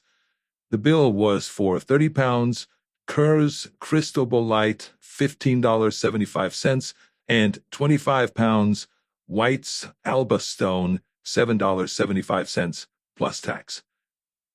It was made out to H.R. Teager, Will Call, and stamped paid with a rubber stamp. It was signed for in the corner, L.G. Vanier. I put it down on the desk. That fell out of his pocket one night when he was here, Morny said. About 10 days ago. Eddie put one of his big feet on it, and Vanier didn't notice he had dropped it. I looked at Prue, then at Morny, then at my thumb. Is this supposed to mean something to me? I thought you were a smart detective. I figured you could find out. I looked at the paper again, folded it, and put it in my pocket. I'm assuming you wouldn't give it to me unless it meant something, I said. Morny went to the blackened chromium safe against the wall and opened it. He came back with 5 new bills spread out in his fingers like a poker hand. He smoothed them edge to edge, riffled them lightly, and tossed them on the desk in front of me. There's your 5 C's, he said. Take Vanier off of my wife's life, and there will be the same again for you. I don't care how you do it, and I don't want to know anything about how you do it. Just do it. I poked at the crisp new bills with a hungry finger. Then I pushed them away. You can pay me when and if I deliver, I said. I'll take my payment tonight in a short interview with Miss Conquest. Morny didn't touch the money. He lifted the square bottle and poured himself another drink. This time he poured one for me and pushed it across the desk. And as for this Phillips murder, I said, Eddie here was following Phillips a little. You want to tell me why? No. The trouble with a case like this is that the information might come from somebody else. When a murder gets into the papers, you never know what will come out. If it does, you'll blame me. He looked at me steadily and said, I don't think so. I was a bit rough when you came in, but you shape up pretty good. I'll take a chance. Thanks, I said. Would you mind telling me why you had Eddie call me up and give me the shakes? He looked down and tapped on the desk. Linda's an old friend of mine. Young Murdoch was out here this afternoon to see her. He told her you were working for old lady Murdoch. She told me. I didn't know what the job was.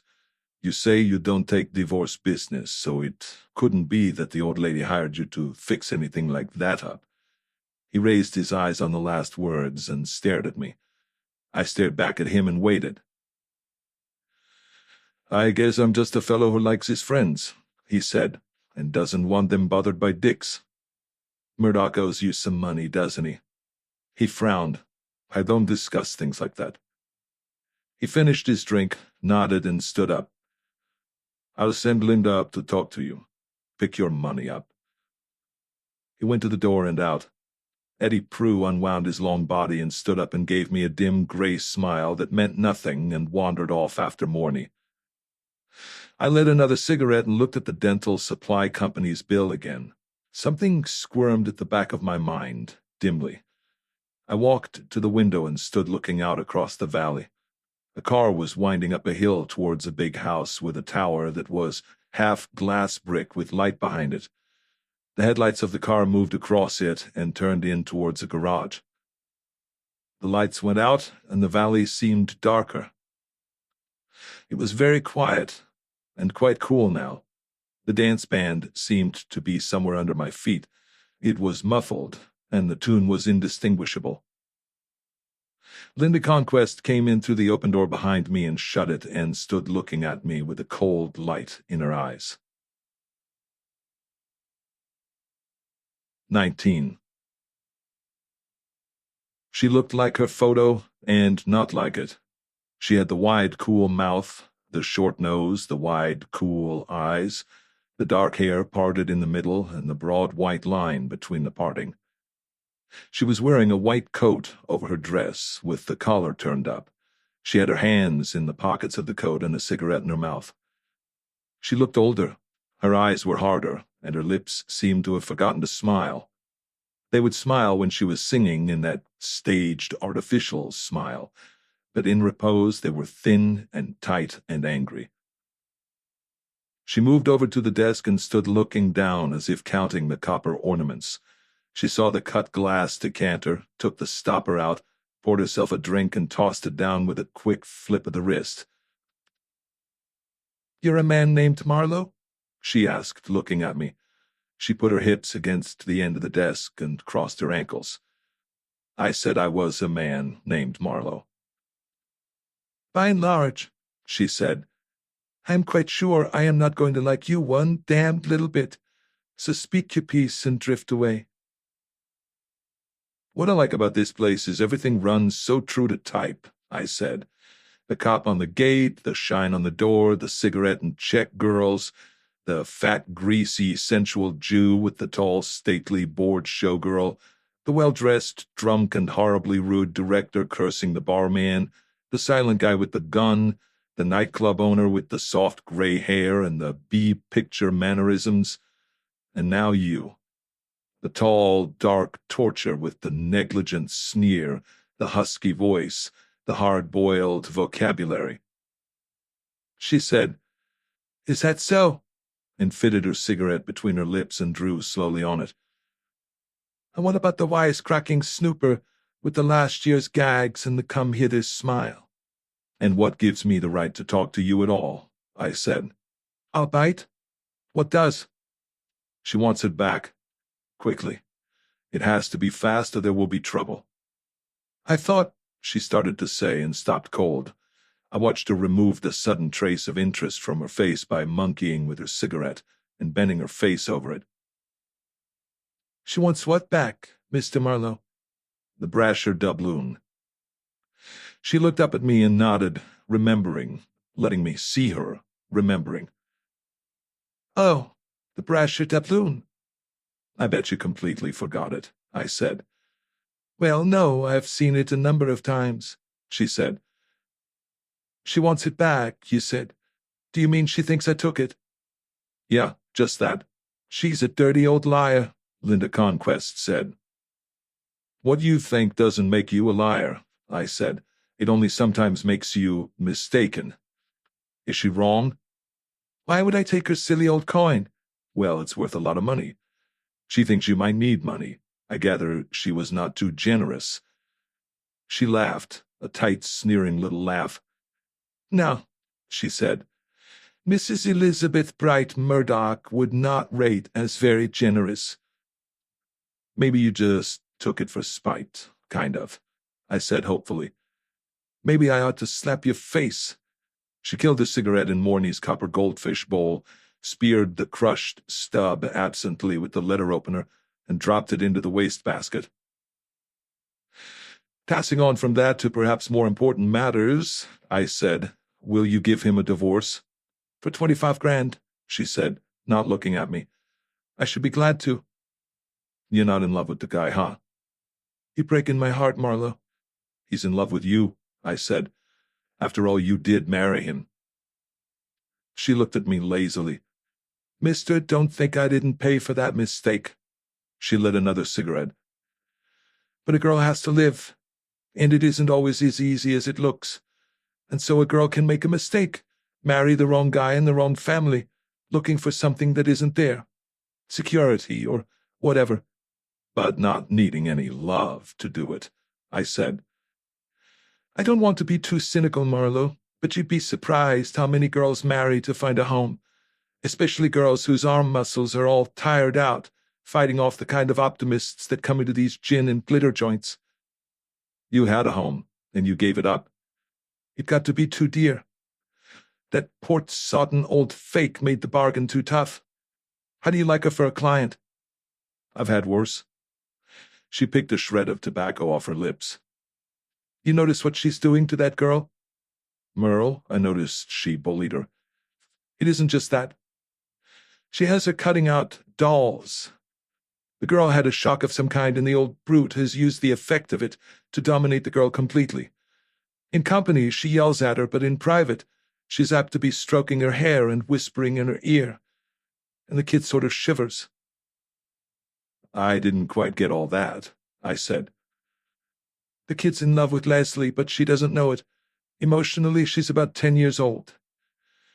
Something funny is going to happen in that family one of these days. I'm glad I won't be there." I said, "You're a smart girl, Linda, and you're tough and you're wise. I suppose when you married him, you thought you could get your hands on plenty." She curled her lip.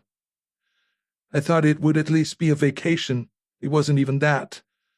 That's a smart, ruthless woman, Marlowe. Whatever she's got you doing, it's not what she says. She's up to something. Watch your step." "Would she kill a couple of men?" She laughed. "No kidding," I said. "A couple of men have been killed, and one of them, at least, is connected with rare coins." "I don't get it." She looked at me levelly. "Murdered, you mean?" I nodded. "You tell Morny all that? About one of them? You tell the cops?" "About one of them, the same one." She moved her eyes over my face. We stared at each other. She looked a little pale, or just tired. I thought she had grown a little paler than before. "You're making that up," she said between her teeth. I grinned and nodded. She seemed to relax then. "About the Brasher doubloon," I said. "You didn't take it. Okay. About the divorce. What?" "That's none of your affair." "I agree." "Well, thanks for talking to me. Do you know a fellow named Vanier?" "Yes." Her face froze hard now. "Not well. He's a friend of Lois." "A very good friend." "One of these days he's apt to turn out to be a small, quiet funeral, too." "Hints," I said, "have sort of been thrown in that direction. There's something about the guy. Every time his name comes up, the party freezes." She stared at me and said nothing. I thought that an idea was stirring at the back of her eyes, but if so, it didn't come out. She said quietly, "Morny will sure as hell kill him if he doesn't lay off Lois." "Go on with you. Lois flops at the drop of a hat. Anybody can see that." "Perhaps Alex is the one person who can't see it." "Vanier hasn't anything to do with my job anyway. He has no connection with the Murdochs." She lifted a corner of her lip at me and said, "No? Let me tell you something. No reason why I should. I'm just a great big open-hearted kid. Vanier knows Elizabeth Bright Murdoch and well. He never came to the house but once while I was there. But he called on the phone plenty of times. I caught some of the calls. He always asked for Merle." "Well, that's funny," I said. "Merle, huh?" She bent to crush out her cigarette, and again she speared the stub and dropped it into the wastebasket. "I'm very tired," she said suddenly. "Please go away." I stood there for a moment looking at her and wondering. Then I said, "Good night, and thanks. Good luck." I went out and left her standing there with her hands in the pockets of the white coat, her head bent and her eyes looking at the floor. It was 2 o'clock when I got back to Hollywood and put the car away and went upstairs to my apartment. The wind was all gone, but the air still had that dryness and lightness of the desert. The air in the apartment was dead, and Breeze's cigar butt had made it a little worse than dead. I opened windows and flushed the place through while I undressed and stripped the pockets of my suit. Out of them, with other things, came the dental supply company's bill. It still looked like a bill to one H.R. Teager for 30 pounds of cristobolite and 25 pounds of albastone. I dragged the phone book up on the desk in the living room and looked up Teager. Then the confused memory clicked into place. His address was 422 West 9th Street. The address of the Belfont building was 422 West 9th Street. H.R. Teager Dental Laboratories had been one of the names on doors on the 6th floor of the Belmont building when I did my backstairs crawl away from the office of Elisha Morningstar.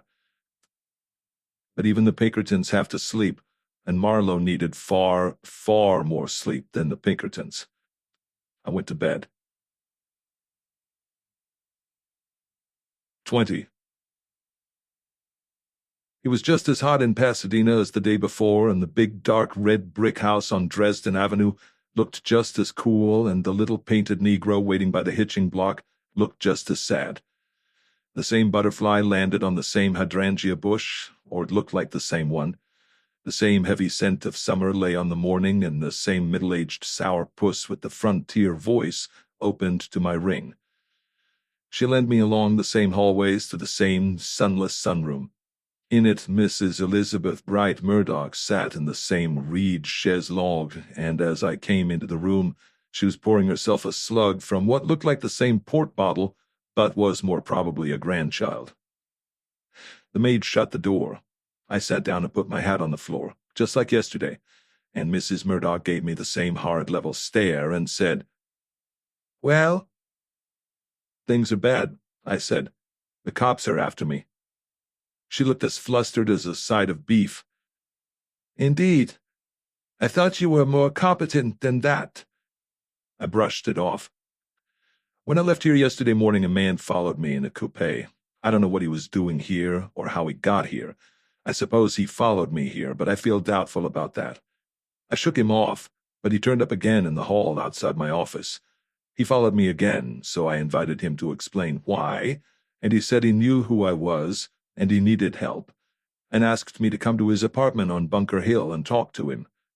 I went, after I had seen Mr. Morningstar, and found the man shot to death on the floor of his bathroom."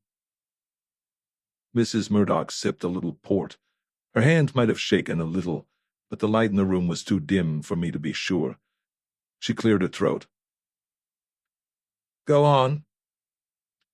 "His name is George Anson Phillips, a young blond fellow, rather dumb. He claimed to be a private detective." "I never heard of him," Mrs. Murdoch said coldly. "I never saw him to my knowledge, and I don't know anything about him. Did you think I employed him to follow you?" I didn't know what to think. He talked about pooling our resources, and he gave me the impression that he was working for some member of your family. He didn't say so in so many words. "He wasn't. You can be quite definite on that." The baritone voice was as steady as a rock. "I don't think you know quite as much about your family as you think you do, Mrs. Murdoch." "I know you have been questioning my son, contrary to my orders," she said coldly. "I didn't question him. He questioned me, or tried to." "We'll go into that later," she said harshly. "What about this man you found shot? You are involved with the police on account of him?" "Naturally. They want to know why he followed me, what I was working on, why he spoke to me, why he asked me to come to his apartment, and why I went. But that is only the half of it." She finished her port and poured herself another glass. "How's your asthma?" I asked. "Bad," she said. "Get on with your story." "I saw Morningstar. I told you about that over the phone. He pretended not to have the Brasher doubloon, but admitted it had been offered to him and said he could get it, as I told you. Then you told me it had been returned to you, so that was that." I waited, thinking she would tell me some story about how the coin had been returned, but she just stared at me bleakly over the wine glass. So, as I had made a sort of arrangement with Mr. Morningstar to pay him $1,000 for the coin, "You had no authority to do anything like that," she barked.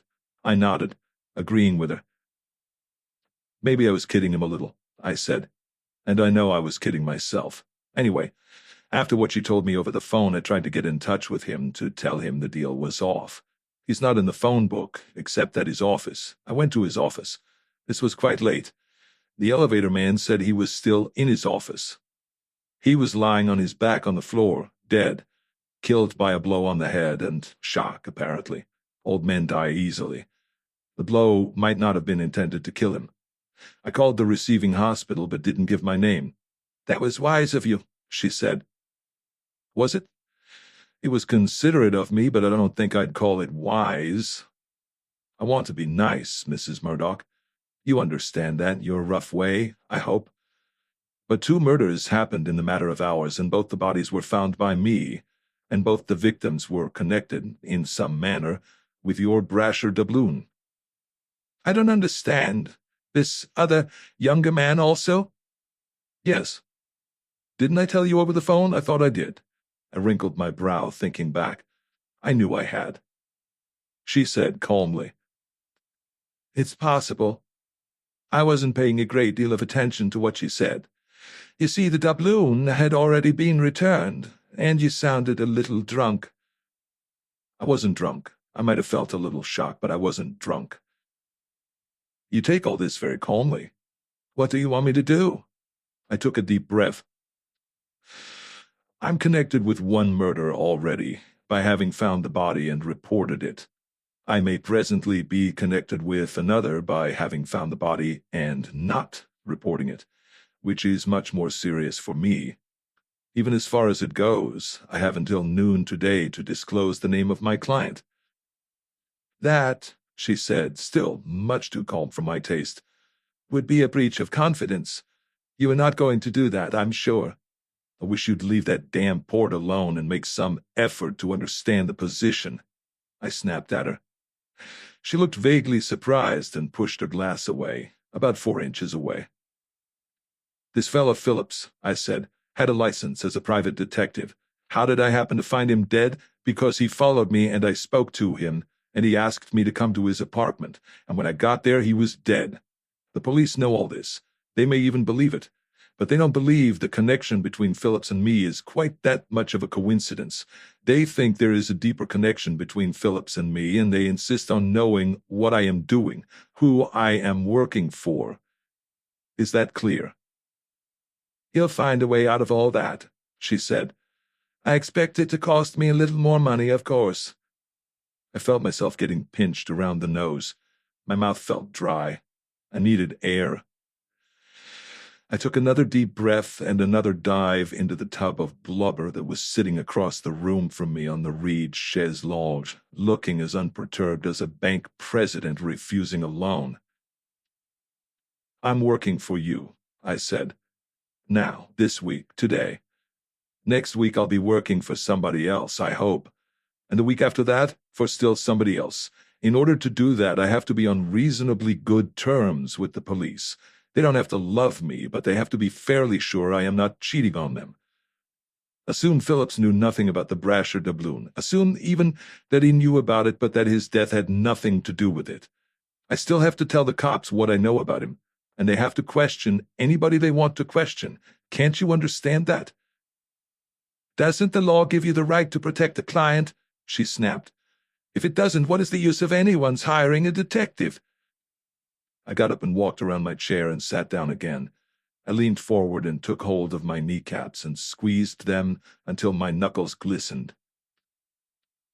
The law, whatever it is a matter of give and take, Mrs. Murdoch, like most other things. Even if I had the legal right to stay clammed up, refused to talk, and got away with it once, that would be the end of my business. I'd be a guy marked for trouble. One way or another, they would get me. I value your business, Mrs. Murdoch, but not enough to cut my throat for you and bleed in your lap. She reached for her glass and emptied it. "You seem to have made a nice mess of the whole thing," she said. "You didn't find my daughter-in-law, and you didn't find my brash doubloon, but you found a couple of dead men that I have nothing to do with, and you have neatly arranged matters so that I must tell the police all my private and personal business in order to protect you from your own incompetence. That's what I see. If I am wrong, pray correct me." She poured some more wine and gulped it too fast and went into a paroxysm of coughing. Her shaking hand slid the glass onto the table, slopping the wine. She threw herself forward in her seat and got purple in the face. I jumped up and went over and landed one on her beefy back that would have shaken the city hall. She let out a long, strangled wail and drew her breath in rackingly and stopped coughing. I pressed one of the keys on her dictaphone box, and when somebody answered, metallic and loud through the metal disc, I said, "Bring Mrs. Murdoch a glass of water, quick," and then let the key up again. I sat down again and watched her pull herself together. When her breath was coming evenly and without effort, I said, "You're not tough. You just think you're tough.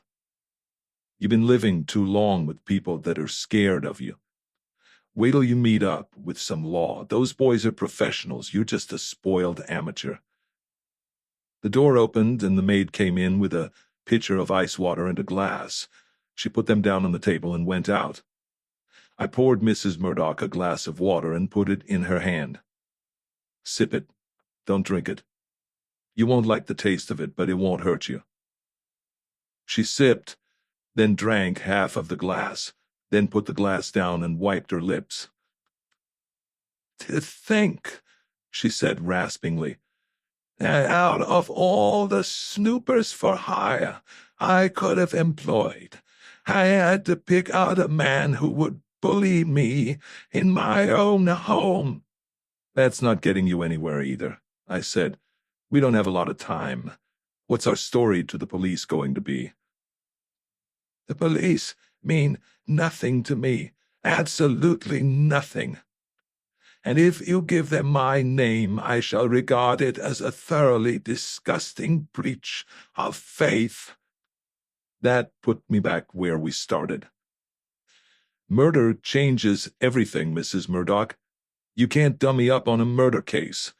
We'll have to tell them why you employed me and what to do. They won't publish it in the papers, you know. That is, they won't if they believe it. They certainly won't believe you hired me to investigate Elisha Morningstar just because he called up and wanted to buy the doubloon. They may not find out that you couldn't have sold the coin if you wanted to because they might not think of that angle, but they won't believe you hired a private detective just to investigate a possible purchaser. Why should you? That's my business, isn't it? No. You can't fob the cops off that way. You have to satisfy them that you are being frank and open and have nothing to hide. As long as they think you were hiding something, they never let up. Give them a reasonable and plausible story and they go away, cheerful. And the most reasonable and plausible story is always the truth. Any objection to telling it?" "Every possible objection," she said. "And it doesn't seem to make much difference. Do you have to tell them that I suspected my daughter-in-law of stealing the coin and that I was wrong?" "It would be better." "And that it has been returned, and how?" "It would be better." "That is going to humiliate me very much." I shrugged. "You're a callous brute," she said. "You're a cold-blooded fish. I don't like you. I deeply regret ever having met you." "Mutual," I said. She reached a thick finger to a key and barked into the talking box. "Merrill, ask my son to come in here at once, and I think you may as well come in with him." She released the key, pressed her broad fingers together, and let her hands drop heavily to her thighs. Her bleak eyes went up to the ceiling. Her voice was quiet and sad, saying, "My son took the coin, Mr. Marlowe. My son. My own son. I didn't say anything. We sat there glaring at each other. In a couple of minutes, they both came in and she barked at them to sit down. 21. Leslie Murdoch was wearing a greenish slack suit, and his hair looked damp, as if he had just been taking a shower. He sat hunched forward, looking at the white buck shoes on his feet and turning a ring on his finger. He didn't have his long black cigarette holder, and he looked a little lonely without it. Even his mustache seemed to droop a little more than it had in my office. Merle Davis looked just the same as the day before. Probably she always looked the same. Her copper blonde hair was dragged down just as tight, her shell-rimmed glasses looked just as large and empty, her eyes behind them just as vague. She was even wearing the same one-piece linen dress with short sleeves and no ornament of any kind, not even earrings. I had the curious feeling of reliving something that had already happened. Mrs. Murdoch sipped her port and said quietly, "All right, son. Tell Mr. Marlowe about the doubloon. I'm afraid he has to be told." Murdoch looked up at me quietly and then dropped his eyes again. His mouth twitched. When he spoke, his voice had the toneless quality, a flat, tired sound, like a man making a confession after an exhausting battle with his conscience. "As I told you yesterday in your office, I owe Morney a lot of money, $12,000. I denied it afterwards, but it's true. I do owe it. I didn't want Mother to know. He was pressing me pretty hard for payment. I suppose I knew I would have to tell her in the end, but I was weak enough to want to put it off. I took the doubloon, using her keys one afternoon when she was asleep and Merle was out. I gave it to Morney and he agreed to hold it as security, because I explained to him that he couldn't get anything like $12,000 for it unless he could give its history and show that it was legitimately in his possession." He stopped talking and looked up at me to see how I was taking it. Mrs. Murdoch had her eyes on my face, practically puttied there. The little girl was looking at Murdoch with her lips parted and an expression of suffering on her face. Murdoch went on. "Morney gave me a receipt in which he agreed to hold the coin as collateral and not to convert it without notice and demand. Something like that. I don't profess to know how legal it was. When this man Morningstar called up and asked about the coin, I immediately became suspicious that Morney either was trying to sell it, or that he was at least thinking of selling it and was trying to get a valuation on it from somebody who knew about rare coins. I was badly scared." He looked up and made a sort of face at me. Maybe it was the face of somebody being badly scared. Then he took his handkerchief out and wiped his forehead and sat holding it between his hands. "When Merle told me Mother had employed a detective, Merle ought not to have told me, but Mother has promised not to scold her for it." He looked at his mother. The old warhorse clamped her jaws and looked grim. The little girl had her eyes still on his face and didn't seem to be very worried about the scolding. He went on. "Then I was sure she had missed the doubloon and had hired you on that account. I didn't really believe she had hired you to find Linda. I knew where Linda was all the time. I went to your office to see what I could find out. I didn't find out very much. I went to see Morney yesterday afternoon and told him about it.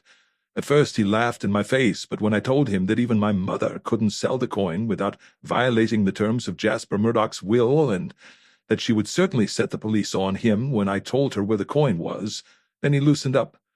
He got up and went to the safe and got the coin out and handed it to me without a word. I gave him back his receipt, and he tore it up. So I brought the coin home and told Mother about it." He stopped talking and wiped his face again. The little girl's eyes moved up and down with the motions of his hand.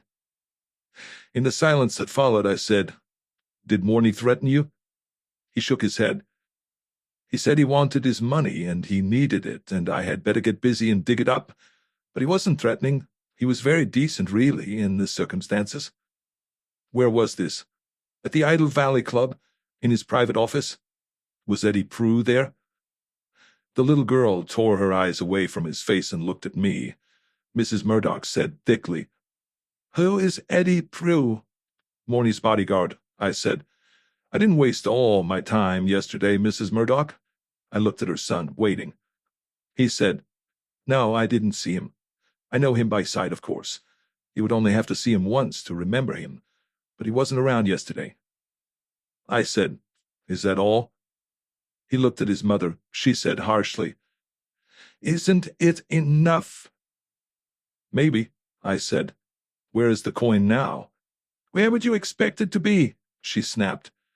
I almost told her, just to see her jump, but I managed to hold it in. I said, "That seems to take care of that, then." Mrs. Murdoch said heavily, "Kiss your mother, son, and run along." He got up dutifully and went over and kissed her on the forehead. She patted his hand. He went out of the room with his head down and quietly shut the door. I said to Merle, "I think you had better have him dictate that to you just the way he told it and make a copy of it and get him to sign it." She looked startled. The old woman snarled, "She certainly won't do anything of the sort. Go back to your work, Merle. I wanted you to hear this, but if I ever again catch you violating my confidence, you know what will happen." The little girl stood up and smiled at her with shining eyes. "Oh, yes, Mrs. Murdoch. I never will, never. You can trust me." "I hope so," the old dragon growled. "Get out." Merle went out softly. Two big tears formed themselves in Mrs. Murdoch's eyes and slowly made their way down the elephant hide of her cheeks, reached the corners of her fleshy nose, and slid down her lip. She scrabbled around for her handkerchief, wiped them off, and then wiped her eyes. She put the handkerchief away, reached for her wine, and said placidly, "I am very fond of my son, Mr. Marlowe, very fond. This grieves me deeply. Do you think he will have to tell this story to the police?" "I hope not," I said. "He'll have a hell of a time getting them to believe it." Her mouth snapped open, and her teeth glinted at me in the dim light. She closed her lips and pressed them tight, scowling at me with her head lowered. "Just what do you mean by that?" she snapped. "Just what I said. The story doesn't ring true. It has a fabricated, over-simple sound. Did he make it up himself, or did you think it up and teach it to him?" "Mr. Marlowe," she said in a deadly voice, "you are treading on very thin ice." I waved a hand. "Aren't we all? All right, suppose it's true. Morny will deny it, and we'll be right back where we started. Morny will have to deny it, because otherwise it would tie him to a couple of murders." "Is there anything so unlikely about that being the exact situation?" she blared. "Why should Morny, a man with backing, protection, and some influence, tie himself to a couple of small murderers in order to avoid tying himself to something trifling, like selling a pledge? It doesn't make sense to me." She stared, saying nothing. I grinned at her, because for the first time, she was going to like something I said. "I found your daughter-in-law, Mrs. Murdoch. It's a little strange to me that your son, who seems so well under your control, didn't tell you where she was." "I didn't ask him," she said in a curiously quiet voice for her. "She's back where she started, singing with the band at the Idle Valley Club. I talked to her. She's a pretty hard sort of girl in a way. She doesn't like you very well. I don't find it impossible to think that she took the coin all right, partly from spite, and I find it slightly less impossible to believe that Leslie knew it or found it out and cooked up that yarn to protect her. He says he's very much in love with her." She smiled.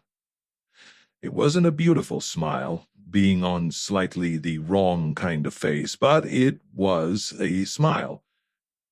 "Yes," she said gently. "Yes. Poor Leslie. He would do just that. And in that case—" She stopped and her smile widened until it was almost ecstatic.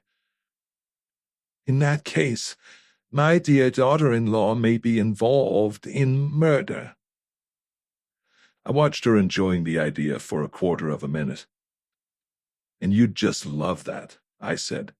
She nodded, still smiling, getting the idea she liked before she got the rudeness in my voice. Then her face stiffened and her lips came together hard. Between them and her teeth, she said, "I don't like your tone. I don't like your tone at all." "I don't blame you," I said. "I don't like it myself.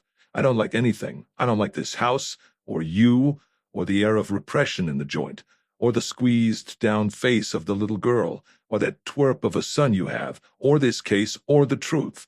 I'm not told about it, and the lies I am told about it, and—" She started yelling then, noise out of a splotched, furious face, eyes tossing with fury, sharp with hate. "Get out! Get out of this house at once! Don't delay 1 instant! Get out!" I stood up and reached my hat off the carpet and said, "I'll be glad to."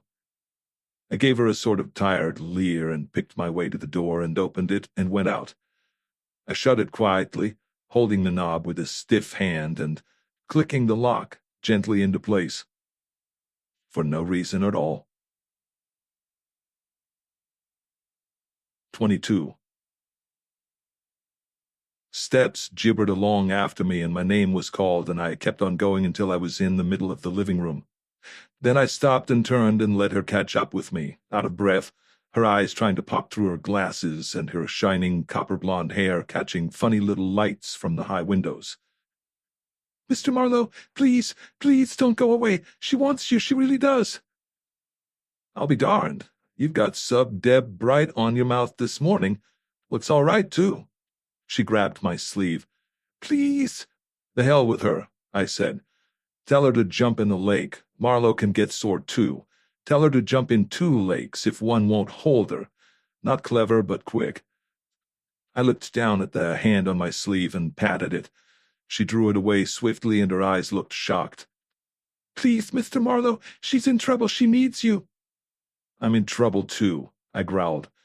"I'm up to my ear flaps in trouble. What are you crying about?" "Oh, I'm really fond of her. I know she's rough and blustery, but her heart is pure gold." "To hell with her heart, too," I said. "I don't expect to get intimate enough with her for that to make any difference. She's a fat-faced old liar. I've had enough of her. I think she's in trouble all right, but I'm not in the excavating business. I have to get told things." "Oh, I'm sure if you would only be patient." I put my arm around her shoulders without thinking. She jumped about 3 feet, and her eyes blazed with panic. We stood there staring at each other, making breath noises, me with my mouth open, as it too frequently is, she with her lips pressed tight and her little pale nostrils quivering. Her face was as pale as the unhandy makeup would let it be. "Look," I said slowly, "did something happen to you when you were a little girl?" She nodded very quickly. "A man scared you or something like that?" She nodded again. She took her lower lip between her little white teeth. "And you've been like this ever since?" She just stood there looking white. "Look," I said, "I won't do anything to you that will scare you. Not ever." Her eyes melted with tears. "If I touched you," I said, "it was just like touching a chair or a door. It didn't mean anything. Is that clear?" "Yes." She got a word out at last. Panic still twitched in the depths of her eyes, behind the tears. "Yes." "That takes care of me," I said.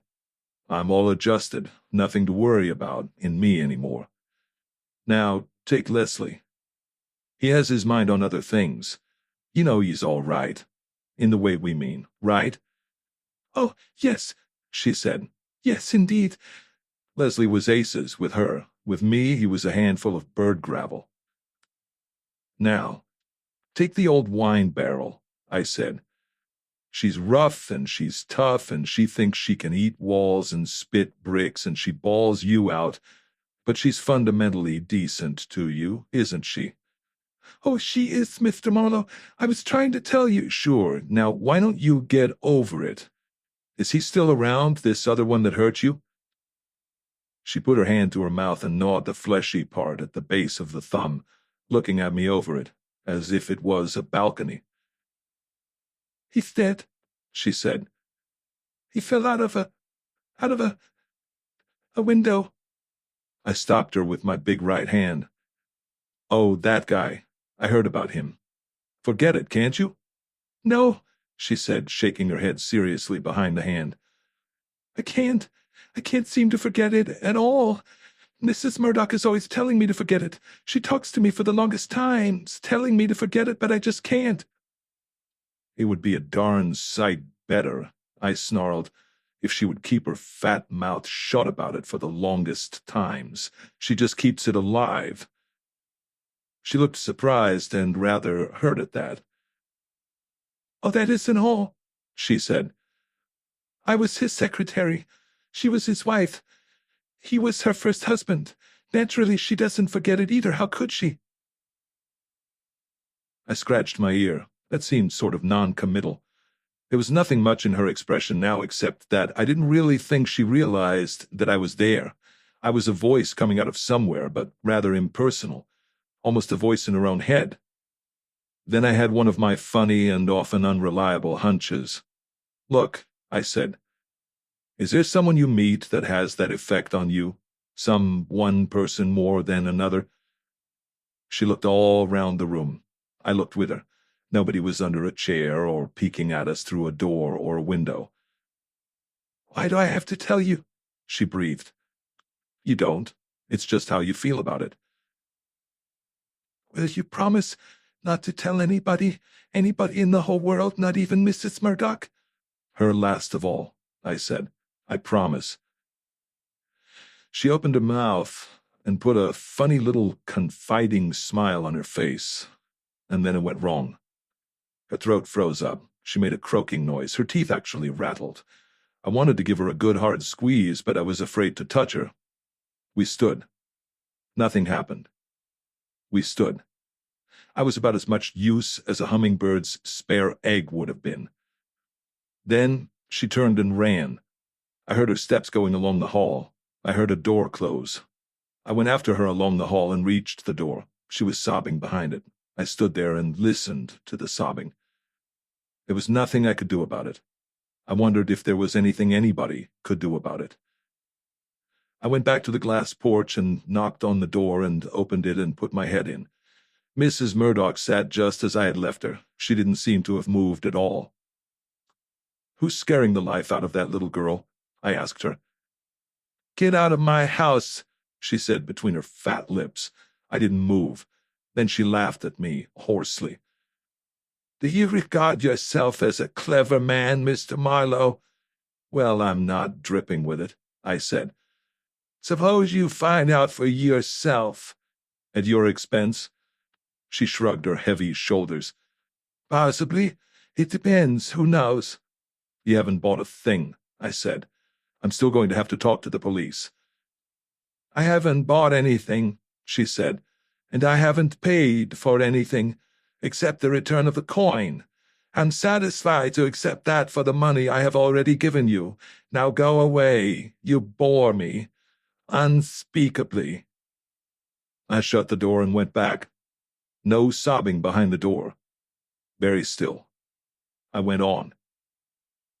I let myself out of the house. I stood there, listening to the sunshine burn the grass. A car started up in back, and a gray Mercury came drifting along the drive at the side of the house. Mr. Leslie Murdoch was driving it. When he saw me, he stopped. He got out of the car and walked quickly over to me. He was nicely dressed, cream-colored gabardine now, all fresh clothes, slacks, black and white shoes with polished black toes, a sports coat of very small black and white checks, black and white handkerchief, cream shirt, no tie. He had a pair of green sunglasses on his nose. He stood close to me and said in a low, timid sort of voice, "I guess you think I'm an awful heel. On account of that story you told about the doubloon?" "Yes."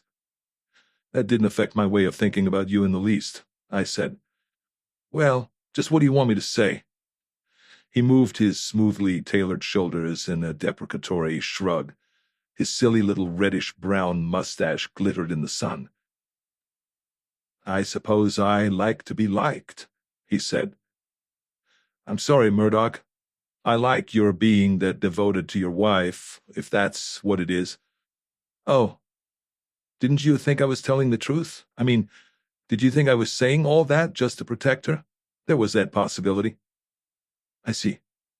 He put his cigarette into the long black holder, which he took from behind his display handkerchief. Well, I guess I can take it that you don't like me. The dim movement of his eyes was visible behind the green lenses, fish moving in a deep pool. It's a silly subject, I said, and damned unimportant to both of us. He put a match to the cigarette and inhaled. I see, he said quietly. Pardon me for being crude enough to bring it up. He turned on his heel and walked back to his car and got in. I watched him drive away before I moved. Then I went over and patted the little painted Negro boy on the head a couple of times before I left. Son, I said to him, you're the only person around this house that's not nuts. 23. The police loudspeaker box on the wall grunted, and a voice said, KGPL, testing. A click and it went dead. Detective Lieutenant Jesse Breeze stretched his arms high in the air and yawned and said, Couple of hours late, ain't you? I said, yes, but I left a message for you that I would be. I had to go to the dentist. Sit down. He had a small littered desk across one corner of the room. He sat in the angle behind it, with a tall bare window to his left and a wall with a large calendar about eye height to his right. The days that had gone down to dust were crossed off carefully in soft black pencil, so that Breeze, glancing at the calendar, always knew exactly what day it was. Spangler was sitting sideways at a smaller and much neater desk. It had a green blotter and an onyx pen set and a small brass calendar and an abalone shell full of ashes and matches and cigarette stubs. Spangler was flipping a handful of bank pens at the felt back of a seat cushion on end against the wall, like a Mexican knife thrower flipping knives at a target. He wasn't getting anywhere with it. The pens refused to stick. The room had that remote, heartless, not quite dirty, not quite clean, not quite human smell that such rooms always have. Give a police department a brand new building, and in 3 months all its rooms will smell like that. There must be something symbolic in it. A New York police reporter wrote once that when you pass in beyond the green lights of the precinct station, you pass clear out of this world into a place beyond the law. I sat down. Breeze got a cellophane-wrapped cigar out of his pocket, and the routine with it started. I watched it detail by detail, unvarying, precise. He drew in smoke, shook his match out, laid it gently in the black glass ashtray, and said, Hi, Spangler. Spangler turned his head, and Breeze turned his head. They grinned at each other. Breeze poked the cigar at me. Watch him sweat, he said. Spangler had to move his feet to turn far enough around to watch me sweat. If I was sweating, I didn't know it. You boys are as cute as a couple of lost golf balls, I said. How in the world do you do it? Skip the wisecracks, Breeze said. Had a busy little morning? Fair, I said. He was still grinning. Spangler was still grinning. Whatever it was Breeze was tasting, he hated to swallow it. Finally he cleared his throat, straightened his big freckled face out, turned his head enough so that he was not looking at me but could still see me, and said in a vague, empty sort of voice, Hanch confess. Spangler swung clear around to look at me. He leaned forward on the edge of his chair, and his lips were parted in an ecstatic half-smile that was almost indecent. I said, What did you use on him, a pickaxe? Nope. They were both silent, staring at me. A wop, Breeze said. A what? Boy, are you glad? Breeze said. You are going to tell me, or are you just going to sit there looking fat and complacent and watch me being glad? We like to watch a guy being glad, Breeze said. We don't often get a chance. I put a cigarette in my mouth and jiggled it up and down. We used a wop on him, Breeze said. A wop named Palermo. Oh, you know something? What? Breeze asked. I just thought of what is the matter with policemen's dialogue. What? They think every line is a punchline. And every pinch is a good pinch, Breeze said calmly. You want to know? Or you want to just wisecrack? I want to know. It was like this then. Hench was drunk. I mean, he was drunk deep inside, not just on the surface. Screwy drunk. He'd been living on it for weeks. He'd practically quit eating and sleeping, just liquor. He'd got to the point where liquor wasn't making him drunk, it was keeping him sober. It was the last hold he had on the real world. When a guy gets like that and you take his liquor away and don't give him anything to hold him down, he's a lost cuckoo. I didn't say anything. Spangler still had the same erotic leer on his young face. Breeze tapped the side of his cigar and no ash fell off, and he put it back in his mouth and went on. He's a psycho case, but we don't want any psycho case made out of our pinch. We make that clear. We want a guy that don't have any psycho record. I thought you were sure Hench was innocent. Breeze nodded vaguely. I was last night. Or maybe I was kidding a little. Anyway, in the night, bang, Hench's bugs.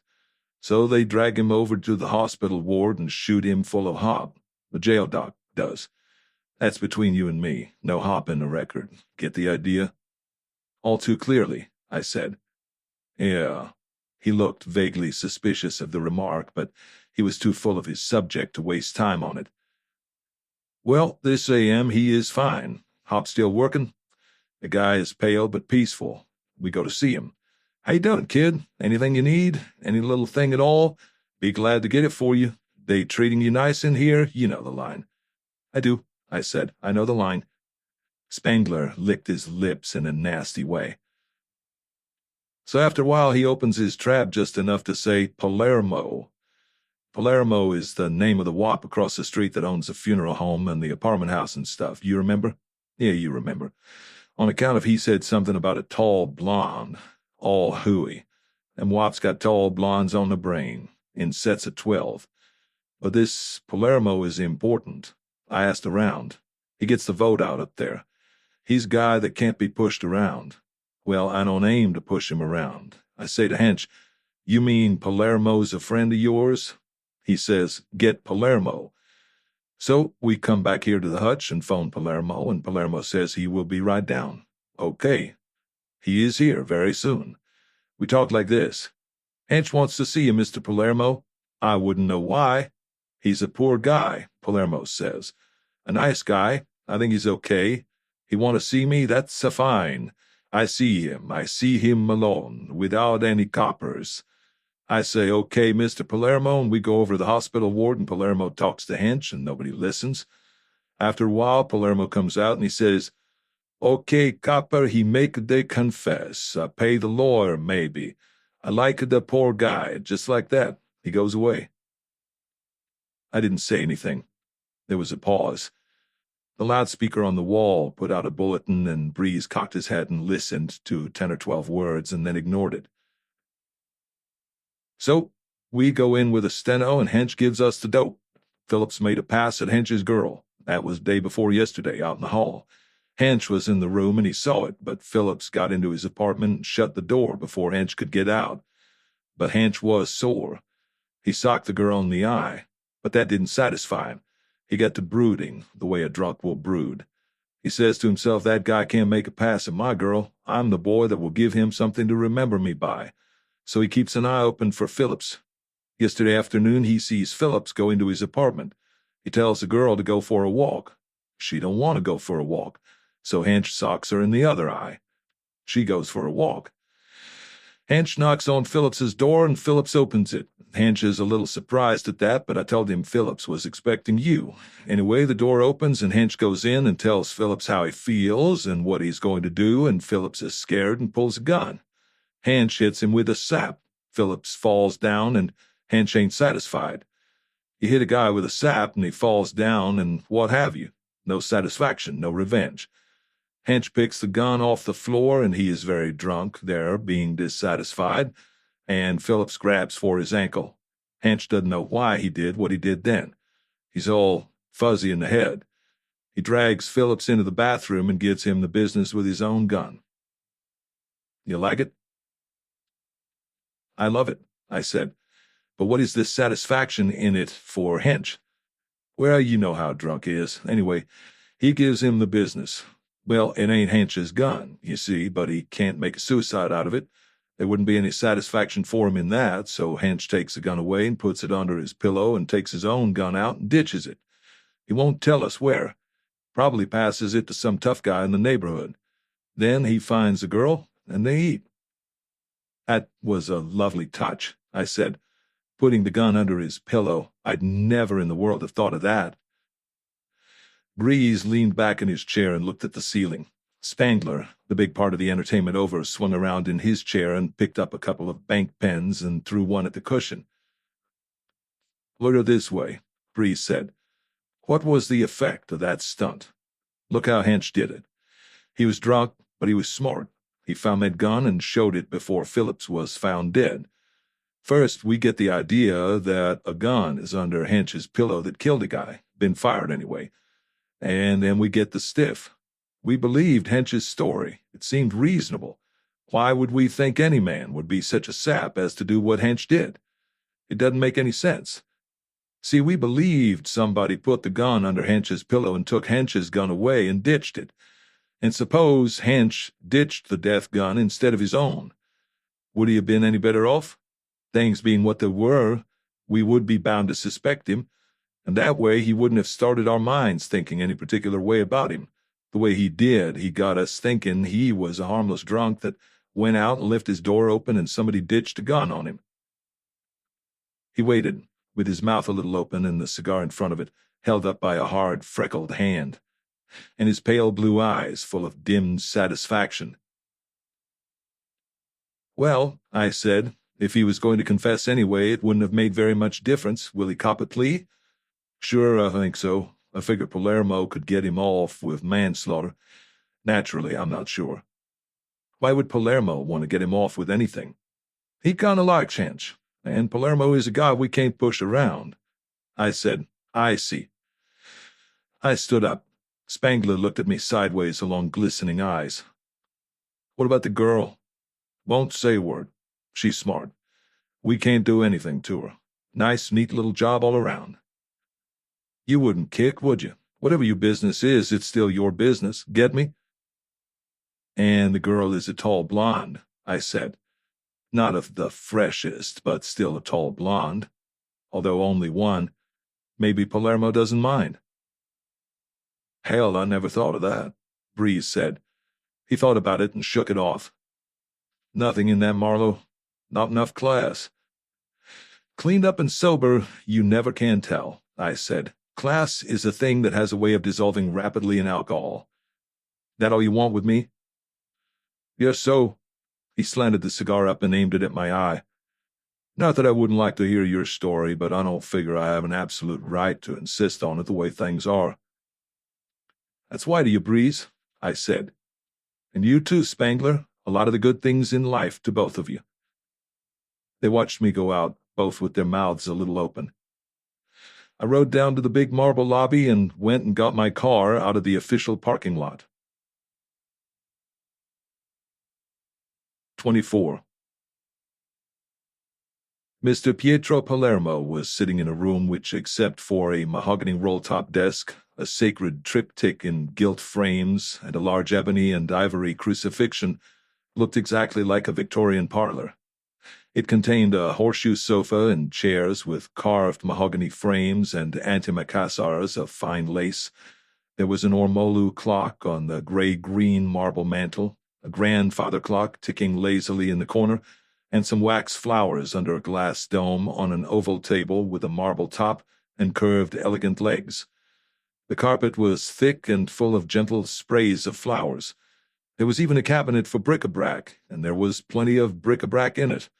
Little cups of fine china, little figurines in glass and porcelain, odds and ends of ivory and dark rosewood, painted saucers, an early American set of swan salt cellars, stuff like that. Long lace curtains hung across the windows, but the room faced south and there was plenty of light. Across the street I could see the windows of the apartment where George Anson Phillips had been killed. The street between was sunny and silent. The tall Italian with the dark skin and the handsome head of iron-gray hair read my card and said, "I got business in 12 minutes. What you want, Mr. Marlowe?" "I'm the man that found the dead man across the street yesterday. He was a friend of mine." His cold black eyes looked me over silently. "That's not what you tell Luke." "Luke? He managed the joint for me." "I don't talk much to strangers, Mr. Palermo." "That's a good one. You talk to me, huh? You're a man of standing, an important man. I can talk to you. You saw me yesterday. You described me to the police. Very accurately, they said." "See, I see much," he said without emotion. "You saw a tall blonde woman come out of there yesterday." He studied me. "Not yesterday. Was it 2-3 days ago? I tell the coppers yesterday." He snapped his long dark fingers. "The coppers, bah." "Did you see any strangers yesterday, Mr. Palermo?" "He's back way, in and out," he said. "He's stair from second floor also." He looked at his wristwatch. "Nothing here, then. This morning you saw Hench." He lifted his eyes and ran them lazily over my face. "The coppers tell you that, huh?" "They told me you got Hench to confess. They said he was a friend of yours. How good a friend they didn't know, of course." "Hench make the confess, huh?" He smiled, a sudden brilliant smile. "Only Hench didn't do the killing," I said. "No?" "No." "That's interesting. Go on, Mr. Marlowe." "The confession is a lot of baloney. You got him to make it for some reason of your own." He stood up and went to the door and called out, "Tony." He sat down again. A short, tough-looking wop came into the room, looked at me, and sat down against the wall in a straight chair. "Tony, this man, Mr. Marlowe. Look, take the card." Tony came to get the card and sat down with it. "You look at this man very good, Tony. Not forget him, huh?" Tony said, "Leave it to me, Mr. Palermo." Palermo said, "Was a friend to you, huh? A good friend, huh?" "Yes." "That's so bad." "Yeah, that's so bad. I tell you something. A man's friend is a man's friend, so I tell you. But you don't tell anybody else. Not the damn coppers, huh? Now, that's a promise, Mr. Marlowe. That's something not to forget. You not forget." "I won't forget." "Tony, he not forget you. Get the idea? I gave him my word. What you tell me is between us here." "That's fine." "Okay. I come of a large family. Many sisters and brothers. One brother very bad. Almost so bad as Tony." Tony grinned. "Okay. This brother live very quiet across the street. Gotta move. Okay. The coppers fill the joint up. Not so good. Ask too many questions. Not good for business. Not good for this bad brother. You get the idea?" "Yes," I said. "I get the idea." "Okay. This Hench. No good. But poor guy drunk, no job. Pay no rent, but I got lots of money, so I say, look, Hench, you make the confess. You sick man, 2-3 weeks sick. You go into court, I have a lawyer for you. You say, to hell with the confess, I was drunk, the damn coppers are stuck. The judge, he turn you loose and you come back to me and I take care of you. Okay, so Hench say, okay, make the confess, that's all." I said, "And after 2 or 3 weeks, the bad brother is a long way from here and the trail is cold, and the cops will likely just write the Phillips killing off as unsolved. Is that it?" "See." He smiled again, a brilliant, warm smile, like the kiss of death. "That takes care of Hench, Mr. Palermo," I said, "but it doesn't help me much about my friend." He shook his head and looked at his watch again. I stood up. Tony stood up. He wasn't going to do anything, but it's better to be standing up. You move faster. The trouble with you birds, I said, is you make mystery of nothing. You have to give the password before you bite a piece of bread. If I went down to headquarters and told the boys anything you have told me, they would laugh in my face, and I would be laughing with them. Tony don't laugh much, Palermo said. The earth is full of people who don't laugh much, Mr. Palermo, I said. You ought to know. You put a lot of them where they are. It's my business, he said, shrugging enormously. I'll keep my promise, I said. But in case you should get to doubting that, don't try to make any business for yourself out of me, because in my part of town, I'm a pretty good man, and if the business got made out of Tony instead, it would be strictly on the house. No profit. Palermo laughed. That's good, he said. Tony, one funeral on the house, okay? He stood up and held his hand out, a fine, strong, warm hand. 25.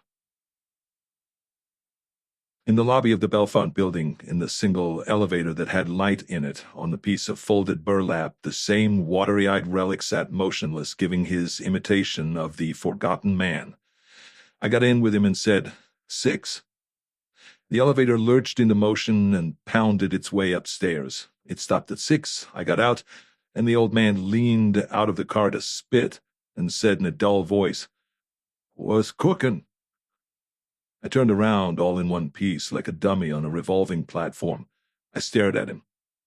He said, "You got a gray suit on today." "So I have," I said. "Yes." "Looks nice," he said. "I like the blue you was wearing yesterday, too." "Go on," I said. "Give out." "You rode up to 8, he said. "Twice. Second time was late. You got back on at 6. Shortly after that, the boys in blue came bustling in." "Any of them up there now?" He shook his head. His face was like a vacant lot. "I ain't told them anything," he said. "Too late to mention it now. They'd eat my ass off." I said, "Why?" "Well, I ain't told them. The hell with them. You talk to me civil. Damn few people do that. Hell, I know you didn't have nothing to do with that killing." "I played you wrong," I said. "Very wrong." I got a card out and gave it to him. He fished a pair of metal-framed glasses out of his pocket, perched them on his nose, and held the card a foot away from them. He read it slowly, moving his lips, looked at me over the glasses, handed me back the card. "Better keep it," he said. "Case I get careless and drop it. Mighty interesting life, yours, I guess." "Yes and no. What was the name?" "Grandy. Just call me Pop." "Who killed him?" "I don't know. Did you notice anybody going up there or coming down? Anybody that seemed out of place in this building or strange to you?" "I don't notice much," he said. "I just happen to notice you. A tall blonde, for instance, or a tall, slender man with sideburns, about 35 years old." "Nope." "Everybody going up or down about then would ride in your car." He nodded his worn head. "Unless they use the fire stairs. They come out the alley, bar locked door. Party would have to come in this way, but there's stairs back of the elevator to the second floor. From there they can get to the fire stairs. Nothing to it." I nodded. "Mr. Grandy, could you use a $5 bill, not as a bribe in any sense, but as a token of esteem from a sincere friend?" "Son, I could use a $5 bill so rough Abe Lincoln's whiskers would be all lathered up with sweat." I gave him one. I looked at it before I passed it over. It was Lincoln on the 5, all right. He tucked it small and put it away deep in his pocket. "That's right nice of you," he said. "I hope to hell you don't think I was fishing." I shook my head and went along the corridor, reading the names again. Dr. E.J. Blaskowitz, chiropractic physician. Dalton and Reese, typewriting service. L. Pridview, public accountant. 4 blank doors. Moss, mailing company. 2 more blank doors.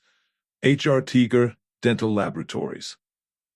In the same relative position as the Morning Star office 2 floors above, but the rooms were cut up differently. Tiger had only one door, and there was more wall space in between his door and the next one. The knob didn't turn. I knocked. There was no answer. I knocked harder, with the same result. I went back to the elevator. It was still at the 6th floor. Pop Grandy watched me come as if he had never seen me before. "Know anything about H.R. Tiger?" I asked him. He thought. "Heavy set, oldish, sloppy clothes, dirty fingernails like mine. Come to think, I didn't see him in today." "Do you think the super would let me into his office to look around?" "Pretty nosy, the super is. I wouldn't recommend it." He turned his head very slowly and looked up the side of the car. Over his head, on a big metal ring, a key was hanging. A pass key. Pop Grandy turned his head back to normal position, stood up off his stool, and said, "Right now, I gotta go to the can." He went. When the door had closed behind him, I took the key off the cage wall and went back along to the office of H.R. Tiger, unlocked it, and went in. Inside was a small, windowless anteroom, on the furnishings of which a great deal of expense had been spared. 2 chairs, a smoking stand from a cut-rate drugstore, a standing lamp from the basement of some borax emporium, a flat stained wood table with some old picture magazines on it. The door closed behind me on the door closer, and the place went dark, except for what little light came through the pebbled glass panel. I pulled the chain switch of the lamp and went over to the inner door in a wall that cut across the room. It was marked H.R. Tiger, private. It was not locked. Inside it there was a square office with 2 uncurtained east windows and very dusty sills. There was a swivel chair and 2 straight chairs, both plain, hard, stained wood, and there was a squarish, flat-topped desk. There was nothing on the top of it except an old blotter and a cheap pen set and a round glass ashtray with cigar ash in it. The drawers of the desk contained some dusty paper linings, a few wire clips, rubber bands, worn-down pencils, pens, rusty pen points, used blotters, 4 uncancelled 2-cent stamps, and some printed letterheads, envelopes, and bill forms. The wire paper basket was full of junk. I almost wasted 10 minutes going through it rather carefully. At the end of that time, I knew what I was pretty sure of already, that H.R. Tiger carried on a small business as a dental technician doing laboratory work for a number of dentists in unprosperous sections of the city, the kind of dentists who have shabby offices on second-floor walk-ups over stores, who lack both the skill and the equipment to do their own laboratory work, and who like to send it out to men like themselves rather than to the big, efficient, hard-boiled laboratories who wouldn't give them any credit. I did find one thing: Tiger's home address at 1354B Toberman Street on the receipted part of a gas bill. I straightened up, dumped the stuff back into the basket, and went over to the wooden door marked Laboratory. It had a new Yale lock on it, and the passkey didn't fit it. That was that. I switched off the lamp in the outer office and left. The elevator was downstairs again. I rang for it, and when it came up, I sidled in around Pop Grandy, hiding the key, and hung it up over his head. The ring tinkled against the cage. He grinned. "He's gone," I said. "Must have left last night. Must have been carrying a lot of stuff. His desk is cleaned out." Pop Grandy nodded. "Carried 2 suitcases. I wouldn't notice that, though. Most always does carry a suitcase. I figure he picks up and delivers his work." "Work such as what?" I asked as the car growled down, just to be saying something. "Such as making teeth that don't fit," Pop Grandy said, "for poor old bastards like me." "You wouldn't notice," I said, as the doors struggled open on the lobby. "You wouldn't notice the color of a hummingbird's eye at 50 feet. Not much you wouldn't." He grinned. "Where's he gone?" "I'm going over to his house and find out," I said. "I think most likely he's taken a cruise to nowhere."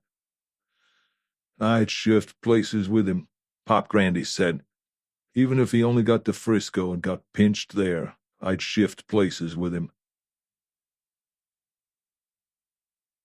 26.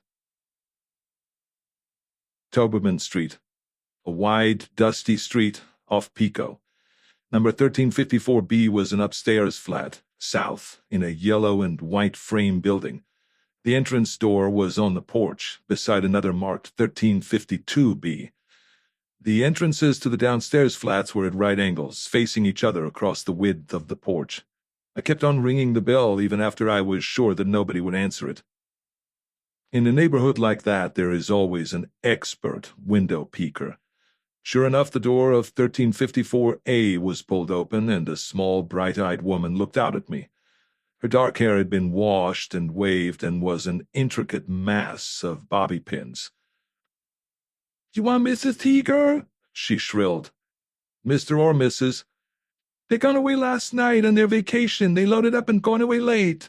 They had me stop the milk in the paper. They didn't have much time. Kind of sudden it was." "Thanks. What kind of car do they drive?" The heart-rending dialogue of some love serial came out of the room behind her and hit me in the face like a wet dish towel. The bright-eyed woman said, "You a friend of theirs?" In her voice, suspicion was as thick as the ham in her radio.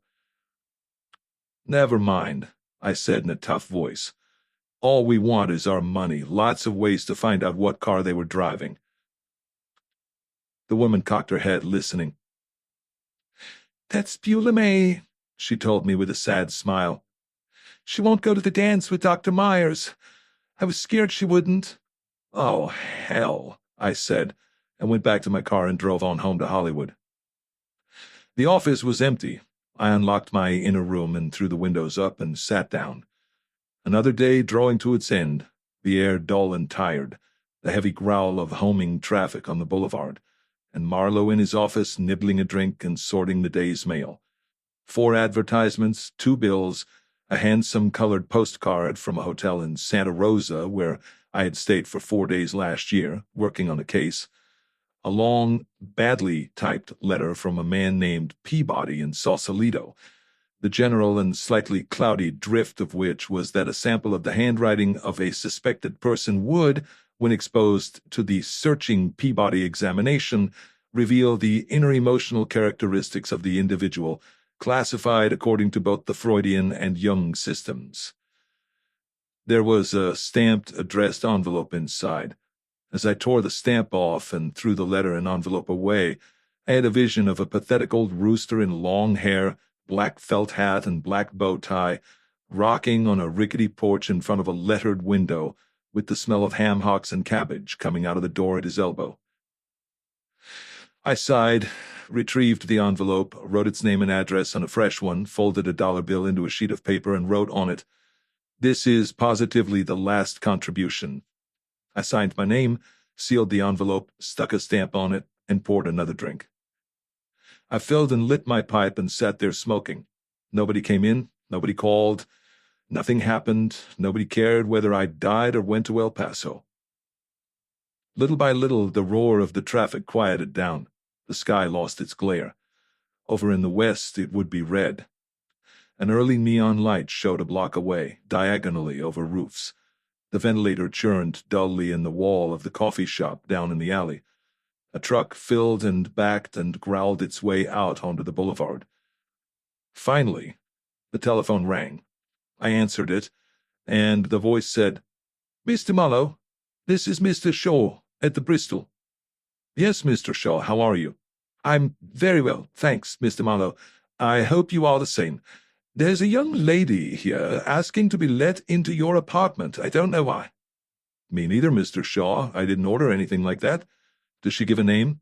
"Oh, yes, quite. Her name is Davis, Miss Merle Davis. She is, what shall I say, quite verging on the hysterical."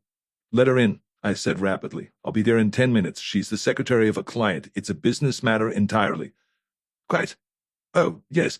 Shall I, remain with her?" "Whatever you think," I said, and hung up. Passing the open door of the wash cabinet, I saw a stiff, excited face in the glass. 27.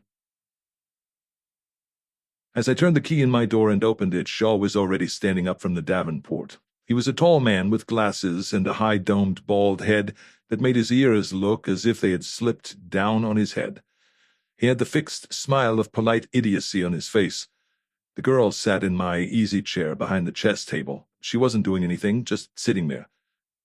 "Ah, there you are, Mr. Marlowe," Shaw chirped. "Yes, quite. Miss Davis and I have been having such an interesting little conversation. I was telling her I originally came from England. She hasn't, told me where she came from." He was halfway to the door saying this. "Very kind of you, Mr. Shaw," I said. "Not at all," he chirped. "Not at all. I'll just run along now. My dinner, possibly." "It's very nice of you," I said. "I appreciate it." He nodded and was gone. The unnatural brightness of his smile seemed to linger in the air after the door closed, like the smile of a Cheshire cat. I said, "Hello there." She said, "Hello." Her voice was quite calm, quite serious. She was wearing a brownish linen coat and skirt, a broad-brimmed, low-crowned straw hat with a brown velvet band that exactly matched the color of her shoes and the leather trimming on the edges of her linen envelope bag. The hat was tilted rather daringly for her. She was not wearing her glasses.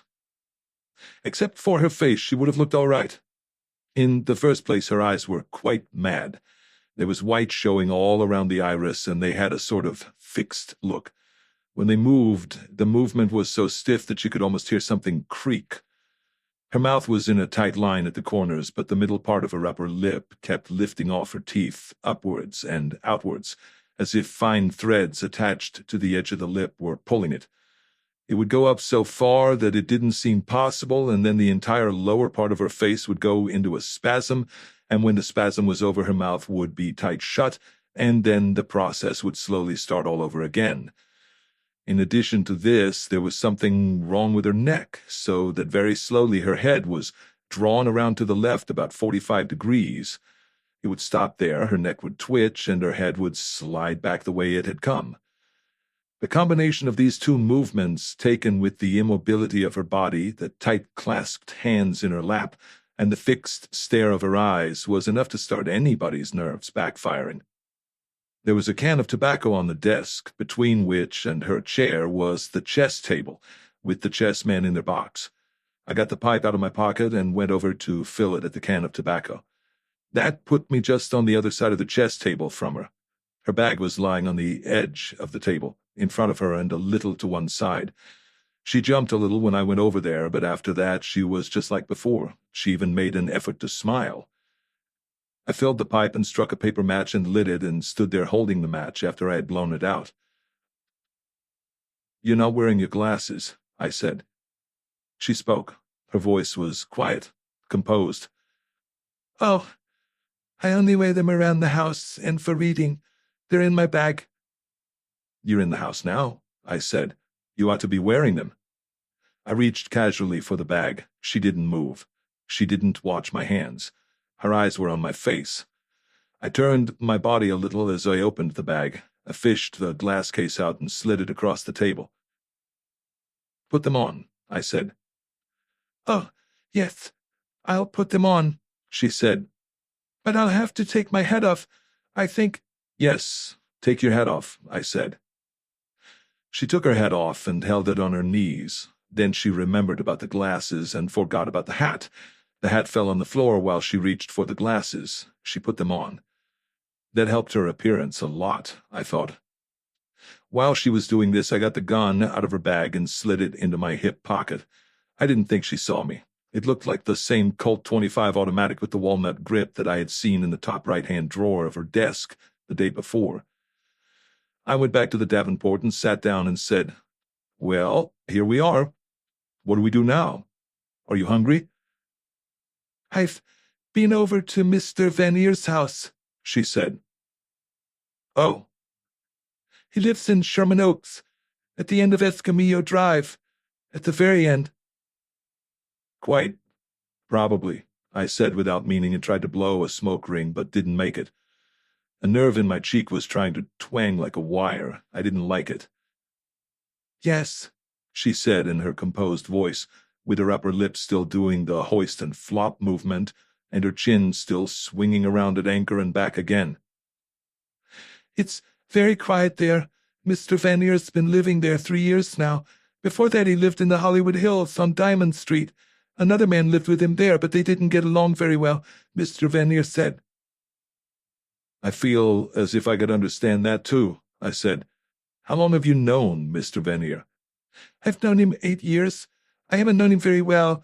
I've had to take him a parcel now and then. He liked to have me bring it myself. I tried again with a smoke ring. Nope. Of course, she said, I never liked him very well. I was afraid he... But he didn't, I said. For the first time, her face got a human, natural expression. Surprise. No, she said. He didn't. That is, he didn't really, but he had his pajamas on. Taking it easy, I said. Lying around all afternoon with his pajamas on. Well, some guys have all the luck, don't they? Well, you have to know something, she said seriously. Something that makes people pay you money. Mrs. Murdoch has been wonderful to me, hasn't she? She certainly has, I said. How much were you taking him today? Only $500. Mrs. Murdoch said that was all she could spare, and she couldn't really spare that. She said it would have to stop. It couldn't go on. Mr. Vanier would always promise to stop, but he never did. It's a way they have, I said. So there was only one thing to do. I've known that for years, really.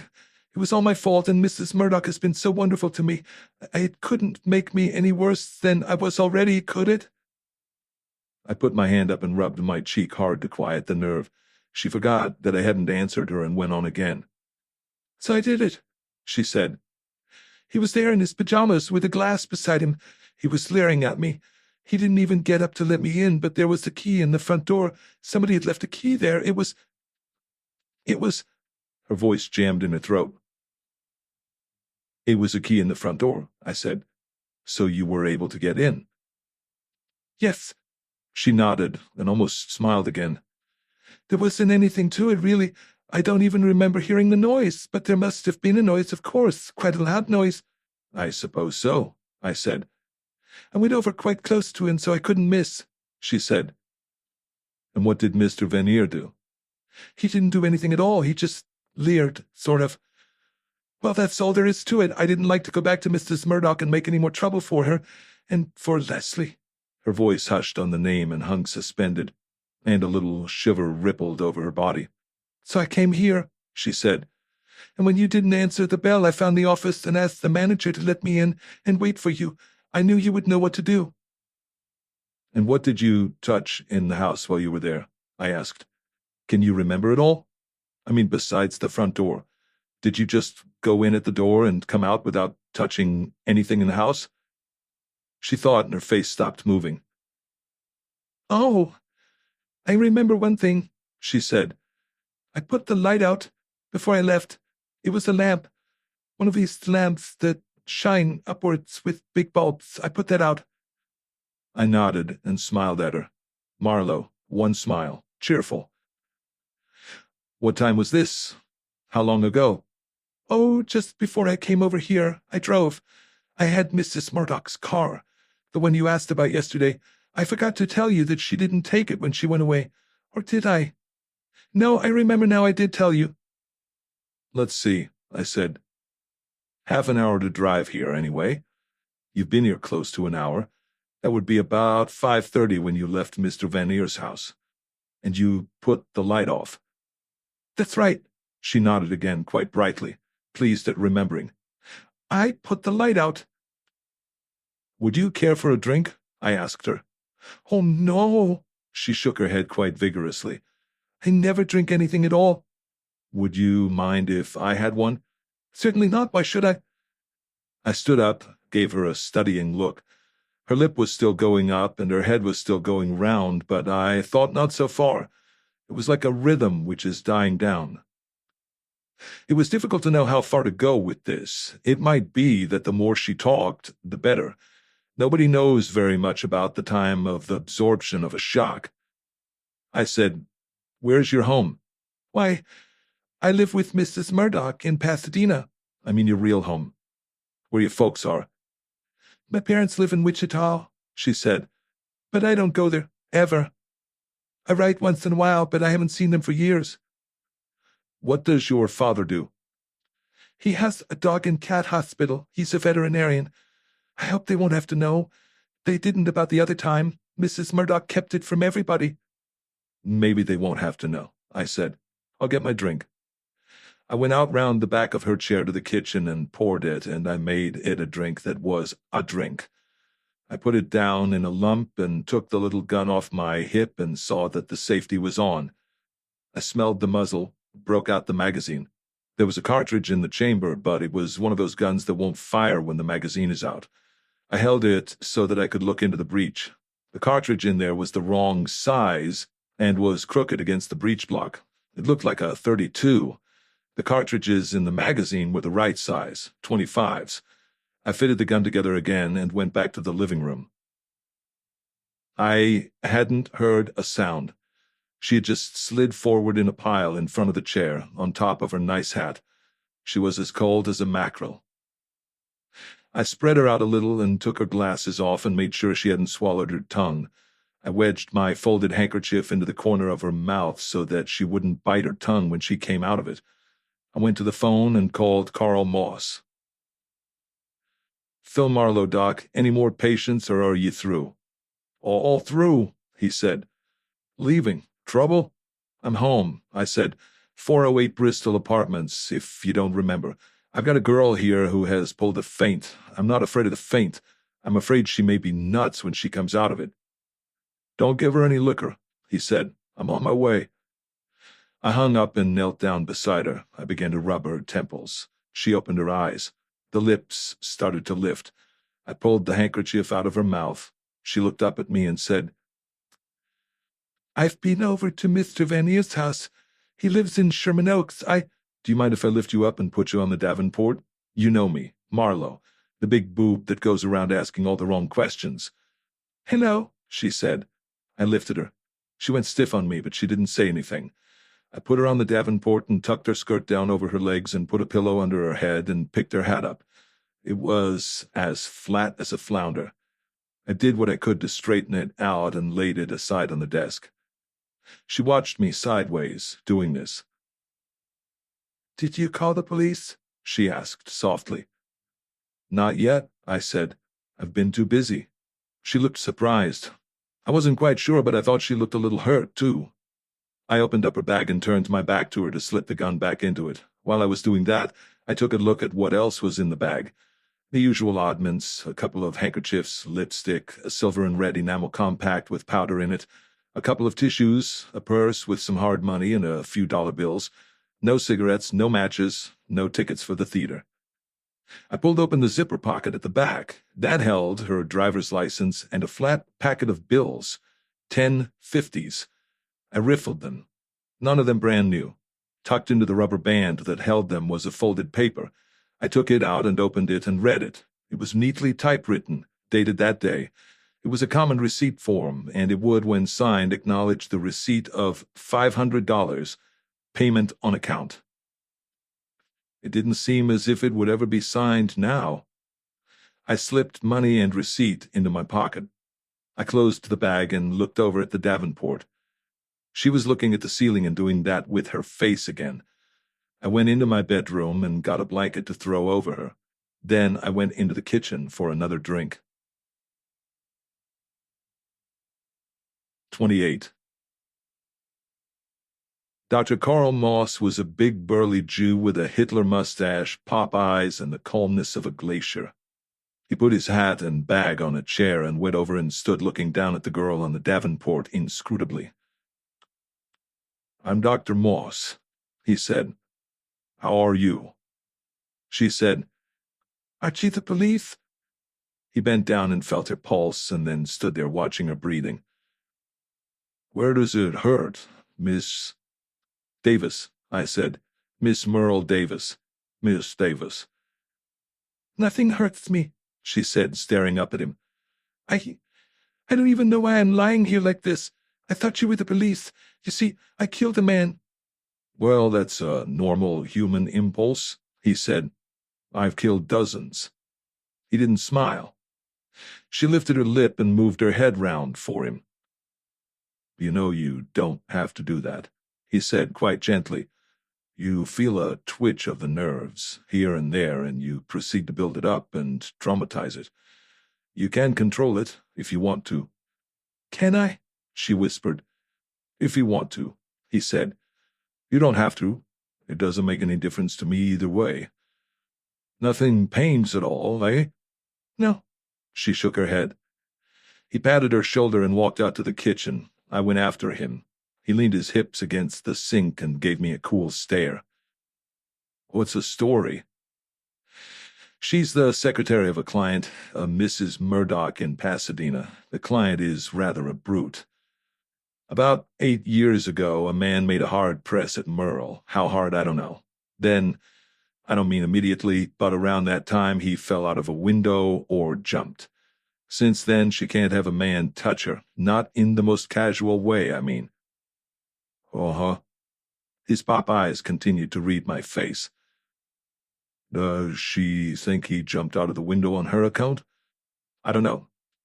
Mrs. Murdoch is the man's widow. She married again, and her second husband is dead, too. Merle has stayed with her. The old woman treats her like a rough parent treats a naughty child. Oh, I see. Regressive. What's that? Emotional shock, and the subconscious attempt to escape back to childhood. If Mrs. Murdoch scolds her a good deal, but not too much, that would increase the tendency. Identification of childhood subordination with childhood protection. Do we have to go into that stuff? I growled. He grinned at me calmly. Look, pal. The girl's obviously a neurotic. It's partly induced and partly deliberate.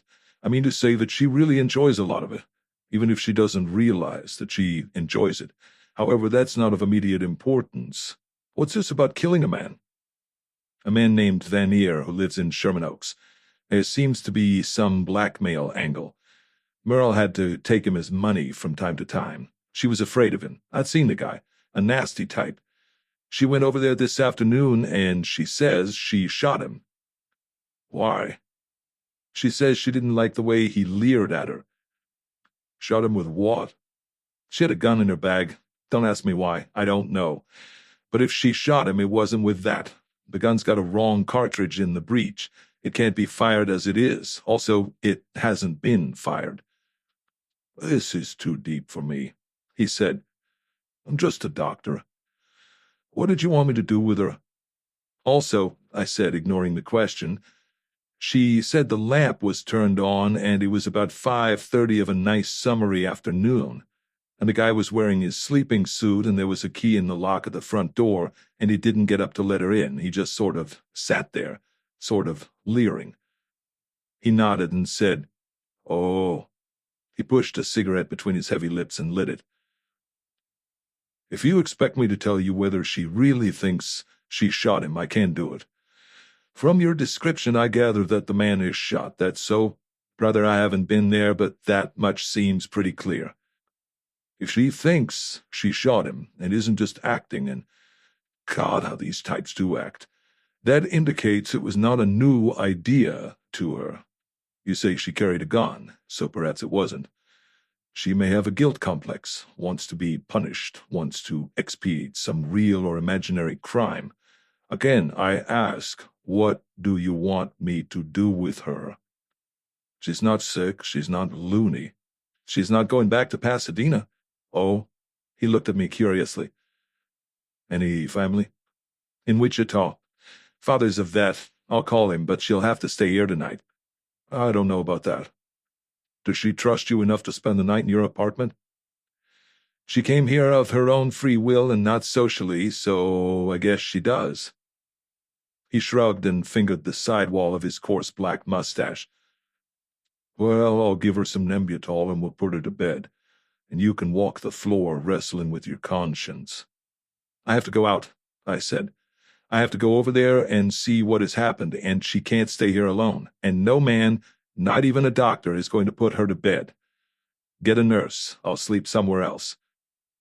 Phil Marlowe, he said. The shop-soiled Galahad. Okay. I'll stick around until the nurse comes. He went back into the living room and telephoned the nurse's registry. Then he telephoned his wife. While he was telephoning, Merle sat up on the davenport and clasped her hands primly in her lap.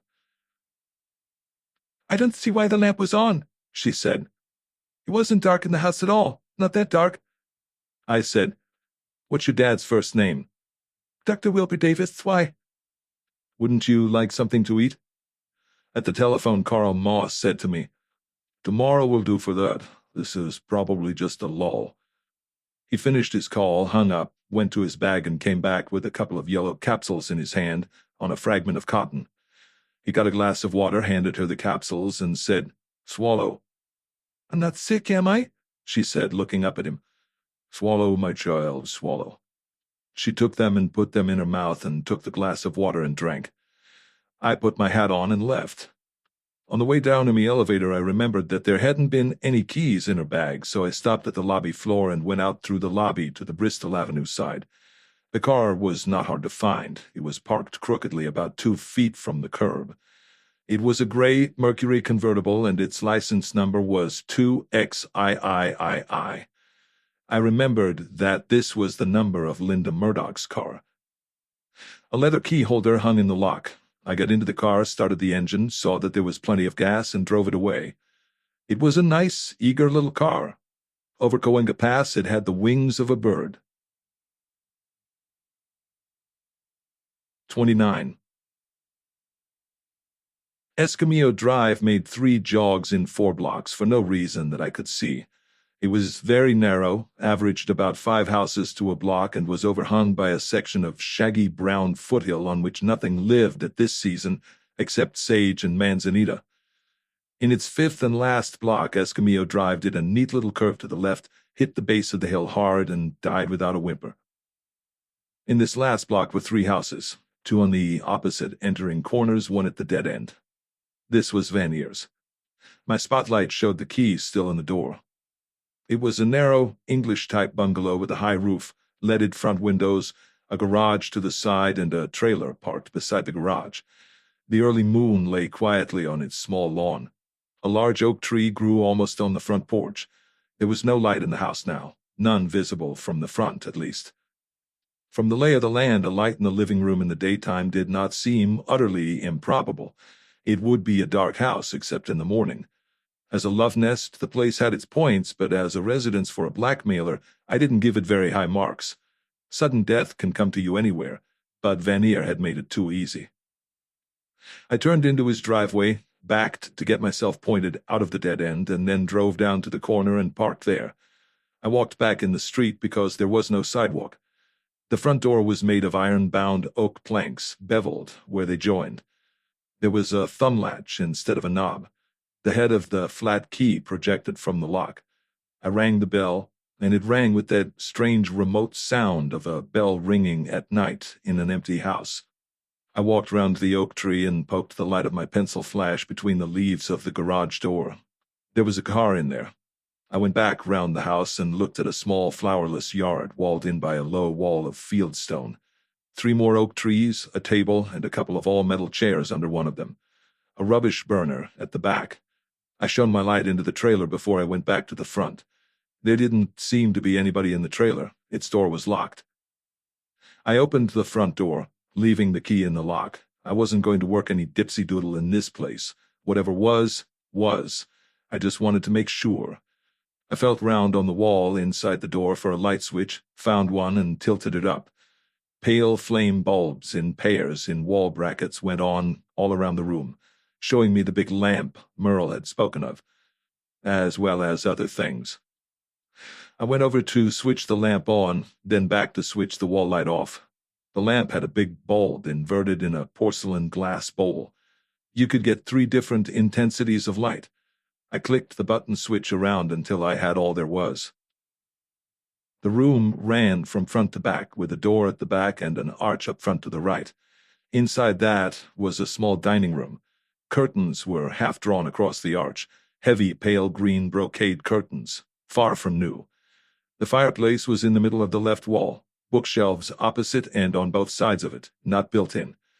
2 Davenports angled across the corners of the room, and there was 1 gold chair, 1 pink chair, 1 brown chair, 1 brown and gold jacquard chair with footstool. Yellow pajama legs were on the footstool, bare ankles, feet in dark green Morocco leather slippers. My eyes ran up from the feet, slowly, carefully. A dark green figured silk robe, tied with a tasseled belt, open above the belt showing a monogram on the pocket of the pajamas. A handkerchief neat in the pocket, 2 stiff points of white linen, a yellow neck, the face turned sideways, pointed at a mirror on the wall. I walked round and looked in the mirror. The face leered all right. The left arm and hand lay between a knee and the side of a chair. The right arm hung outside the chair, the ends of the fingers touching the rug, touching also the butt of a small revolver, about .32 caliber, a belly gun, with practically no barrel. The right side of the face was against the back of the chair, but the right shoulder was dark brown with blood, and there was some on the right sleeve, also on the chair. A lot of it on the chair. I didn't think his head had taken that position naturally. Some sensitive soul had not liked the right side of it. I lifted my foot and gently pushed the footstool sideways a few inches. The heels of the slippers moved reluctantly over the jacquard surface, not with it. The man was as stiff as a board. So I reached down and touched his ankle. Ice was never half as cold. On a table at his right elbow was half of a dead drink, an ashtrays full of butts and ash. 3 of the butts had lipstick on them. Bright Chinese red lipstick. What a blonde would use. There was another ashtray beside another chair, matches in it and a lot of ash, but no stubs. On the air of the room, a rather heavy perfume struggled with the smell of death, and lost. Although defeated, it was still there. I poked through the rest of the house, putting lights on and off. 2 bedrooms, 1 furnished in light wood, 1 in red maple. The light one seemed to be a spare. A nice bathroom with tan and mulberry tiling, and a stall shower with a glass door. The kitchen was small. There were a lot of bottles on the sink. Lots of bottles, lots of glass, lots of fingerprints, lots of evidence. Or not, as the case might be. I went back to the living room and stood in the middle of the floor, breathing with my mouth as far as possible and wondering what the score would be when I turned this one in. Turn this one in and report that I was the fellow who had found Morning Star and run away. The score would be low. Very low. Marlowe, 3 murders. Marlowe practically knee-deep in dead men. And no reasonable, logical, friendly account of himself whatsoever. But that wasn't the worst of it. The minute I opened up, I would cease to be a free agent. I would be through with doing whatever it was I was doing, and with finding out whatever it was I was finding out. Karl Moss might be willing to protect Merle with the mantle of Aesculapius up to a point, or he might think it would do her more good in the long run to get it all off her chest, whatever it was. I wandered back to the jacquard chair and set my teeth and grabbed enough of his hair to pull the head away from the chair back. The bullet had gone in at the temple. The setup could be for suicide, but people like Louis Vanier do not commit suicide. A blackmailer, even a scared blackmailer, has a sense of power and loves it. I let the head go back where it wanted to go and leaned down to scrub my hand on the nap of the rug. Leaning down, I saw the corner of a picture frame under the lower shelf of the table at Vanier's elbow. I went round and reached for it with a handkerchief. The glass was cracked across. It had fallen off the wall. I could see the small nail. I could make a guess how it had happened. Somebody standing at Vanier's right, even leaning over him, somebody he knew and had no fear of, had suddenly pulled a gun and shot him in the right temple. And then, startled by the blood or the recoil of the shot, the killer had jumped back against the wall and knocked the picture down. It had landed on a corner and jumped under the table, and the killer had been too careful to touch it, or too scared. I looked at it. It was a small picture, not interesting at all. A guy in doublet and hose with lace at his sleeve ends and one of those round, puffy velvet hats with a feather, leaning far out of a window and apparently calling out to somebody downstairs, downstairs not being in the picture. It was a color reproduction of something that had never been needed in the first place. I looked round the room. There were other pictures, a couple of rather nice watercolors, some engravings, very old-fashioned this year, engravings. Or are they? Half a dozen in all. Well, perhaps the guy liked the pictures, so what? A man leaning out of a high window. A long time ago. I looked at Van Eer. He wouldn't help me at all. A man leaning out of a high window. A long time ago. The touch of the idea at first was so light that I almost missed it and passed on. A touch of a feather, hardly that. The touch of a snowflake. A high window. A man leaning out. A long time ago. It snapped in place. It was so hot it sizzled. Out of a high window, a long time ago, 8 years ago, a man leaning too far, a man falling to his death, a man named Horace Bright. Mr. Van Eer, I said with a little touch of admiration, you played that rather neatly. I turned the picture over. On the back, dates and amounts of money were written. Dates over almost 8 years, amounts mostly of $500, a few $750, 2 for $1,000. It was a running total in small figures. It was $11,100. Mr. Van Eer had not received the latest payment. He had been dead when it arrived. It was not a lot of money, spread over 8 years. Mr. Van Eer's customer had bargained hard. The cardboard back was fastened into the frame with steel gramophone needles. 2 of them had fallen out. I worked the cardboard loose and tore it a little, getting it loose.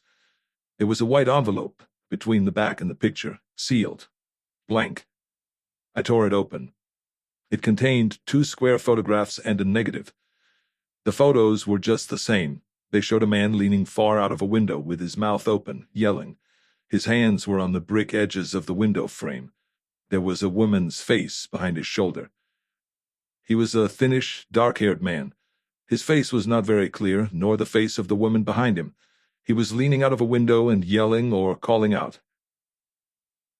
There I was holding the photograph and looking at it, and so far as I could see, it didn't mean a thing. I knew it had to. I just didn't know why. But I kept on looking at it. And in a little while, something was wrong. It was a very small thing, but it was vital. The position of the man's hands, lined against the corner of the wall where it was cut out to make the window frame. The hands were not holding anything. They were not touching anything. It was the inside of his wrists that lined against the angle of the bricks. The hands were in air. The man was not leaning. He was falling. I put the stuff back in the envelope and folded the cardboard back and stuffed that into my pocket also. I hid frame, glass, and picture in the linen closet under towels. All this had taken too long. A car stopped outside the house. Feet came up the walk. I dodged behind the curtains in the archway. 30. The front door opened and then quietly closed. There was a silence, hanging in the air like a man's breath in frosty air. And then a thick scream, ending in a wail of despair. Then a man's voice, tight with fury, saying, "Not bad, not good, try again." The woman's voice said, "My God, it's Louis, he's dead." The man's voice said, "I may be wrong, but I still think it stinks." "My God, he's dead, Alex, do something, for God's sake, do something." "Yeah," the hard, tight voice of Alex Morney said. I ought to make you look just like him, with blood and everything. I ought to make you just as dead, just as cold, just as rotten. Now I don't have to do that, you're that already, just as rotten. 8 months married and cheating on me with a piece of merchandise like that. My God, what did I ever think of to put in with a chippy like you?" He was almost yelling at the end of it. The woman made another wailing noise. "Quit stalling," Morney said bitterly. "What do you think I brought you over here for? You're not kidding anybody. You've been watched for weeks. You were here last night. I've been here already today. I've seen what there is to see. your lipstick on cigarettes, your glass that you drank out of. I can see you now sitting on the arm of his chair, rubbing his greasy hair and then feeding him a slug while he was still purring. Why? Oh, Alex, darling, don't say such awful things. Early Lillian Gish, Morny said. Very early Lillian Gish. Skip the agony, Toots. I have to know how to handle this. What the hell you think I'm here for? I don't give one little flash in hell about you anymore. Not anymore, Toots, not anymore. My precious, darling, angel blonde man-killer. But I do care about myself and my reputation and my business. For instance, did you wipe the gun off? Silence. Then the sound of a blow. The woman wailed. She was hurt, terribly hurt, hurt in the depths of her soul. She made it rather good. Look, Angel, Morny snarled. Don't feed me the ham. I've been in pictures. I'm a connoisseur of ham. Skip it. You're going to tell me how this was done if I have to drag you around the room by your hair. Now, did you wipe off the gun?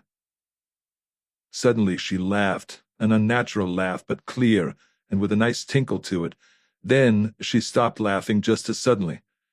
Her voice said, Yes. And the glass you were using? Yes. Very quiet now, very cool. And you put his prints on the gun? Yes. He thought in the silence. Probably won't fool them, he said. It's almost impossible to get a dead man's prints on a gun in a convincing way. However, what else did you wipe off? Nothing. Oh, Alex, please don't be so brutal. Stop it, stop it. Show me how you did it, how you were standing, how you held the gun. She didn't move. Never mind about the prints, Morny said. I'll put better ones on, much better ones. She moved slowly across the opening of the curtains, and I saw her. She was wearing pale green gabardine slacks, a fawn-colored leisure jacket with stitching on it, a scarlet turban with a gold snake in it. Her face was smeared with tears. Pick it up, Morny yelled at her. Show me. She bent beside the chair and came up with the gun in her hand and her teeth bared. She pointed the gun across the opening in the curtains towards the space of room where the door was. Morny didn't move, didn't make a sound. The blonde's hand began to shake and the gun did a queer up-and-down dance in the air. Her mouth trembled and her arm fell. I can't do it, she breathed. I ought to shoot you, but I can't. The hand opened and the gun thudded to the floor. Morny went swiftly past the break in the curtains, pushed her out of the way, and with his foot pushed the gun back to about where it had been. You couldn't do it, he said thickly. You couldn't do it. Now watch. He whipped a handkerchief out and bent to pick the gun up again. He pressed something and the gate fell open. He reached his right hand into his pocket and rolled a cartridge in his fingers, moving his fingertips on the metal, pushed the cartridge into a cylinder. He repeated the performance 4 times more, snapped the gate shut, then opened it and spun it a little to set it in a certain spot. He placed the gun down on the floor, withdrew his hand and handkerchief, and straightened up. You couldn't shoot me, he sneered, because there was nothing in the gun but one empty cartridge. Now it's loaded again. The cylinders are in the right place. One shot has been fired. And your fingerprints are on the gun. The blonde was very still, looking at him with haggard eyes. I forgot to tell you, he said softly. I wiped the gun off. I thought it would be so much nicer to be sure your prints were on it. I was pretty sure they were, but I felt as if I would like to be quite sure. Get it? The girl said quietly, You're going to turn me in? His back was towards me. Dark clothes, felt hat pulled low, so I couldn't see his face, but I could just about see the leer with which he said, Yes, Angel, I am going to turn you in. I see, she said and looked at him levelly. There was a sudden grave dignity in her overemphasized chorus girl's face. I'm going to turn you in, Angel," he said slowly, spacing his words as if he enjoyed the act. "Some people are going to be sorry for me and some people are going to laugh at me. But it's not going to do my business any harm, not a bit of harm. That's one nice thing about a business like mine. A little notoriety won't hurt it at all." "So I'm just publicity value to you now," she said. "Apart, of course, from the danger that you might have been suspected yourself." "Just so," he said. "Just so." "How about my motive?" she asked, still calm, still level-eyed, and so gravely contemptuous that he didn't get the expression at all. "I don't know," he said. "I don't care. You were up to something with him. Eddie tailed you downtown to a street on Bunker Hill where you met a blonde guy in a brown suit. You gave him something. Eddie dropped you and tailed the guy to an apartment house near there. He tried to tail him some more, but he had a hunch the guy spotted him and he had to drop it. I don't know what it was all about. I know one thing, though. In that apartment house, a young guy named Phillips was shot yesterday. Would you know anything about that, my sweet?" The blonde said, "I wouldn't know anything about it. I don't know anybody named Phillips. And strangely enough, I didn't just run up and shoot anybody out of sheer girlish fun."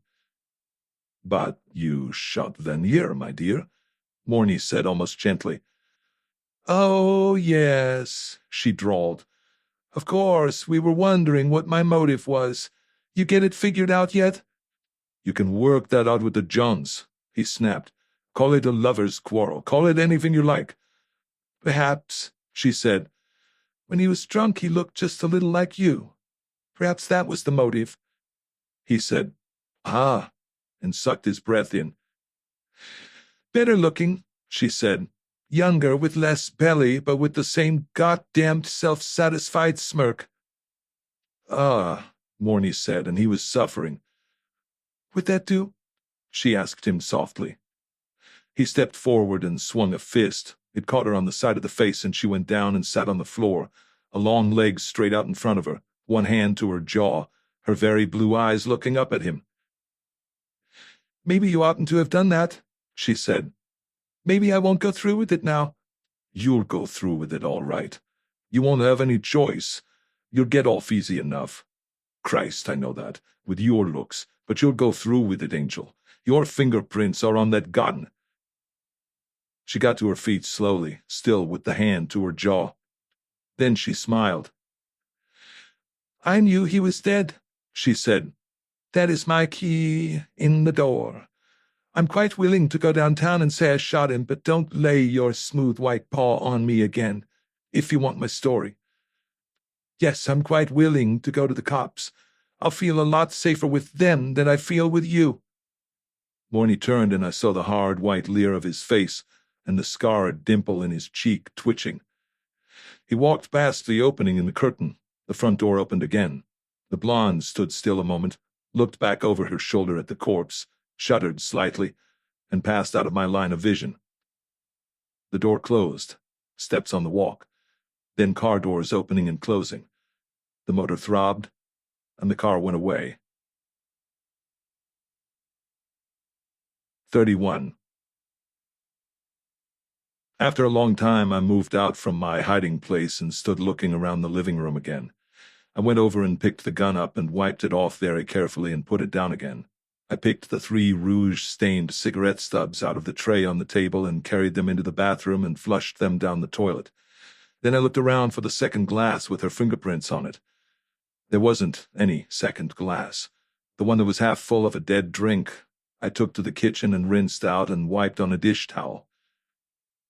Then the nasty part. I kneeled on the rug by his chair and picked up the gun and reached for the trailing, bone-stiff hand. The prints would not be good, but they would be prints and they would not be Lois Morney's. The gun had a checked rubber grip, with a piece broken off on the left side below the screw. No prints on that.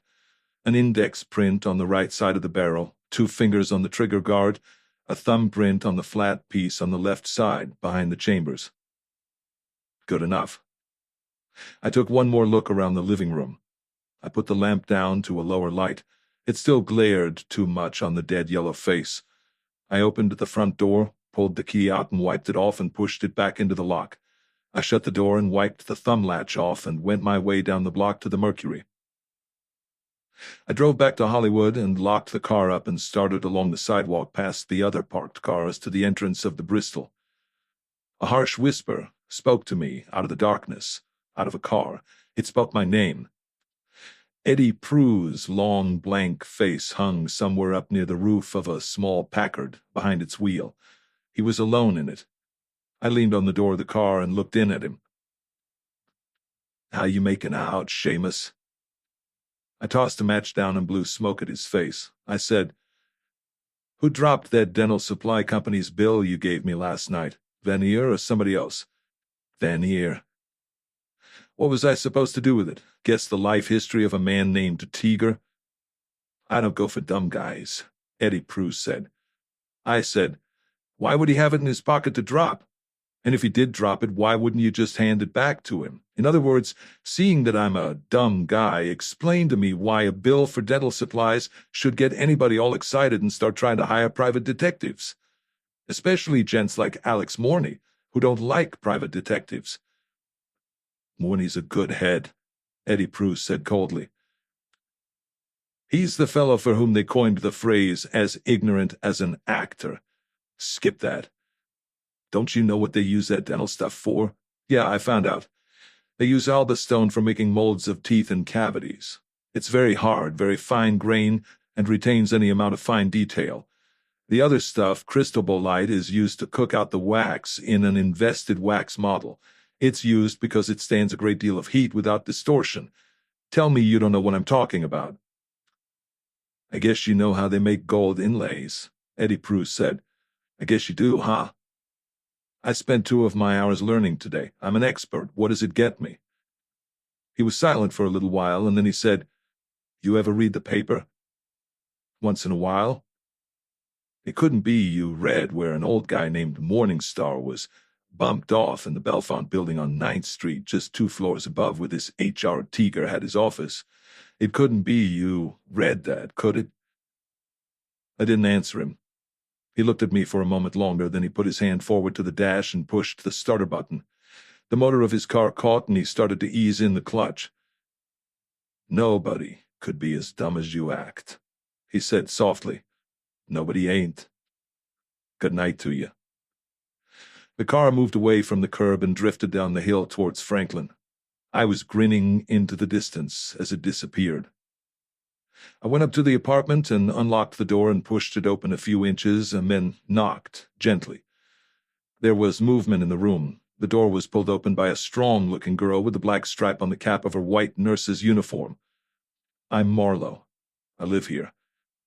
"Come in, Mr. Marlowe. Dr. Moss told me." I shut the door quietly, and we spoke in low voices. "How is she?" I asked. "She's asleep. She was already drowsy when I got here. I'm Miss Lamington. I don't know very much about her except that her temperature is normal and her pulse still rather fast, but going down. A mental disturbance, I gather." "She found a man murdered," I said. "It shot her full of holes. Is she hard enough asleep so that I could go in and get a few things to take to the hotel?" "Oh, yes, if you're quiet. She probably won't wake. If she does, it won't matter." I went over and put some money on the desk. "There's coffee and bacon and eggs and bread and tomato juice and oranges and liquor here," I said. "Anything else you'll have to phone for?" "I've already investigated your supplies," she said, smiling. "We have all we need until after breakfast tomorrow. Is she going to stay here?" "That's up to Dr. Moss. I think she'll be going home as soon as she is fit for it. Home being quite a long way off, in Wichita." "I'm only a nurse," she said. "But I don't think there is anything the matter with her that a good night's sleep won't cure." "A good night's sleep and a change of company," I said, but that didn't mean anything to Miss Lamington. I went along the hallway and peeked into the bedroom. They had put a pair of my pajamas on her. She lay almost on her back with one arm outside the bedclothes. The sleeve of the pajama coat was turned up 6 inches or more. The small hand below the end of the sleeve was in a tight fist. Her face looked drawn and white and quite peaceful. I poked about in the closet and got a suitcase and put some junk in it. As I started back out, I looked at Merle again. Her eyes opened and looked straight up at the ceiling. Then they moved just enough to see me, and a faint little smile tugged at the corners of her lips. Hello. It was a weak, spent little voice, a voice that knew its owner was in bed and had a nurse and everything. Hello? I went around near her and stood looking down with my polished smile on my clear-cut features. I'm all right, she whispered. I'm fine, aren't I? Sure. Is this your bed I'm in? That's all right, it won't bite you. I'm not afraid, she said. A hand came sliding towards me and lay palm up, waiting to be held. I held it. I'm not afraid of you. No woman would ever be afraid of you, would she? Coming from you, I said. I guess that's meant to be a compliment. Her eyes smiled, then got grave again. I lied to you, she said softly. I didn't shoot anybody. I know. I was over there. Forget it. Don't think about it. People are always telling you to forget unpleasant things, but you never do. It's so kind of silly to tell you to, I mean. Okay, I said, pretending to be hurt. I'm silly. How about making some more sleep? She turned her head until she was looking into my eyes. I sat on the edge of the bed, holding her hand. Will the police come here? She asked. No, and try not to be disappointed. She frowned. You must think I'm an awful fool. Well, maybe. A couple of tears formed in her eyes and slid out at the corners and rolled gently down her cheeks. Does Mrs. Murdoch know where I am? Not yet. I'm going over to tell her. Will you have to tell her everything? Yeah, why not? She turned the head away from me. She'll understand, her voice said softly. She knows the awful thing I did 8 years ago. The frightful, terrible thing. Sure, I said. That's why she's been paying Vanier money all this time. Oh, dear, she said, and brought her other hand out from under the bedclothes and pulled away the other I was holding so that she could squeeze them tightly together. I wish you hadn't had to know that. I wish you hadn't. Nobody ever knew but Mrs. Murdoch. My parents never knew. I wish you hadn't. The nurse came in at the door and looked at me severely. I don't think she ought to be talking like this, Mr. Marlowe. I think you should leave now. Look, Miss Lymington, I've known this little girl 2 days. You've only known her 2 hours. This is doing her a lot of good. It might bring on another, spasm, she said, severely avoiding my eyes. Well, if she has to have it, isn't it better for her to have it now while you're here and get it over with? Go on out to the kitchen and buy yourself a drink. I never drink on duty, she said coldly. Besides, somebody might smell my breath. You're working for me now. All my employees are required to get liquored up from time to time. Besides, if you had a good dinner and were to eat a couple of the chasers in the kitchen cabinet, nobody would smell your breath. She gave me a quick grin and went back out of the room. Merle had been listening to this as if it was a frivolous interruption to a very serious play, rather annoyed. I want to tell you all about it, she said breathlessly. I reached over and put a paw over her 2 locked hands. Skip it. I know. Marlowe knows everything, except how to make a decent living. It doesn't amount to beans.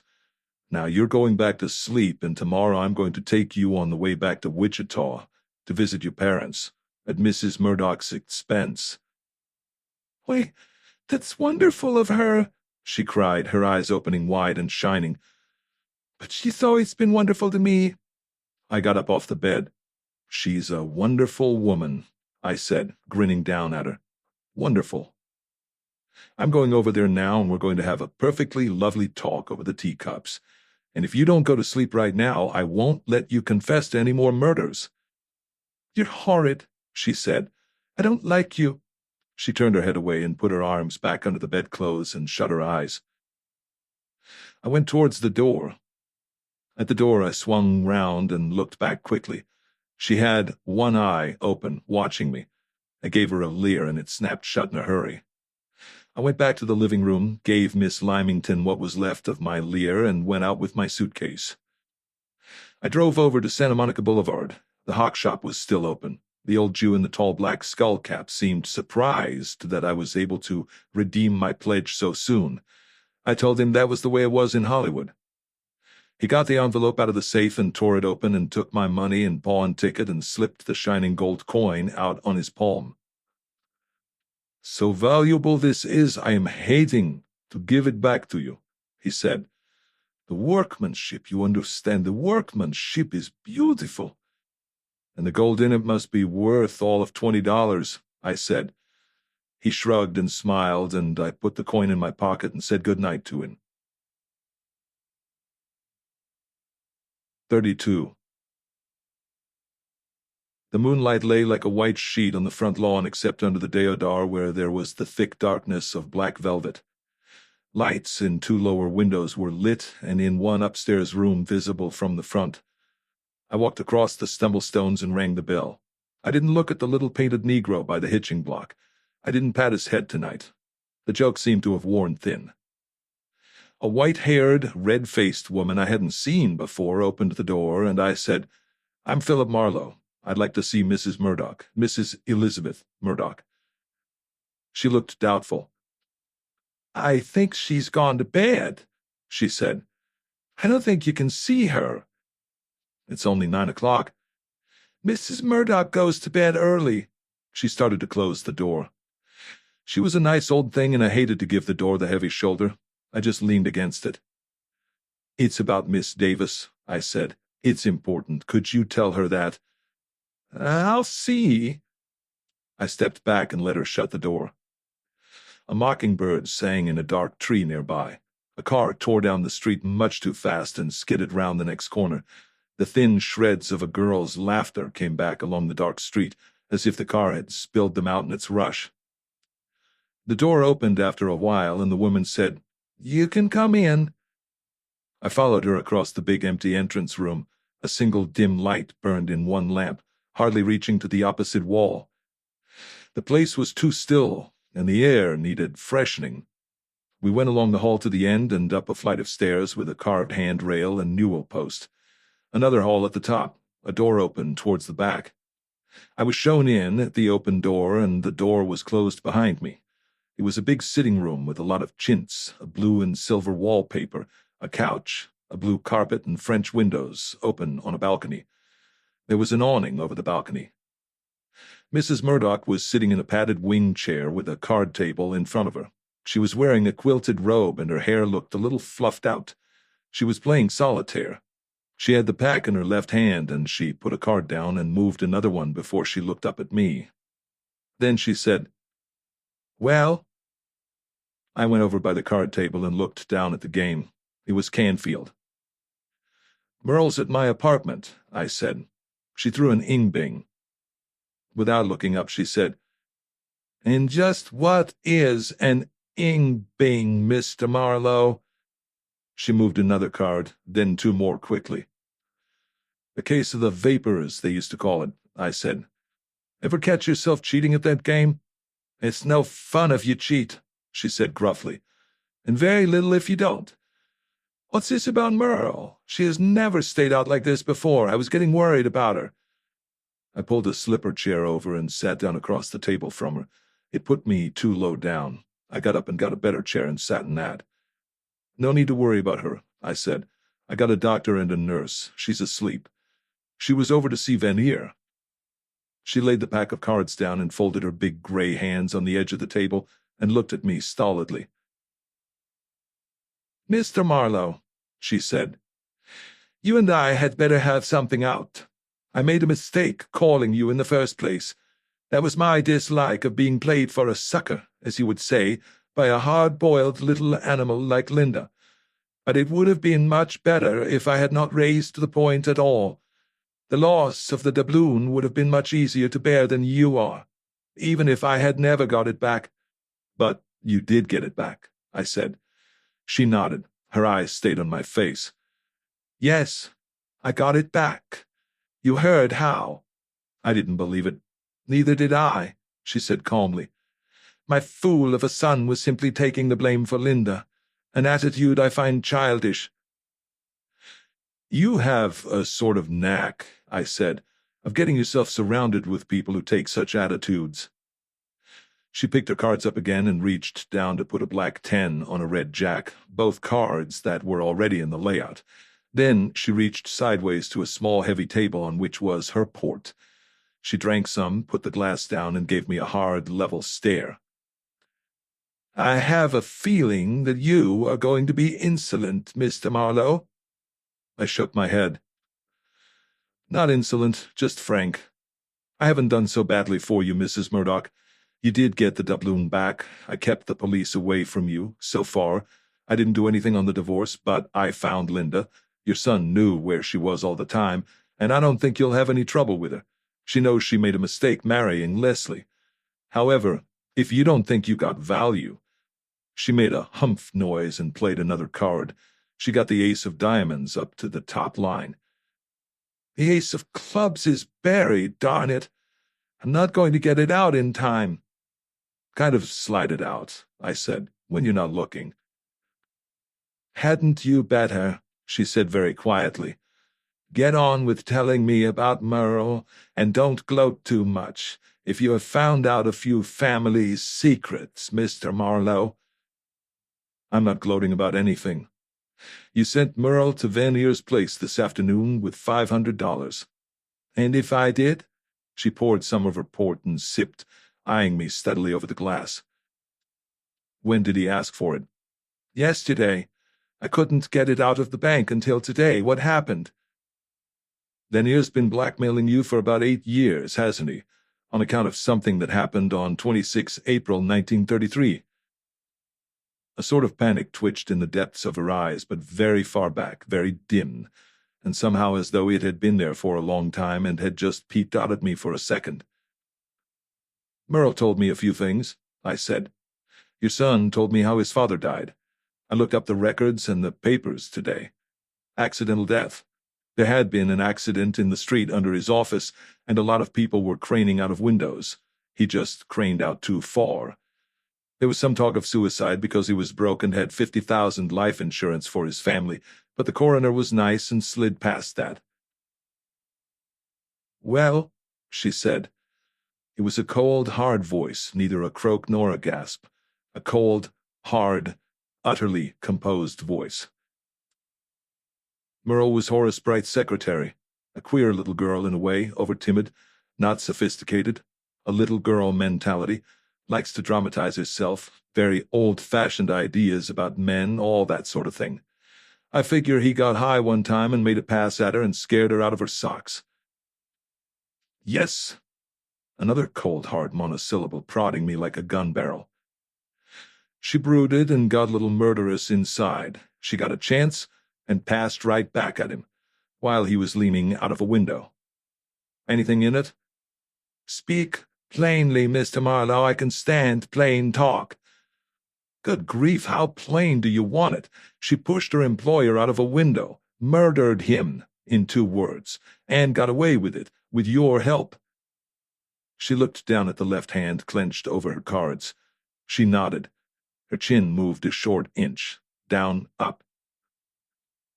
"Did Vanier have any evidence?" I asked. "Or did he just happen to see what happened and put the bite on you and you paid him a little now and then to avoid scandal, and because you were really very fond of Merle?" She played another card before she answered me, steady as a rock.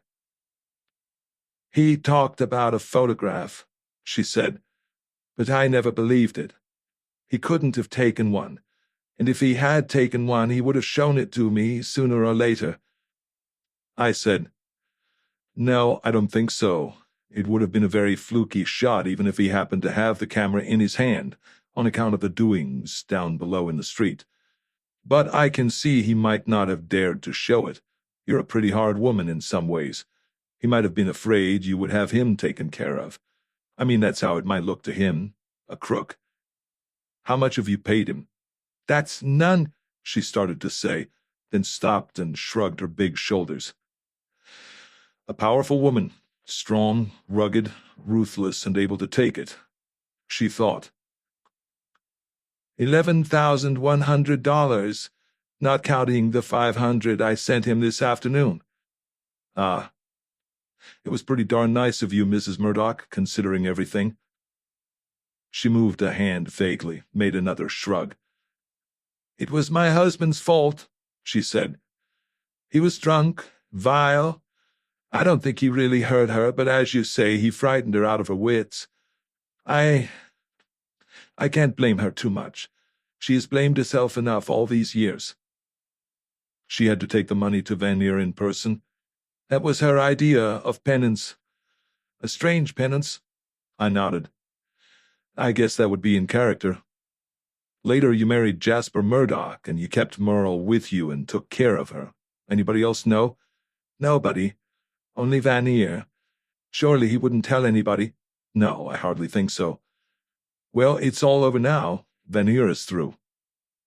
She lifted her eyes slowly and gave me a long, level gaze. Her gray head was a rock on top of a hill. She put the cards down at last and clasped her hands tightly on the edge of the table. The knuckles glistened. I said, Merle came to my apartment when I was out. She asked the manager to let her in. He phoned me and I said yes. I got over there quickly. She told me she had shot Vanier. Her breath was a faint, swift whisper in the stillness of the room. She had a gun in her bag. God knows why. Some idea of protecting herself against men, I suppose. But somebody, Leslie I should guess, had fixed it to be harmless by jamming a wrong-size cartridge in the breech.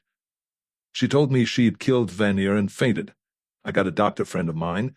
I went over to Vanier's house. There was a key in the door. He was dead in a chair. Long dead. Cold. Stiff. Dead long before Merle went there. She didn't shoot him. Her telling me that was just drama. The doctor explained it after a fashion, but I won't bore you with it. I guess you understand all right. She said, Yes, I think I understand. And now? She's in bed, in my apartment. There's a nurse there. I phoned Merle's father long distance. He wants her to come home. That all right with you? She just stared. He doesn't know anything, I said quickly. Not this or the other time, I'm sure of that. He just wants her to come home. I thought I'd take her. It seems to be my responsibility now. I'll need that last $500 that Vanier didn't get, for expenses. And how much more? She asked brutally. Don't say that. You know better. Who killed Vanier? Looks like he committed suicide. A gun at his right hand. Temple contact wound. Morney and his wife were there while I was. I hid. Morney's trying to pin it on his wife. She was just playing games with Vanier, so she probably thinks he did it, or had it done. But it shapes up like suicide. The cops will be there by now. I don't know what they will make of it. We just have to sit tight and wait it out.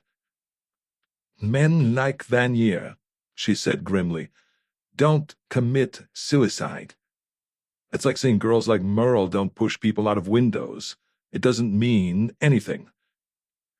We stared at each other with that inner hostility that had been there from the first. After a moment, I pushed my chair back and went over to the French windows. I opened the screen and stepped out onto the porch. The night was all around, soft and quiet. The white moonlight was cold and clear, like the justice we dream of, but don't find. The trees down below cast heavy shadows under the moon. In the middle of the garden there was a sort of garden within a garden. I caught the glint of an ornamental pool, a lawn swing beside it. Somebody was lying in the lawn swing, and a cigarette tip glowed as I looked down. I went back into the room. Mrs. Murdoch was playing solitaire again. I went over to the table and looked down. You got the ace of clubs out, I said. I cheated, she said without looking up. There was one thing I wanted to ask you, I said. This doubloon business is still cloudy on account of a couple of murders which don't seem to make sense now that you have the coin back. What I wondered was if there was anything about the Murdoch brasher that might identify it to an expert, to a man like old Morningstar. She thought, sitting still, not looking up. Yes, there might be. The coin maker's initials, E.B., are on the left wing of the eagle. Usually, I'm told, they are on the right wing. That's the only thing I can think of. I said, I think that might be enough. You did actually get the coin back, didn't you? I mean, that wasn't just something said to stop my ferreting around. She looked up swiftly and then down. It's in the strong room at this moment. If you can find my son, he will show it to you. Well, I'll say good night. Please have Merle's clothes packed and sent to my apartment in the morning. Her head snapped up again and her eyes glared. You're pretty high-handed about all this, young man. Have them packed, I said, and send them. You don't need Merle any more, now that Vanier is dead. Our eyes locked hard and held locked for a long moment. A queer, stiff smile moved the corners of her lips. Then her head went down, and her right hand took the top card off the pack, held in her left hand, and turned it, and her eyes looked at it, and she added it to the pile of unplayed cards below the layout, and then turned the next card, quietly, calmly, in a hand as steady as a stone pier in a light breeze. I went across the room and out, closed the door softly, went along the hall, down the stairs, along the lower hall past the sunroom and Merle's little office, and out into the cheerless, stuffy, unused living room that made me feel like an embalmed corpse just to be in it. The French doors at the back opened, and Leslie Murdoch stepped in and stopped, staring at me. 33. His slack suit was rumpled, and also his hair. His little reddish mustache looked just as ineffectual as ever. The shadows under his eyes were almost pits. He was carrying his long black cigarette holder, empty, and tapping it against the heel of his left hand as he stood, not liking me, not wanting to meet me, not wanting to talk to me. Good evening, he said stiffly. Leaving? Not quite yet. I want to talk to you. I don't think we have anything to talk about, and I'm tired of talking. Oh, yes, we have. A man named Vanier. Vanier? I hardly know the man. I've seen him around. What I know I don't like. You know him a little better than that, I said. He came forward into the room and sat down in one of the I dare you to sit in me chairs and leaned forward to cup his chin in his right hand and look at the floor. All right, he said wearily. Get on with it. I have a feeling you are going to be very brilliant. Remorseless flow of logic and intuition and all that rot, just like a detective in a book. Sure.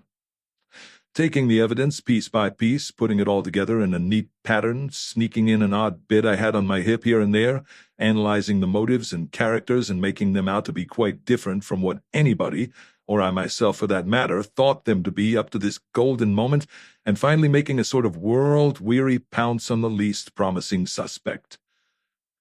He lifted his eyes and almost smiled, who thereupon turns as pale as paper, froths at the mouth, and pulls a gun out of his right ear. I sat down near him and got a cigarette out. That's right. We ought to play it together sometime. You got a gun? Not with me. I have one, you know that. Have it with you last night when you called on Vanier? He shrugged and bared his teeth. Oh, did I call on Vanier last night? I think so. Deduction. You smoke Benson and Hedges Virginia cigarettes. They leave a firm ash that keeps its shape. An ashtray at his house had enough of those little gray rolls to account for at least 2 cigarettes, but no stubs in the tray because you smoke them in a holder, and a stub from a holder looks different. So you removed the stubs. Like it? No? His voice was quiet. He looked down at the floor again. That's an example of deduction. A bad one, for there might not have been any stubs, but if there had been and they had been removed, it might have been because they had lipstick on them, of a certain shade that would at least indicate the coloring of the smoker, and your wife has a quaint habit of throwing her stubs into the wastebasket. Leave Linda out of this, he said coldly. Your mother still thinks Linda took the doubloon and that your story about taking it to give to Alex Morney was just a cover-up to protect her. I said leave Linda out of it. The tapping of the black holder against his teeth had a sharp, quick sound, like a telegraph key. I'm willing to, I said, but I didn't believe your story for a different reason. This. I took the doubloon out and held it on my hand under his eyes. He stared at it tightly, his mouth set. This morning when you were telling your story, this was hawked on Santa Monica Boulevard for safekeeping. It was sent to me by a would-be detective named George Phillips, a simple sort of fellow who allowed himself to get into a bad spot through poor judgment and over-eagerness for a job. A thick-set blond fellow in a brown suit, wearing dark glasses and a rather gay hat, driving a sand-colored Pontiac, almost new. You might have seen him hanging about in the hall outside my office yesterday morning. He had been following me around, and before that he might have been following you around. He looked genuinely surprised. Why would he do that? I lit my cigarette and dropped the match in a jade ashtray that looked as if it had never been used as an ashtray. I said he might have. I'm not sure he did. He might have just been watching this house. He picked me up here, and I don't think he followed me here. I still had the coin on my hand. I looked down at it, turned it over by tossing it, looked at the initials EB stamped into the left wing, and put it away. He might have been watching the house because he had been hired to peddle a rare coin to an old coin dealer named Morningstar, and the old coin dealer somehow suspected where the coin came from, and told Phillips, or hinted to him, and that the coin was stolen. Incidentally, he was wrong about that. If your brasher doubloon is really at this moment upstairs, then the coin Phillips was hired to peddle was not a stolen coin. It was a counterfeit. His shoulders gave a quick little jerk, as if he was cold. Otherwise he didn't move or change position.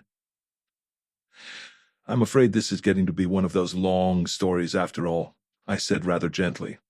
I'm sorry. I'd better organize it a little better. It's not a pretty story because it has 2 murders in it, maybe 3. A man named Vanier and a man named Teager had an idea. Teager is a dental technician in the Belfont buildings, old Morningstar's building. The idea was to counterfeit a rare and valuable gold coin, not too rare to be marketable, but rare enough to be worth a lot of money.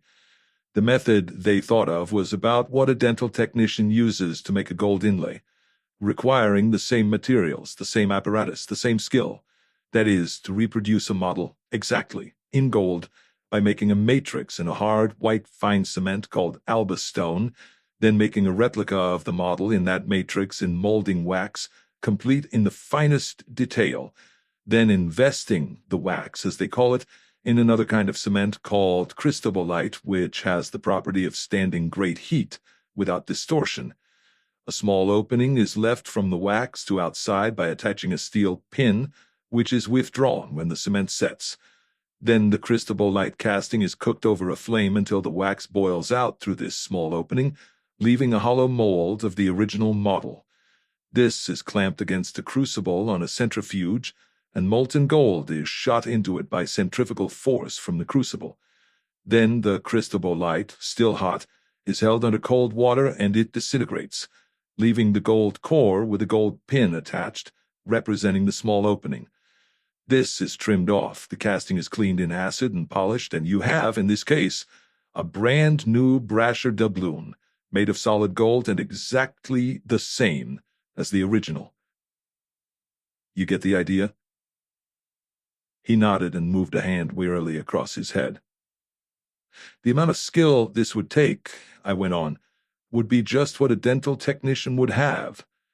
The process would be of no use for current coinage, if we had a gold coinage, because the material and labor would cost more than the coin would be worth. But for a gold coin that was valuable through being rare, it would fit fine. So that's what they did. But they had to have a model. That's where you came in. You took the doubloon all right, but not to give it to Morny, you took it to give to Vanier, right? He stared at the floor and didn't speak. Loosen up, I said. In the circumstances, it's nothing very awful. I suppose he promised you money because you needed it to pay off gambling debts and your mother is close. But he had a stronger hold over you than that. He looked up quickly then, his face very white, a kind of horror in his eyes. How did you know that? He almost whispered. I found out. Some I was told, some I researched, some I guessed. I'll get to that later. Now, Vanier and his pal have made a doubloon and they want to try it out. They wanted to know their merchandise would stand up under inspection by a man supposed to know rare coins. So Vanier had the idea of hiring a sucker and getting him to try to sell the counterfeit to old Morningstar, cheap enough so the old guy would think it was stolen. They picked George Phillips for their sucker through a silly ad he was running in the paper for business. I think Lois Morney was Vanier's contact with Phillips, at first anyway. I don't think she was in the racket. She was seen to give Phillips a small package. This package may have contained the doubloon Phillips was trying to sell, but when he showed it to old Morningstar, he ran into a snag. The old man knew his coin collections and his rare coins. He probably thought the coin was genuine enough. It would take a lot of testing to show it wasn't, but the way the maker's initials were stamped on the coin was unusual, and suggested to him that the coin might be the Murdoch Brasher. He called up here and tried to find out. That made your mother suspicious, and the coin was found to be missing, and she suspected Linda, whom she hates, and hired me to get it back, and put the squeeze on Linda for a divorce without alimony. I don't want a divorce, Murdoch said hotly. I never had any such idea. She had no right. He stopped and made a despairing gesture and a kind of sobbing sound. Okay, I know that. Well, old Morningstar threw a scare into Phillips, who wasn't crooked, just dumb. He managed to get Phillips's phone number out of him. I heard the old man call that number, eavesdropping in his office after he thought I had left. I had just offered to buy the doubloon back for $1,000, and Morningstar had taken up the offer, thinking he could get the coin from Phillips, make himself some money, and everything lovely. Meantime, Phillips was watching this house, perhaps to see if any cops were coming and going. He saw me, saw my car, got my name off the registration, and it just happened he knew who I was. He followed me around, trying to make up his mind to ask me for help until I braced him in a downtown hotel, and he mumbled about knowing me from a case in Ventura when he was a deputy up there, and about being in a spot he didn't like, and about being followed around by a tall guy with a funny eye. That was Eddie Prue, Morney's sidewinder. Morney knew his wife was playing games with Vanier and had her shadowed. Prue saw her make contact with Phillips near where he lived on Court Street, Bunker Hill, and then followed Phillips until he thought Phillips had spotted him, which he had. And Prue, or somebody working for Morney, may have seen me go to Phillips's apartment on Court Street, because he tried to scare me over the phone and later asked me to come and see Morney. I got rid of my cigarette stub in the jade ashtray, looked at the bleak, unhappy face of the man sitting opposite me, and plowed on. It was heavy going, and the sound of my voice was beginning to sicken me. Now we come back to you. When Merle told you your mother had hired a dick that threw a scare into you, you figured she had missed the doubloon, and you came steaming up to my office and tried to pump me. Very debonair, very sarcastic at first, very solicitous for your wife, but very worried. I don't know what you think you found out, but you got in touch with Vanier. You now had to get the coin back to your mother in a hurry with some kind of story. You met Vanier somewhere, and he gave you a doubloon. Chances are it's another counterfeit. He would be likely to hang on to the real one. Now Vanier sees his racket in danger of blowing up before it gets started. Morningstar has called your mother, and I have been hired. Morningstar has spotted something. Vanier goes down to Phillips's apartment, sneaks in the back way, and has it out with Phillips, trying to find out where he stands. Phillips doesn't tell him he has already sent the counterfeit doubloon to me, addressing it in a kind of printing afterwards found in a diary in his office. I infer that from the fact Vanier didn't try to get it back from me. I don't know what Phillips told Vanier, of course, but the chances are he told him the job was crooked, that he knew where the coin came from, and that he was going to the police or to Mrs. Murdoch. And Vanier pulled a gun, knocked him on the head, and shot him. He searched him in the apartment and didn't find the doubloon, so he went to Morningstar. Morningstar didn't have the counterfeit doubloon either, but Vanier probably thought he had. He cracked the old man's skull with a gun butt and went through the safe, perhaps found some money, perhaps found nothing, at any rate, left the appearance of a stick-up behind him. Then Mr. Vanier breezed on home, still rather annoyed because he hadn't found the doubloon, but with the satisfaction of a good afternoon's work under his vest. A couple of nice, neat murders. That left you. 34. Murdoch flicked a strained look at me, then his eyes went to the black cigarette holder he still had clenched in his hand. He tucked it in his shirt pocket, stood up suddenly, ground the heels of his hands together, and sat down again. He got a handkerchief out and mopped his face. "Why me?" he asked in a thick, strained voice. "You knew too much. Perhaps you knew about Phillips, perhaps not. Depends how deep you were in it. But you knew about Morningstar. The scheme had gone wrong and Morningstar had been murdered. Vanier couldn't just sit back and hope you wouldn't hear about that. He had to shut your mouth very, very tight. But he didn't have to kill you to do it. In fact, killing you would be a bad move. It would break his hold on your mother. She's a cold, ruthless, grasping woman, but hurting you would make a wildcat of her. She wouldn't care what happened." Murdoch lifted his eyes. He tried to make them blank with astonishment. He only made them dull and shocked. "My mother? What?" "Don't kid me any more than you have to," I said. "I'm tired to death of being kidded by the Murdoch family. Merle came to my apartment this evening. She's there now. She had been over to Vanier's house to bring him some money, blackmail money, money that had been paid to him off and on for 8 years. I know why." He didn't move. His hands were rigid with strain on his knees. His eyes had almost disappeared into the back of his head. They were doomed eyes. "Merle found Vanier dead. She came to me and said she had killed him. Let's not go into why she thinks she ought to confess to other people's murders. I went over there and he had been dead since last night. He was as stiff as a wax dummy. There was a gun lying on the floor by his right hand. It was a gun I had heard described, a gun that belonged to a man named Hench in an apartment across the hall from Phillips's apartment. Somebody ditched the gun that killed Phillips and took Hench's gun. Hench and his girl were drunk and left their apartment open. It's not proved that it was Hench's gun, but it will be. If it is Hench's gun and Vanier committed suicide, it ties Vanier to the death of Phillips. Lois Morney also ties him to Phillips in another way. If Vanier didn't commit suicide, and I don't believe he did, it might still tie him to Phillips. Or it might tie somebody else to Phillips, somebody who also killed Vanier. There are reasons why I don't like that idea." Murdoch's head came up. He said, "No?" in a suddenly clear voice. There was a new expression on his face, something bright and shining, and at the same time just a little silly. The expression of a weak man being proud.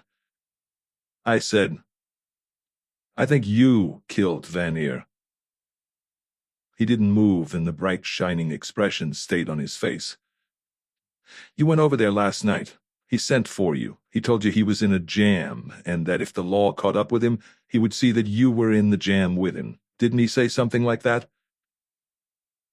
"Yes," Murdoch said quietly. "Something exactly like that. He was drunk and a bit high, and he seemed to have a sense of power. He gloated almost. He said if they got him in the gas chamber, I would be sitting right beside him. But that wasn't all, he said. No, he didn't want to sit in the gas chamber, and he didn't at the time see any very good reason why he should, if you kept your mouth good and tight. So he played his trump card, his first hold on you. What made you take the doubloon and give it to him, even if he did promise you money as well, was something about Merle and your father. I know about it. Your mother told me what little I hadn't put together already. That was his first hold, and it was pretty strong, because it would let you justify yourself. But the last night he wanted something still stronger, so he told you the truth, and said he had proof. He shivered, but the light, clear, proud look managed to stay on his face. I pulled a gun on him, he said, almost in a happy voice. After all, she is my mother. Nobody can take that away from you.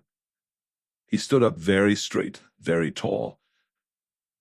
I went over to the chair he sat in and reached down and put the gun against his face. He had a gun in the pocket of his robe. He tried to get it, but he didn't get it in time. I took it away from him. I put my gun back in my pocket. I put the muzzle of the other gun against the side of his head and told him I would kill him if he didn't produce his proof and give it to me. He began to sweat and babble that he was just kidding me. I clicked back the hammer on the gun to scare him some more. He stopped and held a hand out in front of him. The hand shook, but as he stared down at it, it got steady. He dropped it to his side and looked me in the eye. The gun must have been filed or had a very light action. It went off. I jumped back against the wall and knocked the picture down. I jumped from surprise that the gun went off, but it kept the blood off me. I wiped the gun off and put his fingers around it and then put it down on the floor close to his hand. He was dead at once. He hardly bled except the first spurt. It was an accident. Why spoil it? I half sneered. Why not make it a nice, clean, honest murder? That's what happened. I can't prove it, of course, but I think I might have killed him anyway. What about the police? I stood up and shrugged my shoulders. I felt tired, spent, drawn out and sapped. My throat was sore from yapping and my brain ached from trying to keep my thoughts orderly. I don't know about the police, I said. They and I are not very good friends on account of they think I am holding out on them, and God knows they are right. They may get to you. If you weren't seen, if you didn't leave any fingerprints around, and even if you did, if they don't have any other reason to suspect you and get your fingerprints to check, then they may never think of you. If they find out about the doubloon and that it was the Murdoch Brasher, I don't know where you stand. It all depends on how well you stand up to them. Except for Mother's sake, he said. I don't very much care. I've always been a flop. And on the other hand, I said, ignoring the feeble talk, if the gun really has a very light action and you get a good lawyer and tell an honest story and so on, no jury will convict you. Juries don't like blackmailers. That's too bad, he said, because I am not in a position to use that defense. I don't know anything about blackmail. Denier showed me where I could make some money, and I needed it badly. I said, aha. If they get you where you need the blackmail dope, you'll use it all right. Your old lady will make you. If it's her neck or yours, she'll spill. It's horrible, he said. Horrible to say that. You were lucky about that gun. All the people we know have been playing with it, wiping prints off and putting them on. I even put a set on myself just to be fashionable. It's tricky when the hand is stiff, but I had to do it. Morney was over there having his wife put hers on. He thinks she killed Vanier, so she probably thinks he did. He just stared at me. I chewed my lip. It felt as stiff as a piece of glass. Well, I guess I'll just be running along now, I said. You mean you are going to let me get away with it? His voice was getting a little supercilious again. I'm not going to turn you in, if that's what you mean. Beyond that, I guarantee nothing. If I'm involved in it, I'll have to face up to the situation. There's no question of morality involved. I'm not a cop, nor a common informer, nor an officer of the court. You say it was an accident. Okay, it was an accident. I wasn't a witness. I haven't any proof either way. I've been working for your mother, and whatever right to my silence that gives her, she can have. I don't like her. I don't like you. I don't like this house. I didn't particularly like your wife. But I like Merle. She's kind of silly and morbid, but she's kind of sweet, too. And I know what has been done to her in this damn family for the past 8 years, and I know she didn't push anybody out of any window. Does that explain matters? He gobbled, but nothing came that was coherent. I'm taking Merle home, I said. I asked your mother to send her clothes to my apartment in the morning, in case she kind of forgets being busy with her solitaire game. Would you see that that is done? He nodded dumbly. Then he said in a queer, small voice, You were going? Just like that? I haven't even thanked you. A man I hardly know, taking risks for me. I don't know what to say. I'm going the way I always go, I said, with an airy smile and a quick flip of the wrist, and with a deep and heartfelt hope that I won't be seeing you in the fishbowl. Good night. I turned my back on him and went to the door and out. I shut the door with a quiet, firm click of the lock. A nice, smooth exit, in spite of all the nastiness. For the last time, I went over and patted the little painted Negro on the head and then walked across the long lawn by the moon-drenched shrubs and the deodar tree to the street and my car. I drove back to Hollywood, bought a pint of good liquor, checked in at the plaza, and sat on the side of the bed staring at my feet and lapping the whiskey out of the bottle, just like any common bedroom drunk. When I had enough of it to make my brain fuzzy enough to stop thinking, I undressed and got into bed, and after a while, but not soon enough, I went to sleep. 35. It was 3 o'clock in the afternoon, and there were 5 pieces of luggage inside the apartment door, side by side on the carpet. There was my yellow cowhide, well scraped on both sides from being pushed around in the boots of cars. There were 2 nice pieces of airplane luggage, both marked LM. There was an old black imitation walrus thing marked MD, and there was one of these little leatherette overnight cases which you can buy in drugstores for $1.49. Dr. Carl Moss had just gone out of the door cursing me because he had kept his afternoon class of hypochondriacs waiting. The sweetish smell of his Fatima poisoned the air for me. I was turning over in what was left of my mind what he had said when I asked him how long it would take Merle to get well. It depends on what you mean by well. She'll always be high on nerves and low on animal emotion. She'll always breathe thin air and smell snow. She'd have made a perfect nun. The religious dream, with its narrowness, its stylized emotions, and its grim purity, would have been a perfect release for her. As it is, she will probably turn out to be one of these acid-faced virgins that sit behind little desks in public libraries and stamp dates in books.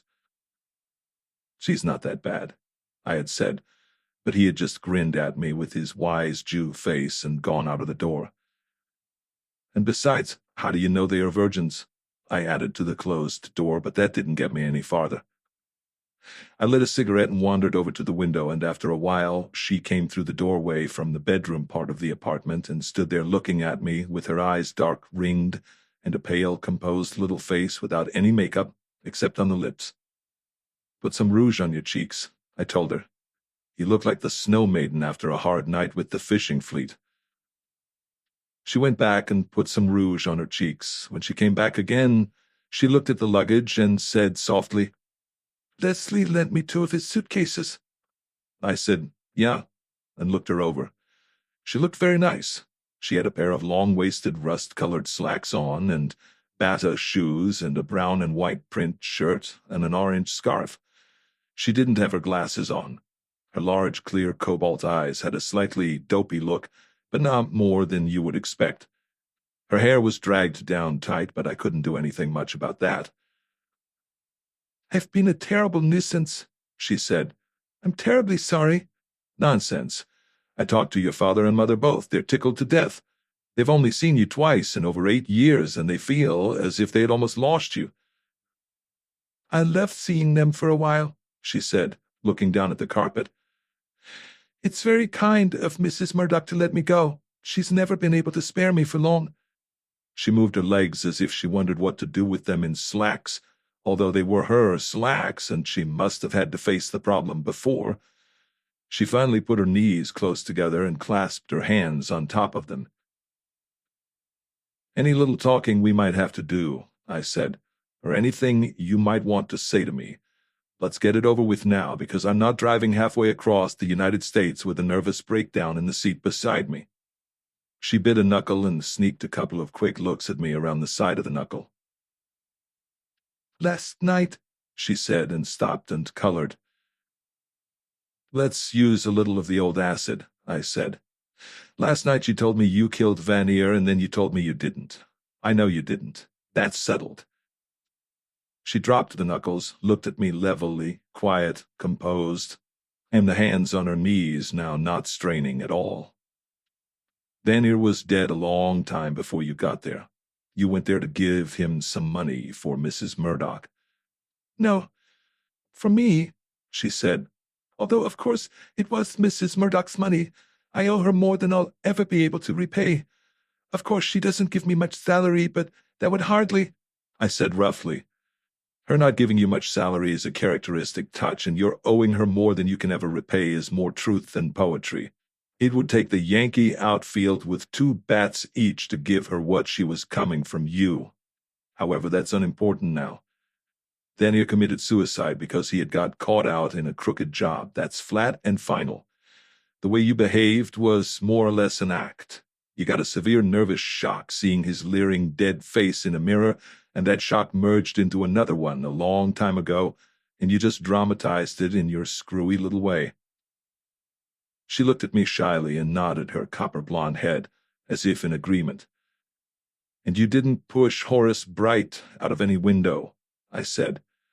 Her face jumped then and turned startlingly pale. I...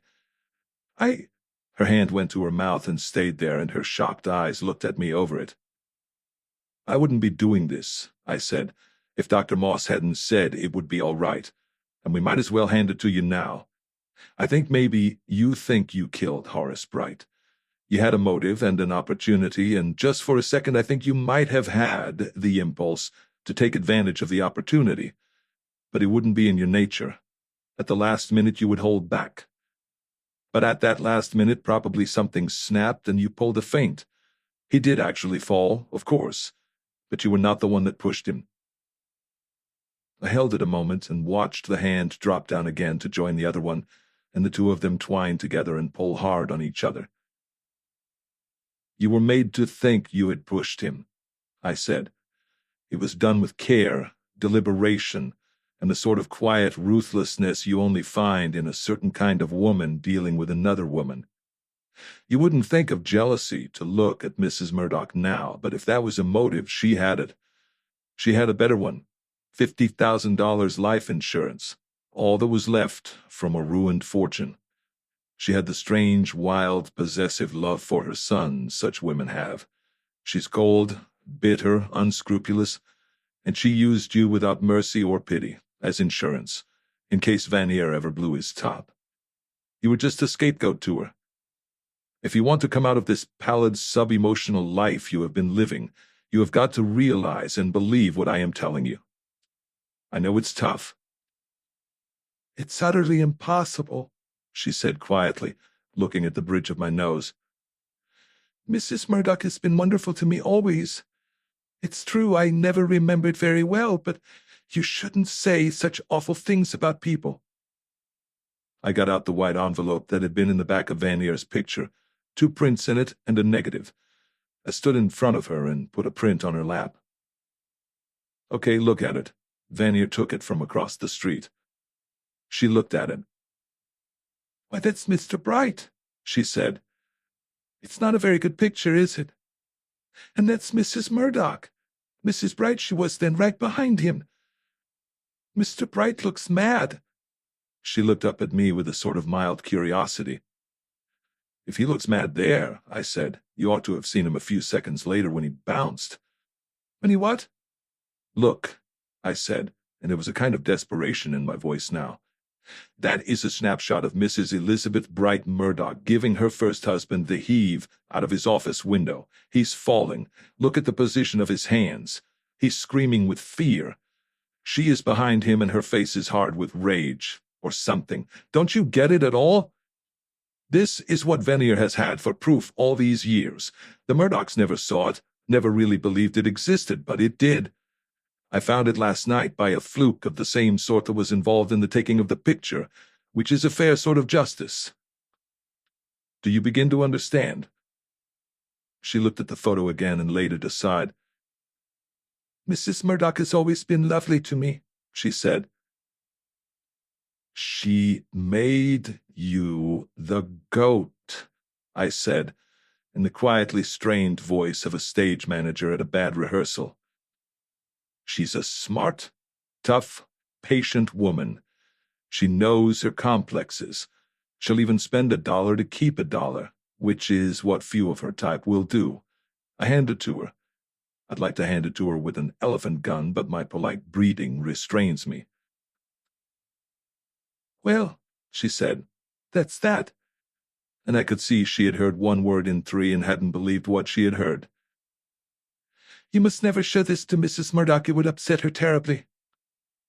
I got up and took the photo out of her hand and tore it into small pieces and dropped them in the wastebasket. Maybe you'll be sorry I did that, I told her, not telling her I had another and the negative. Maybe some night, 3 months, 3 years from now, you will wake up in the night and realize I have been telling you the truth. And maybe then you will wish you could look at that photograph again, and maybe I am wrong about this too.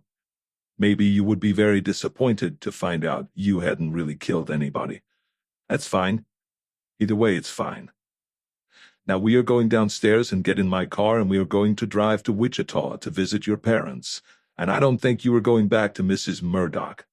But it may well be that I am wrong about that too. But we are not going to talk about this anymore. Not anymore. I haven't any money, she said. You have $500 that Mrs. Murdoch sent you. I have it in my pocket. That's really awfully kind of her, she said. Oh, hell and fireflies, I said, and went out to the kitchen and gobbled a quick drink before we started. It didn't do me any good. It just made me want to climb up the wall and gnaw my way across the ceiling. 36. I was gone 10 days. Merle's parents were vague, kind, patient people living in an old frame house in a quiet, shady street. They cried when I told them as much of the story as I thought they should know. They said they were glad to have her back and they would take good care of her, and they blamed themselves a lot, and I let them do it. When I left, Merle was wearing a bungalow apron and rolling pie crust. She came to the door wiping her hands on the apron and kissed me on the mouth and began to cry and ran back into the house, leaving the doorway empty until her mother came into the space with a broad, homely smile on her face to watch me drive away. I had a funny feeling as I saw the house disappear, as though I had written a poem and it was very good and I had lost it and would never remember it again. I called Lieutenant Breeze when I got back and went down to ask him how the Phillips case was coming. They had cracked it very meekly, with the right mixture of brains and luck you always have to have. The Morneys never went to the police after all, but somebody called and told about a shot in Vanier's house and hung up quickly. The fingerprint man didn't like the prints on the gun too well, so they checked Vanier's hand for powder nitrates. When they found them, they decided it was suicide after all. Then a dick named Lackey, working out of Central Homicide, thought to work on the gun a little, and he found that a description of it had been distributed, and a gun like it was wanted in connection with the Phillips killing. Hence identified it, but better than that, they found a half print of his thumb on the side of the trigger, which, not ordinarily being pulled back, had not been wiped off completely. With that much in hand and a better set of Vanier's prints than I could make, they went over Phillips's apartment again, and also over Hench's. They found Vanier's left hand on Hench's bed and one of his fingers on the underside of the toilet flush lever in Phillips's place. Then they got to work in the neighborhood with photographs of Vanier and proved he had been along the alley twice and on a side street at least 3 times. Curiously, nobody in the apartment house had seen him, or would admit it. All they lacked now was a motive. Teager obligingly gave them that by getting himself pinched in Salt Lake City trying to peddle a Brasher doubloon to a coin dealer who thought it was genuine but stolen. He had dozens of them at his hotel, and one of them turned out to be genuine. He told them the whole story and showed a minute mark that he had used to identify the genuine coin. He didn't know where Vanier got it, and they never found out because there was enough in the papers to make the owner come forward if it had been stolen. And the owner never did. And the police didn't care any more about Vanier once they were convinced he had done murder. They left it at suicide, although they had a few doubts. They let Teager go after a while because they didn't think he had any idea of murder being done, and all they had on him was attempted fraud. He had bought the gold legally, and counterfeiting an obsolete New York State coin didn't come under the federal counterfeiting laws. Utah refused to bother with him.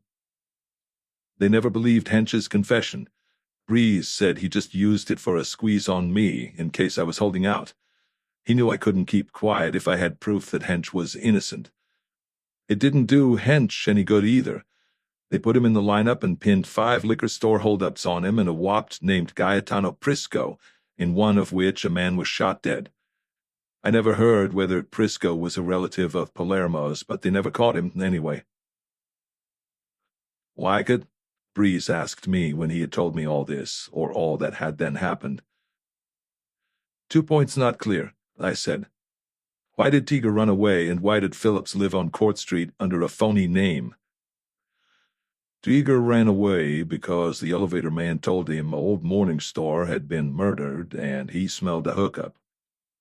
Phillips was using the name of Anson because the finance company was after his car, and he was practically broke and getting desperate. That explains why a nice young boob like him could get roped into something that must have looked shady from the start. I nodded and agreed that could be so. Breeze walked to his door with me. He put a hard hand on my shoulder and squeezed. Remember that Cassidy case you were howling about to Spangler and me that night in your apartment? Yes. You told Spangler there wasn't any Cassidy case. There was, under another name. I worked on it. He took his hand off my shoulder and opened the door for me and grinned straight into my eyes. On account of the Cassidy case, he said, and the way it made me feel, I sometimes give Guy a break he could perhaps not really deserve. A little something paid back out of the dirty millions to a working stiff, like me, or like you. Be good. It was night. I went home and put my old house clothes on and set the chessmen out and mixed a drink and played over another Capablanca. It went 59 moves. Beautiful, cold, remorseless chess, almost creepy in its silent implacability. When it was done, I listened at the open window for a while and smelled the night. Then I carried my glass out to the kitchen and rinsed it and filled it with ice water and stood at the sink sipping it and looking at my face in the mirror. You and Capablanca, I said.